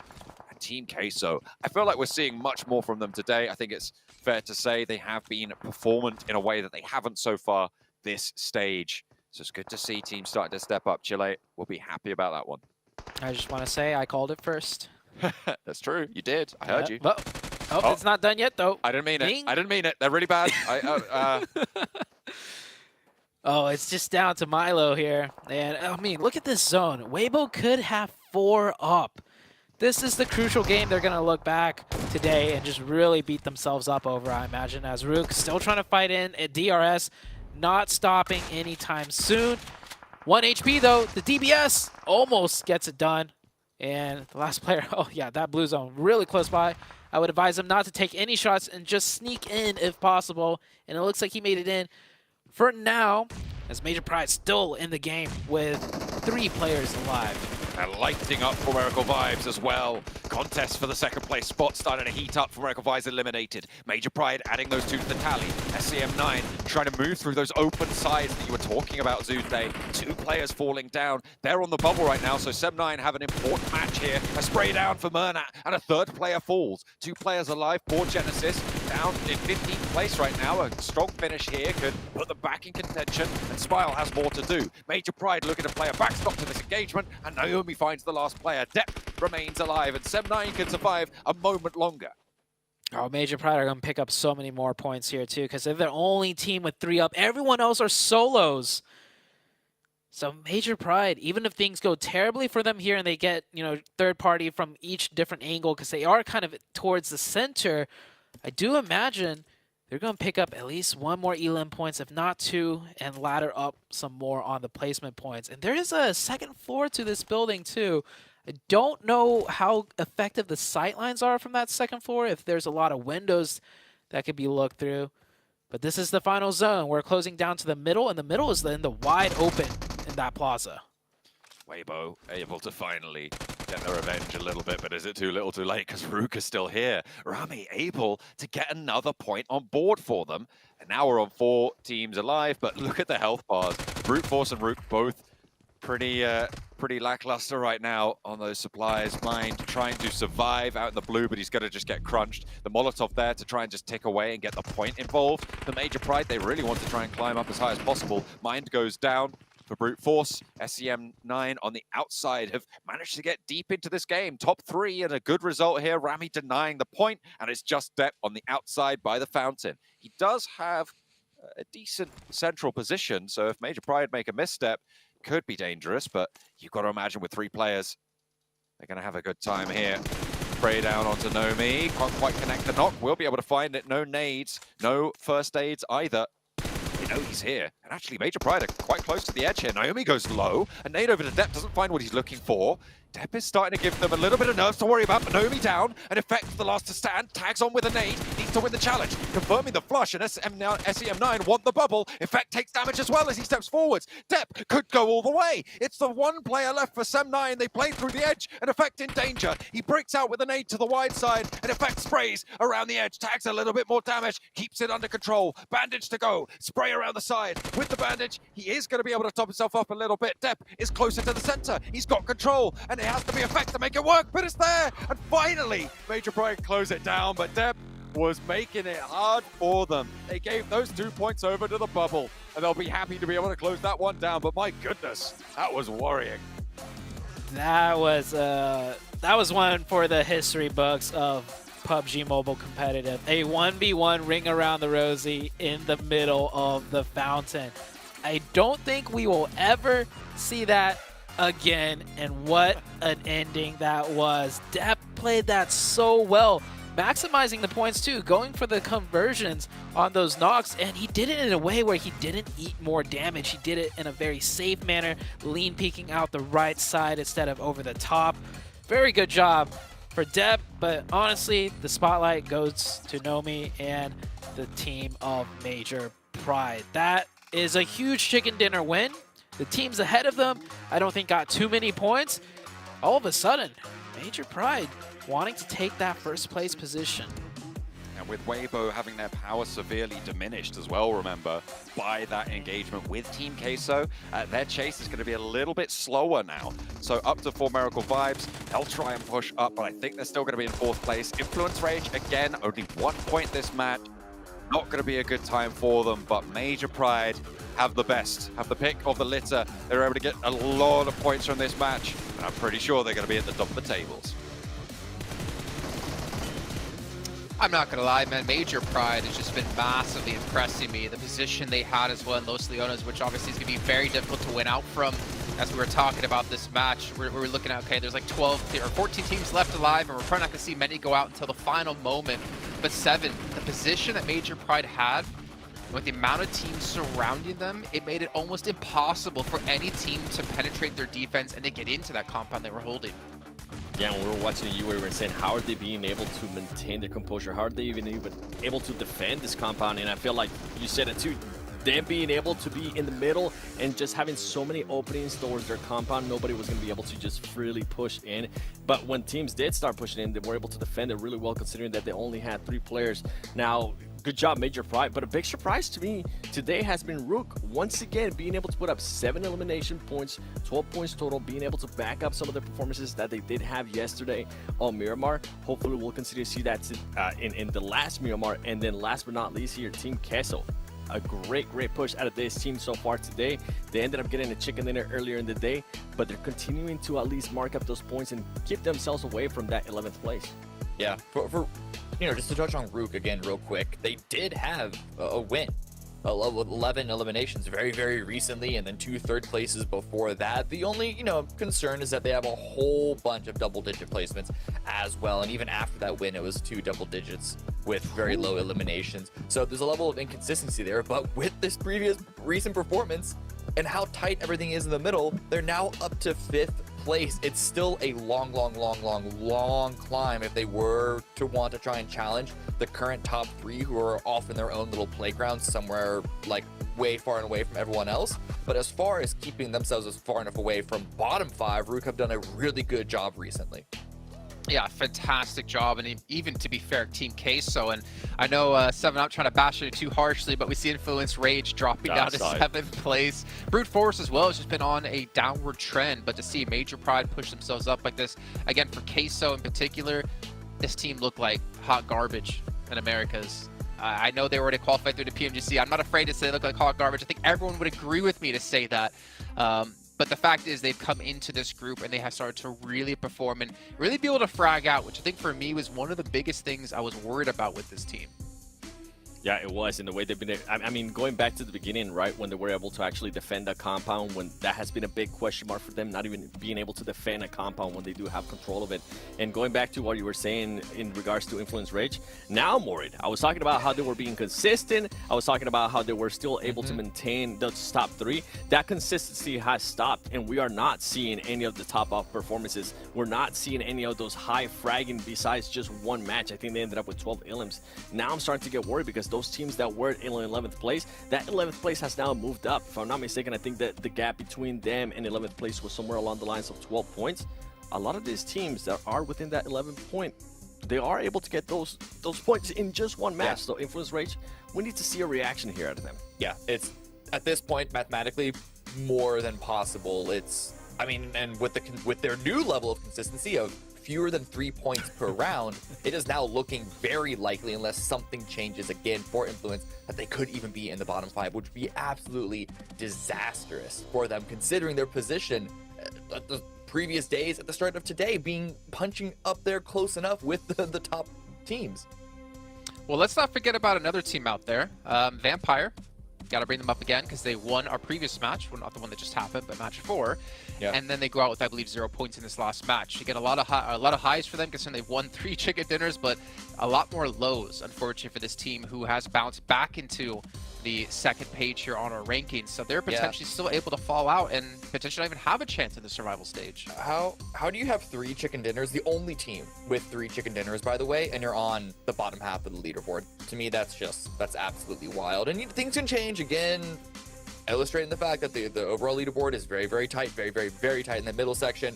5th place Rook all the way down to D+ and 11th is like 12-20 points. Okay, well, you know what? We still have 1 match left to come up today before we get into our final day of play tomorrow. So hopefully we can see some teams step up here. 7, he's going to put it all on Influence Rage if he was gambling. Me, I don't know who's going to win at this rate, but I know it's going to be a good match. So let's throw it to our commentators of John and Zute. Major Pride able to win out the second Los Leones circle we've seen on Miramar. They've had good positions, I think, on 2 of the 3 crazy Miramar finishes that we've had. The Los Leones, the Los Hicos Islands as well. They have done pretty decently well, but they are now at the top of the tables, top of the pyramid. 148 points right now, and the bubble sits at 141, so it is very close amongst those top 3, but they are continuing to just keep that moving up and up and up. Yeah, Major Pride, I feel like out of the top 3 teams, all 3 of them still need huge chickens if they want to try and, keep that spot, because the bubble, it may have widened a little bit, but man, I feel like the teams are hungry. We've seen Queso climb all the way up from the depths of the leaderboards. Weibo Gaming just hanging on in there. Weibo Gaming could have done way better that last match, but they still converted a decent amount of points. And between the top 3, if you want the top 1, I mean, if you don't get the chicken, one of the other teams will, between BTR and Vibes. Heavy strong teams that we have here in this group, and I mean, this is why we call it the group of death. Absolutely, so difficult to make headway in this group, and I mean, it's demonstrated by the fact that Influence Rage have fallen off so hard, right? These teams are so strong.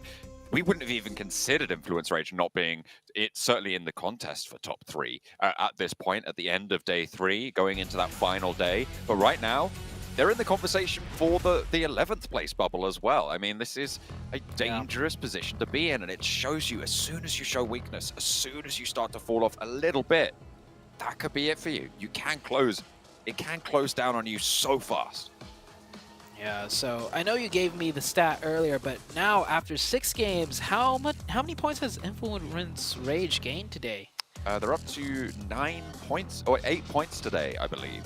8 points in 8 points in 5 games. Yeah, so if they can't get a good game here, they had 92 points at the start of today. They're on 100 right now. If they can't get a good game here, and if they repeat this performance tomorrow, like I said, they are at risk right now because the bubble sits normally at about a 120 mark. Around that sort of area, you want 130 to be a little bit more safe, but to be honest, with this lobby, it could be even higher than that. Yeah, I don't know the stats, but statistically, this could be the worst day performance across all 3 groups, maybe? Like, potentially?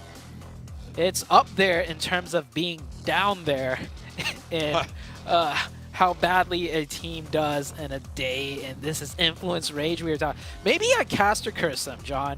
I spouted about how consistent they were so much that they are now meeting the exact polar opposite of consistent. So well, actually, no, they are being consistent today.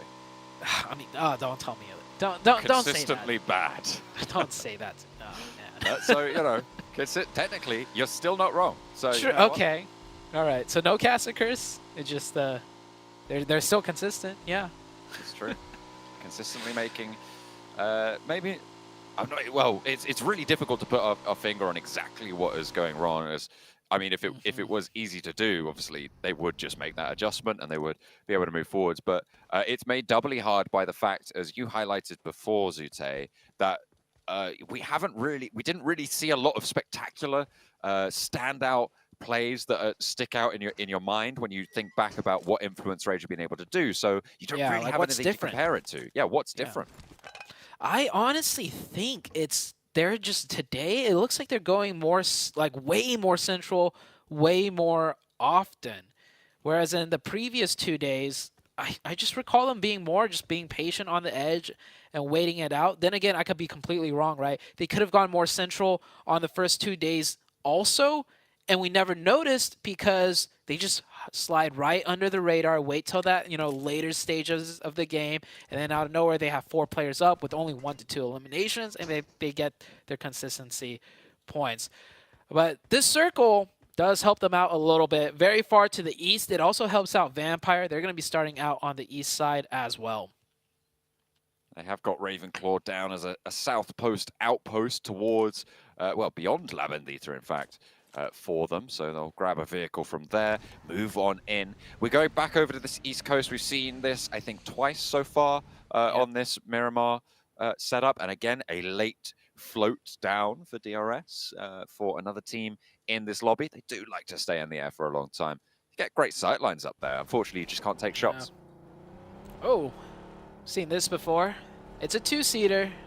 The 3rd seat on the hood of the car as he goes and picks up that monster truck. I'm sure he doesn't want to be riding the rest of the game on the hood of the car.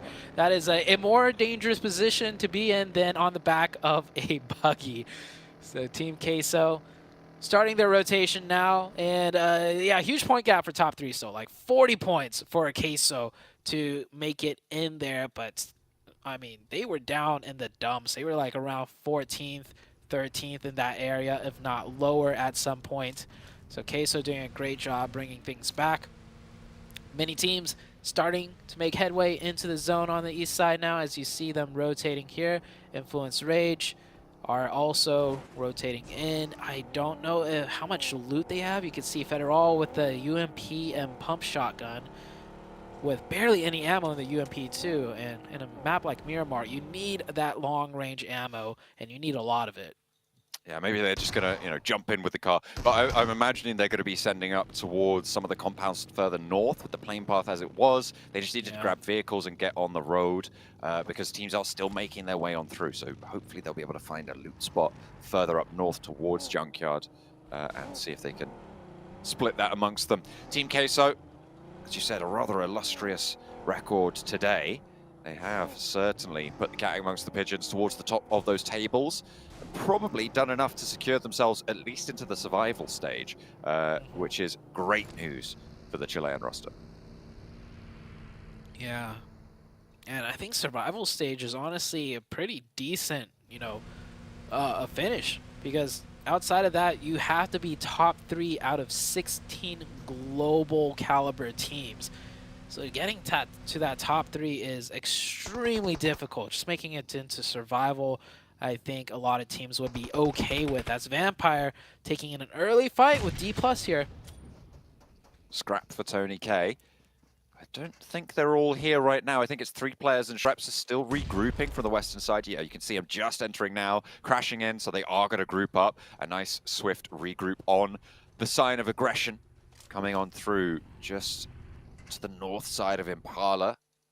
So a couple of teams looking to take a position here, but D+ still haven't made super large amounts of headway into this compound. They have broken out to 2 sections of it now, but still biding their time, not going super aggressive. D+, I think they're also kind of worried if the fight gets really messy, a third party could come in, because this is the center of the zone, and this is a power position as well. You see those giant rock formations right there. Whoever holds this compound can also get control of the rocks later on, should the circle stay or hover around this area. So third party is definitely a thing for both teams to consider, and I think that is why both teams are kind of playing it more safe, a little bit more distanced. Just playing a little bit further back, but remember what Weibo were able to do with that high ground before, especially Sook on that area, just to the east side of that big rock, of that high mesa position. With those nades, he was absolutely brutal, so team's going to be worried about that for sure. So we'll weigh pretty heavily. And a standoff continues over on the central compound, on that power position. Many teams now have positioned themselves near the center. Oh, Milo taking a little bit of a fall. He should be okay, though. But Queso, Bino Storm, Weibo Gaming, Vampire, D+, all positioned quite nicely towards the central. And off-center, we have a couple of teams, too. Major Pride, Genesis, Sem9 rolling in from the southeast, Influence Rage rolling in from the northeast. Yeah, Influence Rage looks like they actually rotated from the south up through the middle of the circle towards El Azahar to finish looting, and now they're coming in from the northeastern side. So they should be nice and looted. No more UMP and pump action on the loadout. Coming on through, they'll have grabbed plenty of vehicles. Brute Force playing on the outside right now, just near Hacienda del Patron, near San Martin, and pretty near to DRS. You can see them breaking a little bit further east, not wanting to step into that sort of, well, the very, very treacherous ground that sits around Graveyard near Picado and Minas Generalis. That valley between it is really dangerous to try and move through. So sweeping out to the east might give a little bit more problem towards Genesis, towards Influence Rage. As the seconds phase pops and we're going down, hey, it could be another Los Leones finish. You never know. Oh, man, please not. It could be an Impala finish, which we have seen. As Team Queso got a knock on to BTR, but BTR will get that quick revive. This southern circle shift is not going to be a good one for actually, maybe it might be good for Influence Rage. Maybe this might force them to play a little bit more on the edge side, and that might convert them more points in a little bit of a better game than they had today. We'll see how Influence Rage decides to play this out. As for the central zone, I mean, many things are already completely taken, and there's not a lot of strong power positions in the center zone. You got a few compounds, but that road and all the barren of fields is a dead no-play zone for many of the teams trying to rotate in. Influence Rage making their way down the east coast right now, with the hillsides to cover them off. First contact that they'll find will be with Weibo, if they have those sightlines out that way, that is, if they break a little bit too far inland. They can just stay down towards the coastside. You can see Federal making sure he's behind the dip. They're being diligent. They are scouting. And obviously, it is a strong team, and we've seen them be up there with the best.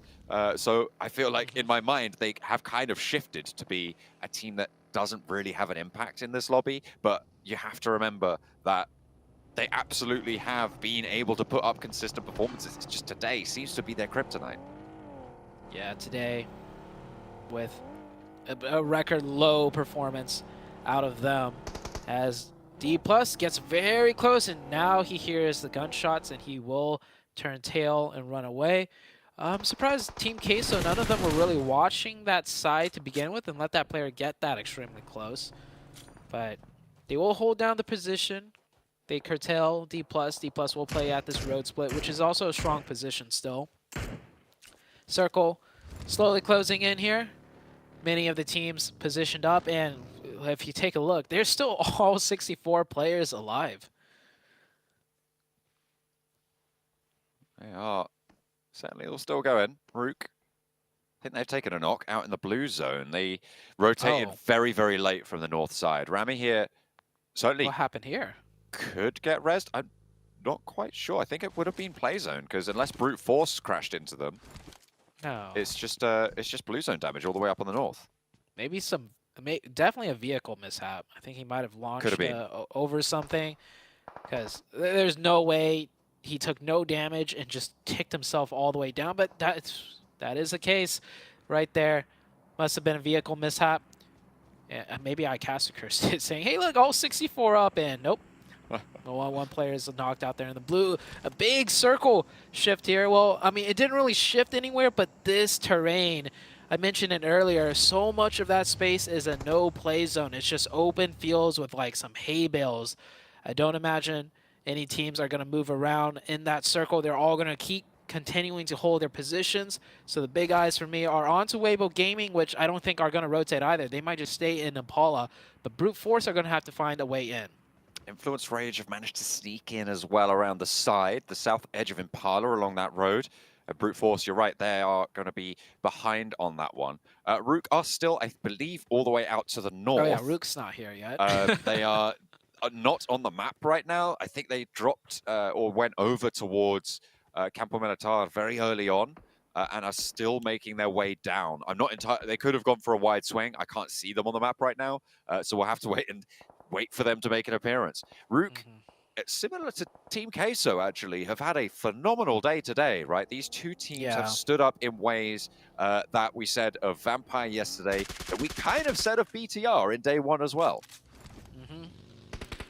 Rook always coming in from the north very late. Brute Force catches. No, he gets caught himself, taking a very long spray, not connecting, and Sam on the aggression already. Depp, he's fired up, especially from that last match, almost pulling off the chicken dinner 1v3. Depp is getting close. He's got that nade. Just trying to wait in here for more vehicles approaching maybe to go for that revive. Throws a nade out, maybe get some damage onto the knocked player. It's going to be a difficult revive for the side of Brute Force to make. You've also got a player, 479 on that off angle. You see him behind, and a lot of the sightlines of Brute Force actually worried about him. They know it's a solo here, and Depp on the forward position.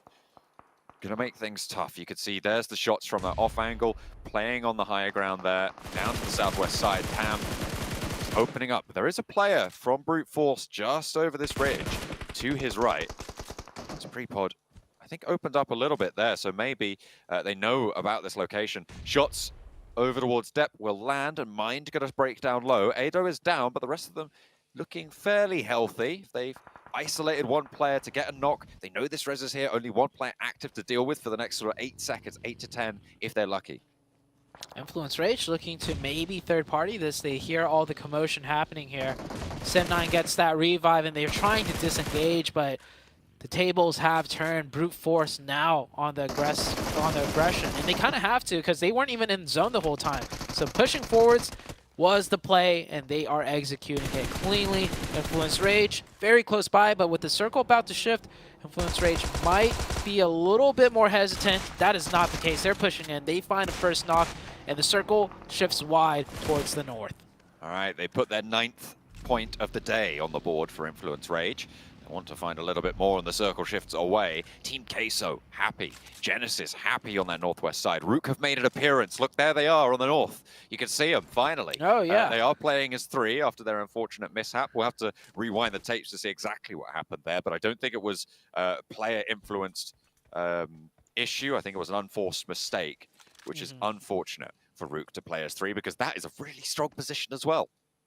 It's a decent spot. Hard to get out of, but I mean, if you're in the circle at this point in this type of zone with hard cover, hey, I'll take it.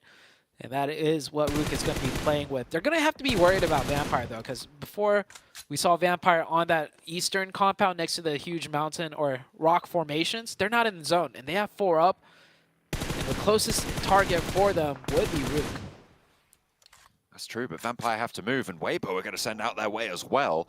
So from this eastern side, Rook can stay hunkered down. The rest of them, they're going to have to move. They're going to have to get through open ground, and other teams are going to take their attention their way as well. So difficult maneuvers. I like Rook's position on the north side. Genesis, their major competitor. There's that ridge line up on the road that they can play up to. I think they've got a lot of potential here. Into stage number 5. But DK so certainly, again, finding themselves in a strong central area. We saw it back on, I believe it was it Sandhawk, or it was one of the Erangels, wasn't it, where they had just this slap bang central area that they had completely under control. Looking to repeat that Erangel performance where they got that chicken dinner. As Sem9 finally going out. Brute Force did not confirm that point, though. It was the play zone that ticked it at the last second. And here's that wide swing to the northeast that you mentioned. Weibo Gaming meeting some opposition in the form of Vampire. So they'll just be happy with the edge of zone, but I don't think they're going to stay happy much longer because this position offers them no control. To the north, Vampire. To the south, Influence Rage. Weibo Gaming, I don't think they navigated this circle very well.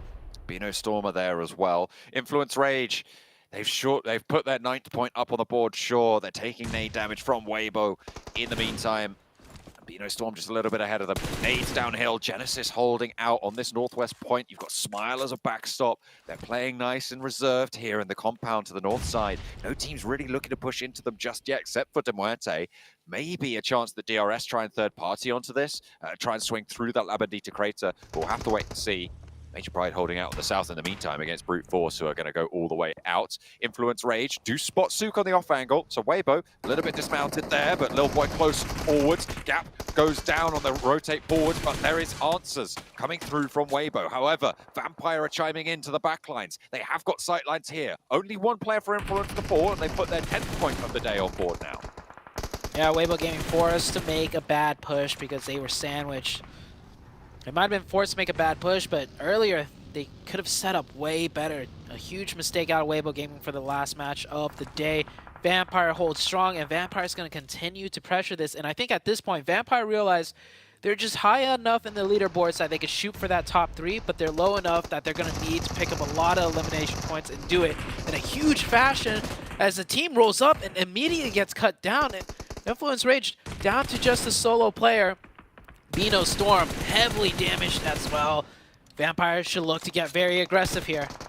It's 4 points for Influence Rage when they go down. You're right, Vampire can get aggressive, but D+ going to start to circle out wide as well, so they have other fish to fry. They might have to chill out a little bit. Influence Rage, 4 points. It's their best game today, but it's just not going to be enough. I mean, that puts them up, I believe, to 12 points on today's matches. Again, if they repeat that performance, I don't think they're going to be safe. So they have to do more tomorrow. A disappointing result for the Brazilian team.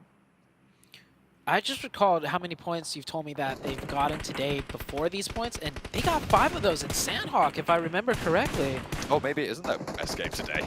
Yeah, so they got absolute zeros in between Sandhawk until now. I think they may have picked up a point or 2, but that's not my concern right now, as this is Influence Rage out and the other teams are still fighting here.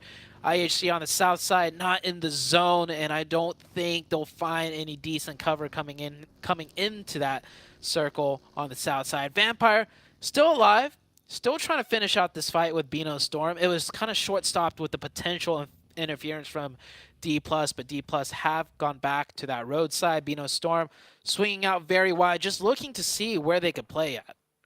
Major Pride also, the backstop to Bino Storm's position.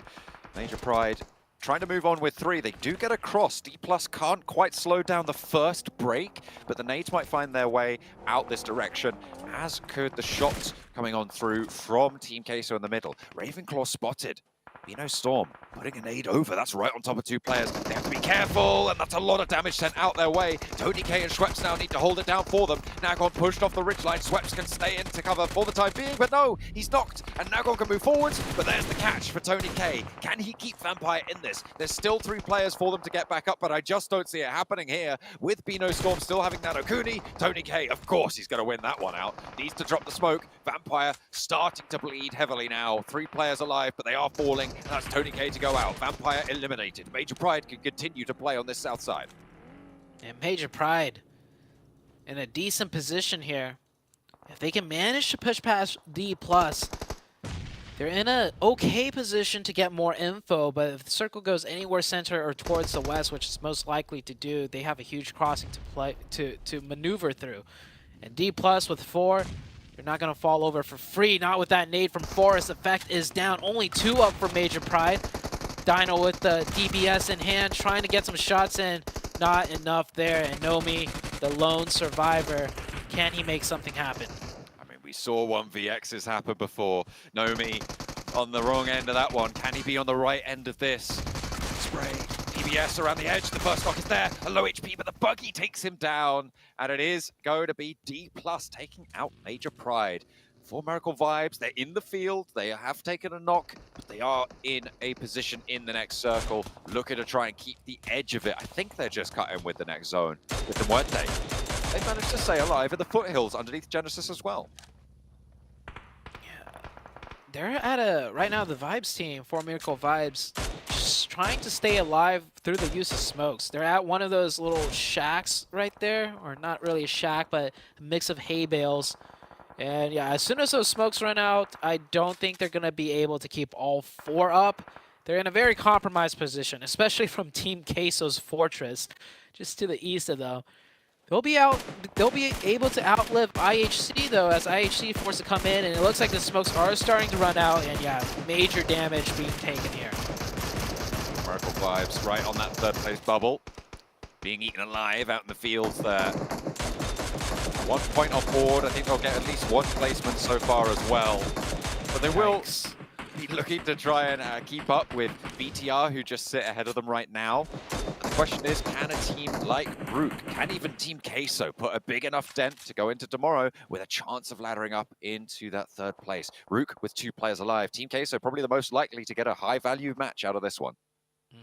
Queso only with 1 point so far, though. But with the next circle shift, I think Queso will have to push out, and maybe they could get more. And man, Vibes here, just they're a pincushion for everybody. Everyone just taking some pot shots there, knowing there's points to be had. IHC, Zayol on the outside, and IHC out-survives the side of 4 Miracle Vibes. Not enough smokes right there, and too much focus with 4 players up. Everyone wanted a piece of that pie. And hey, look at this. The bottom of the table's very, very alive right now. 11 through 15, all still in action. Some decent points potential for a lot of them as well. Maybe less for IHC as they do go down and out, so they will be staying on their points total. But you've still got to Muerte, you've got Genesis over on that north side. You've got D+ as well, looking to navigate over on that east, moving up the roadside to play close there. A battle for the bottom bubble as well will still continue to rage on as Rook are eliminated over on the north edge. Teams are posturing up for the final zone here. The biggest fight here on the northwest near this compound. This compound has, you know, that deep dip to the west and east, so it's housing 3 teams here. The last 2 other teams a bit more further away and separated, also isolated. Demorte get a crate drop. That could come in handy here. As we head into the next zone shift, who is it going to favor? Will Queso get a little bit of this favoring down there, isolated on the south? The fighting is going to bring out here. Genesis gets the first opening, does almost get that second one, and they do. Now, the side of Genesis looking to be in the advantage at this fight. The high ground position on the roof just not really coming into effect on the Smiles position. He has a 3rd challenge as well over on the sidelines. In the meantime, they have to displace the top of the roof position, and Smart might have just misstepped a little bit too far, but he makes it to the wall. Knows there's a player on the outside, wants to back up his team, but no, it doesn't matter. Ichi is there, is knocked, but can he stay alive? Can he get back up before De Muerte go for a third party? Capitalizing on the chaos, it's D+ to move across a little bit of open ground up into a ridgeline to give them a chance. DRS are eliminated, but Genesis looking to try and keep it together. De Muerte want to eliminate them because nobody's in this zone except for D+ moving forward. I think Queso might be in the zone just slightly at the previous compound that they've been holding, so that's a good circle for Queso. Queso also have one of those hay bales in front of them. If they were to do a 2-2 split, D+ moving on to the northeastern edge. De Muerte tries to go for that third party, got third party themselves as they were crossing over into the open. They're going to be forced back into the ditch, which was in the circle. Maybe a little overzealous there out of De Muerte. Up with the solo, Malloy. Yeah, he realizes he has to leave that ditch too because the full four-man team of Genesis are going to crest over. He's going to see if he can find some special spot in the center that's going to give him cover from all sides. Might have found it. We'll see how long he lasts there. Not very long is the answer. Big Milo able to pick up that point. Team Queso, 5 eliminations now on the cards. De Muerte still have a 4 elimination, 4th place, so a decent run from them and be able to survive underneath Genesis. As D+ seemingly starting to execute quite nicely here. The flush taken away, and that's actually Potro to be able to tap away with the Mini 14, denying the point to D+, adding it to the Team Queso bank. 6 elimination as they move up the wheel, keeping Fabian safe for now. And this zone is playing out perfectly for Queso to maximize their points towards the end game too. D+ with just, oh no, D+ with 4 players, 12 nades, no smokes though.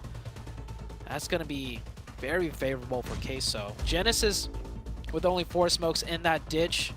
They still get the circle, and there's gonna be one more. Let's see who it favors this time around, and it goes up, but Queso already has a forward position in play. Artur's in the zone. He does move away from them. The question is how many of those sort of positions are available, because it's very unlikely you want to stack up all fully on that area. It's tricky. Yeah. Artur's going to be that forward linchpin. 2 players moving. It's Big Milo and Reyes in the vehicle. They are going to crash a little bit wide, dropping 1 off and diverting back up. Okay, so they're just playing around their vehicle. They know they need to get back and forth. Genesis taking shots. If you can take that vehicle out, it's going to severely hamstring Team Queso's power on that south side. Even if Queso makes it into the circle with 4, this is the final zone, and center zone's kind of in the middle of both, but the third party might be there if D+ is going to instead just initiate the fight. I mean, D+ had the 4 up, so it makes sense for them to go aggressive. Queso needs to time this third party well, but also to be careful not to get too overzealous and lose players themselves. Queso posturing up a little bit, but it looks like D+ are going in for the kill. They were in a way better position to get the res on D+. They've managed to pull their player back up, and now they're rolling in as 4. The nade over the top, a second knock as well, and it's going to be clean sweep across against Genesis, but Team Queso have had time to move out in the open. Potro caught across, and Nolbu opens up well. D+, 10 eliminations now on the card, looking for that flush as well, trying to get those points, trying to get all the utility back into their banks, but they don't have any smokes. Can they hold out? Can Queso keep this thing alive? Queso's gonna have to be playing with 3. That first player that got knocked from Queso, maybe he thought he had more time to get an off angle, but D+ finished that fight way too quickly, and he gets caught with his pants down. Papi Potro will not be involved in this final fight, and it's a 4v3. D+ with the man advantage, and honestly, with the way this zone is, I don't even know if Queso has too much of an advantage with the blue pressing on the backs of D+, but that's a good knock. Did it come out too early, though? Because I think the revive could still go through. Might just be able to, but that slows down the pressure, right, from D+. It forces them to take a little bit of a breather, take a little bit of a pause, and that means that they're going to have to mount up, and they do have to move first to D+, especially with the blue zone now. With that extra little bit of time to move forwards, they have to go for the crash. Here they go, no smokes in tow, and they will not be able to find much, but they managed to make it up to a hay bale. Nades in hand for every single one of the Team Queso players right now. They know the value of them. They're going to try and extract it from this lobby. Forrest is forwards. Hasn't taken damage just yet, but the nade over the top tickles him down to half. Another to follow it up, a third as well from the back lines of Reyes. They continue to lob them forwards, and it's Big Milo to go down first. This is a good start for D+. Reyes is low as well. He's been spotted over on the off angle. Can they get the res? I don't think they have time. It's done. D+. D+ are going to take this 4v1. Arturos gets one, gets two. Hold on, it's not done. Oh. It was close. It got close, but what a huge win out of D+. They controlled that roadside, and they controlled it very well. They lost the zone towards the end, but that final decisive, not the final push, but that decisive push onto the side of Genesis was really what stood out for me for D+. They went aggressive, they went for it as 4, and then they won the 4v4, air quotes in the 4v4, because I think Queso kind of threw one of their players away, but they still closed it out. Big game for D+. Especially when you consider how close they were on the bubble. They were 11th place before this as well. 88 points at the start of that. I think they got something like 10 or 12 eliminations. That's going to put them over the 100-point mark and in a good position for tomorrow. Korean teams seemingly continuing to do well. We obviously saw Nongshim Red Force top the tables back in their group. This time around, D+, they've kind of been a little bit missing in a lot of these matches, but it's great to see that they have got this in their wheelhouse. They have done so well in that match, you're right. They had the most difficult rotation, I think, of the lobby to make, and they made it work. Yeah, they controlled it very well. They took a fight with Major Pride too on that road on the south, and then they took out Rook on the north. And they also timed a nice kind of like third-party feint attempt towards Vampire, if you recall, and that forced Vampire in a difficult spot that made them a non-threat later on. So D+ really just doing a masterclass of the way that zone played out for them. Queso got heavily blessed, and I think they should have definitely taken the match with 4 players there, but they lost one early. It still would have been close, seeing how the lay of the land worked out for D+ in that 4v4 if Queso kept all 4 up. Still could have gone either way, but Queso still picks up a decent amount of points on the most important day, right? The day before the last day, to really show where you will fall on the leaderboards and what you need to aim for. Yeah, with a lot of those teams towards the top not having the greatest final match of the day, things are starting to heat up. A lot of resurgences over the course of today, and to close it out, the final one will be the team from Korea, D+. Man, I don't know how to feel about D+ today, to be honest. Their aggression has worked for them, like you're seeing here in this match, and it has worked against them, thinking back to that 4v2 up against Major Pride. It's been an up and down day for D+, but Karen brought up a good question. Is tomorrow the day we see D+'s final form? Yeah, I mean, I think it was 7 that brought that up, but I appreciate you. You get the credit of it. Forget 7. I will take the credit. 100%, I'll take it. It's a really, hard answer, to be honest, because we're all liking, I can speak for all 3 of us, that we're all liking that compared to the previous days, D+ are going for more things. They're going for more opportunities. But we're also seeing that backfire a lot. So on this trajectory, especially finishing off the game in this way, and this was not an easy game for them to win. They weren't just sitting in the compound like some other teams were. They were having to work in from the edge with very little cover through multiple different teams. So their success here, maybe their feet are now finally under them, and tomorrow we are going to see a much more consistent, high-performing team that I definitely expected coming into this entire group. The question is, will that be enough to get them out of the danger zone? Who knows? But 24 points off of this game to end the day off is definitely a good grab for them. And I think a grab they desperately needed to have some sort of chance to get into top 3. But again, as we have to mention here, Team Queso, another 12 points. They were at, I believe, 100 going into this match, and 7. They're starting to build up some steam here. Are we going to see the cheese become even stronger in tomorrow? I was trying to think of some stinky cheese, but my cheese facts are quite limited. I mean, for a team that's been able to take advantage throughout the day of being blessed, today alone they've gotten 55 points. I'm a little bit worried, honestly, if tomorrow they don't end up getting blessed, how they're going to be able to react. Yeah. Even there on that late game, they were still able to react a little bit too slow. I feel like they should have been a little bit more aware of the fight that was going on north and try to position themselves better. So there's little things here and there. But another team that I'm actually looking forward to tomorrow, no, it's not Influence Rage, Jason, even though that is one of the teams I'm thinking of. It's going to be Rook, because Rook also had an amazing day 3 here today. They ended up with 55 points for today alone, and now they put themselves, I mean, if we're going to be counting some of these teams that they could possibly make a push for the top 3, which is I personally feel like it's going to be very unlikely. That's one of those teams, Rook. I think that's fair. No, absolutely. But this middle section, I'm starting to get...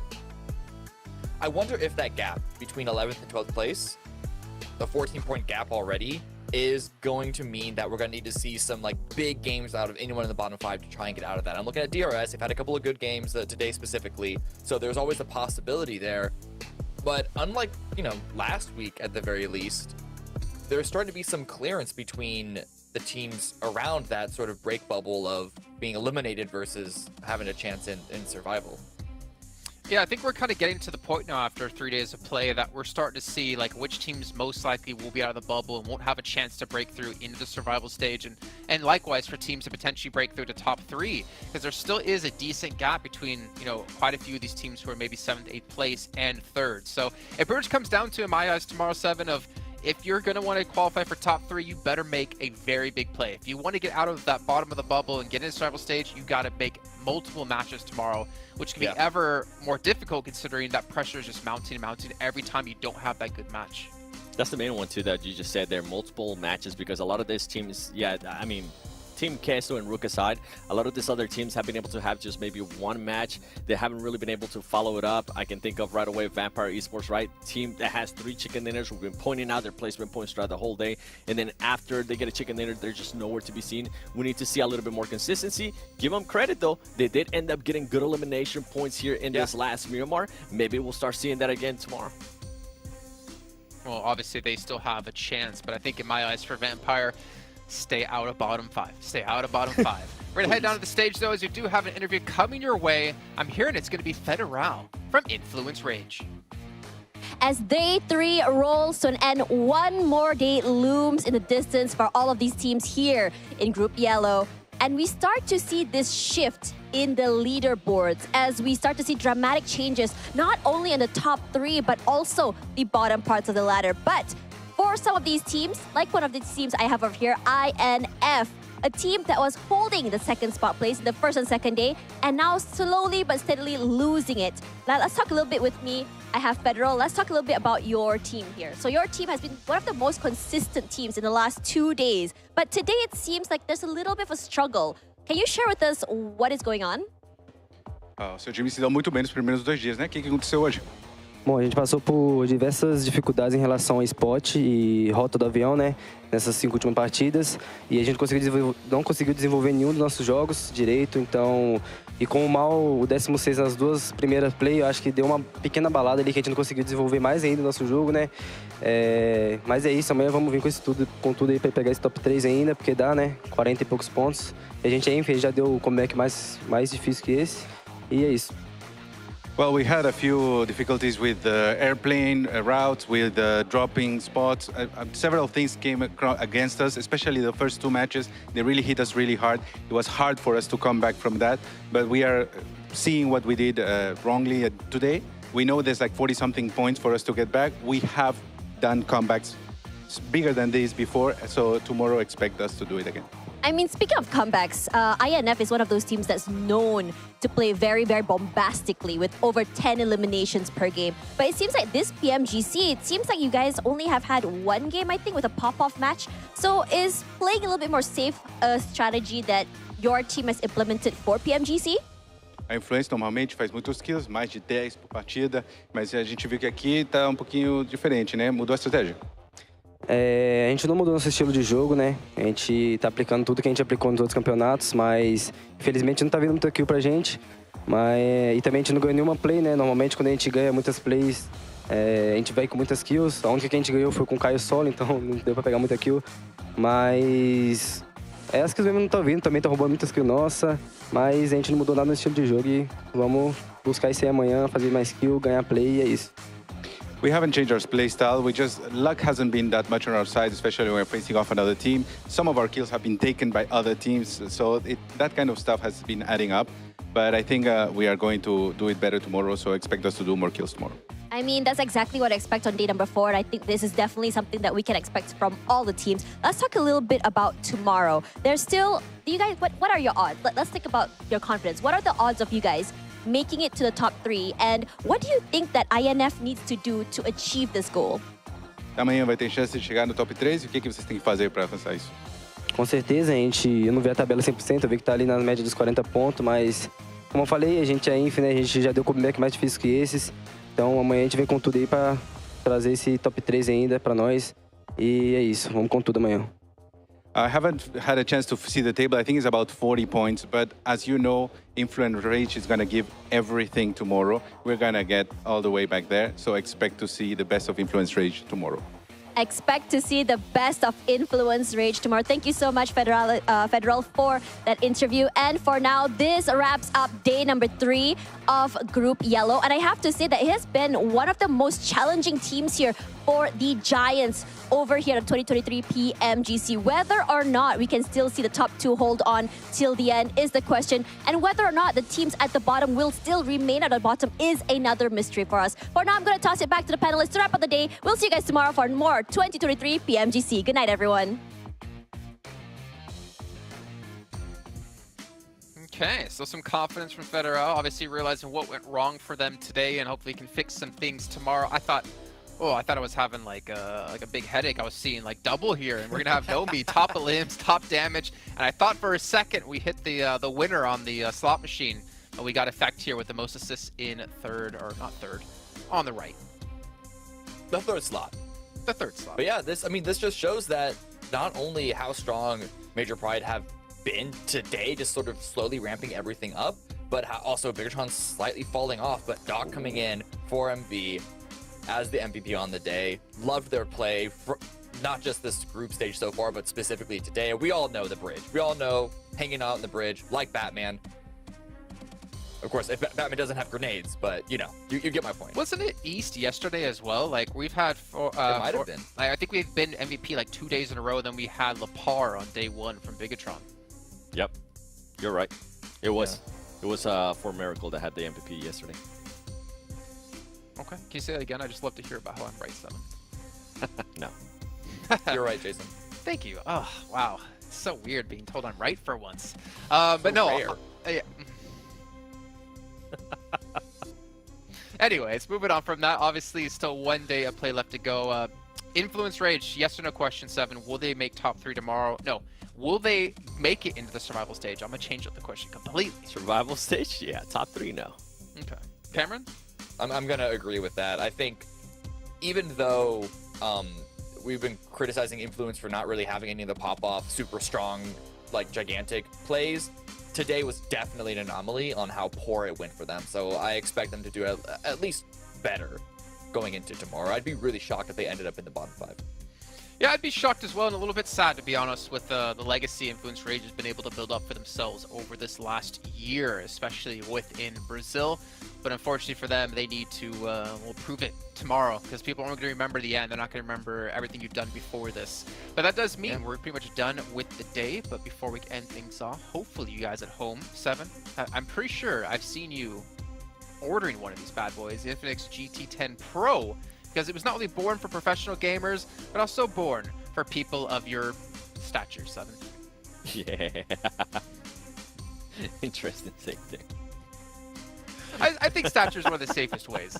But you know what? I've seen you dominate lobbies, and I can only imagine those bold actions. That's what you meant to say. Yeah, yeah. Yeah, those bold actions. I saw you in person in Poland. I can only imagine what you do with one of these devices.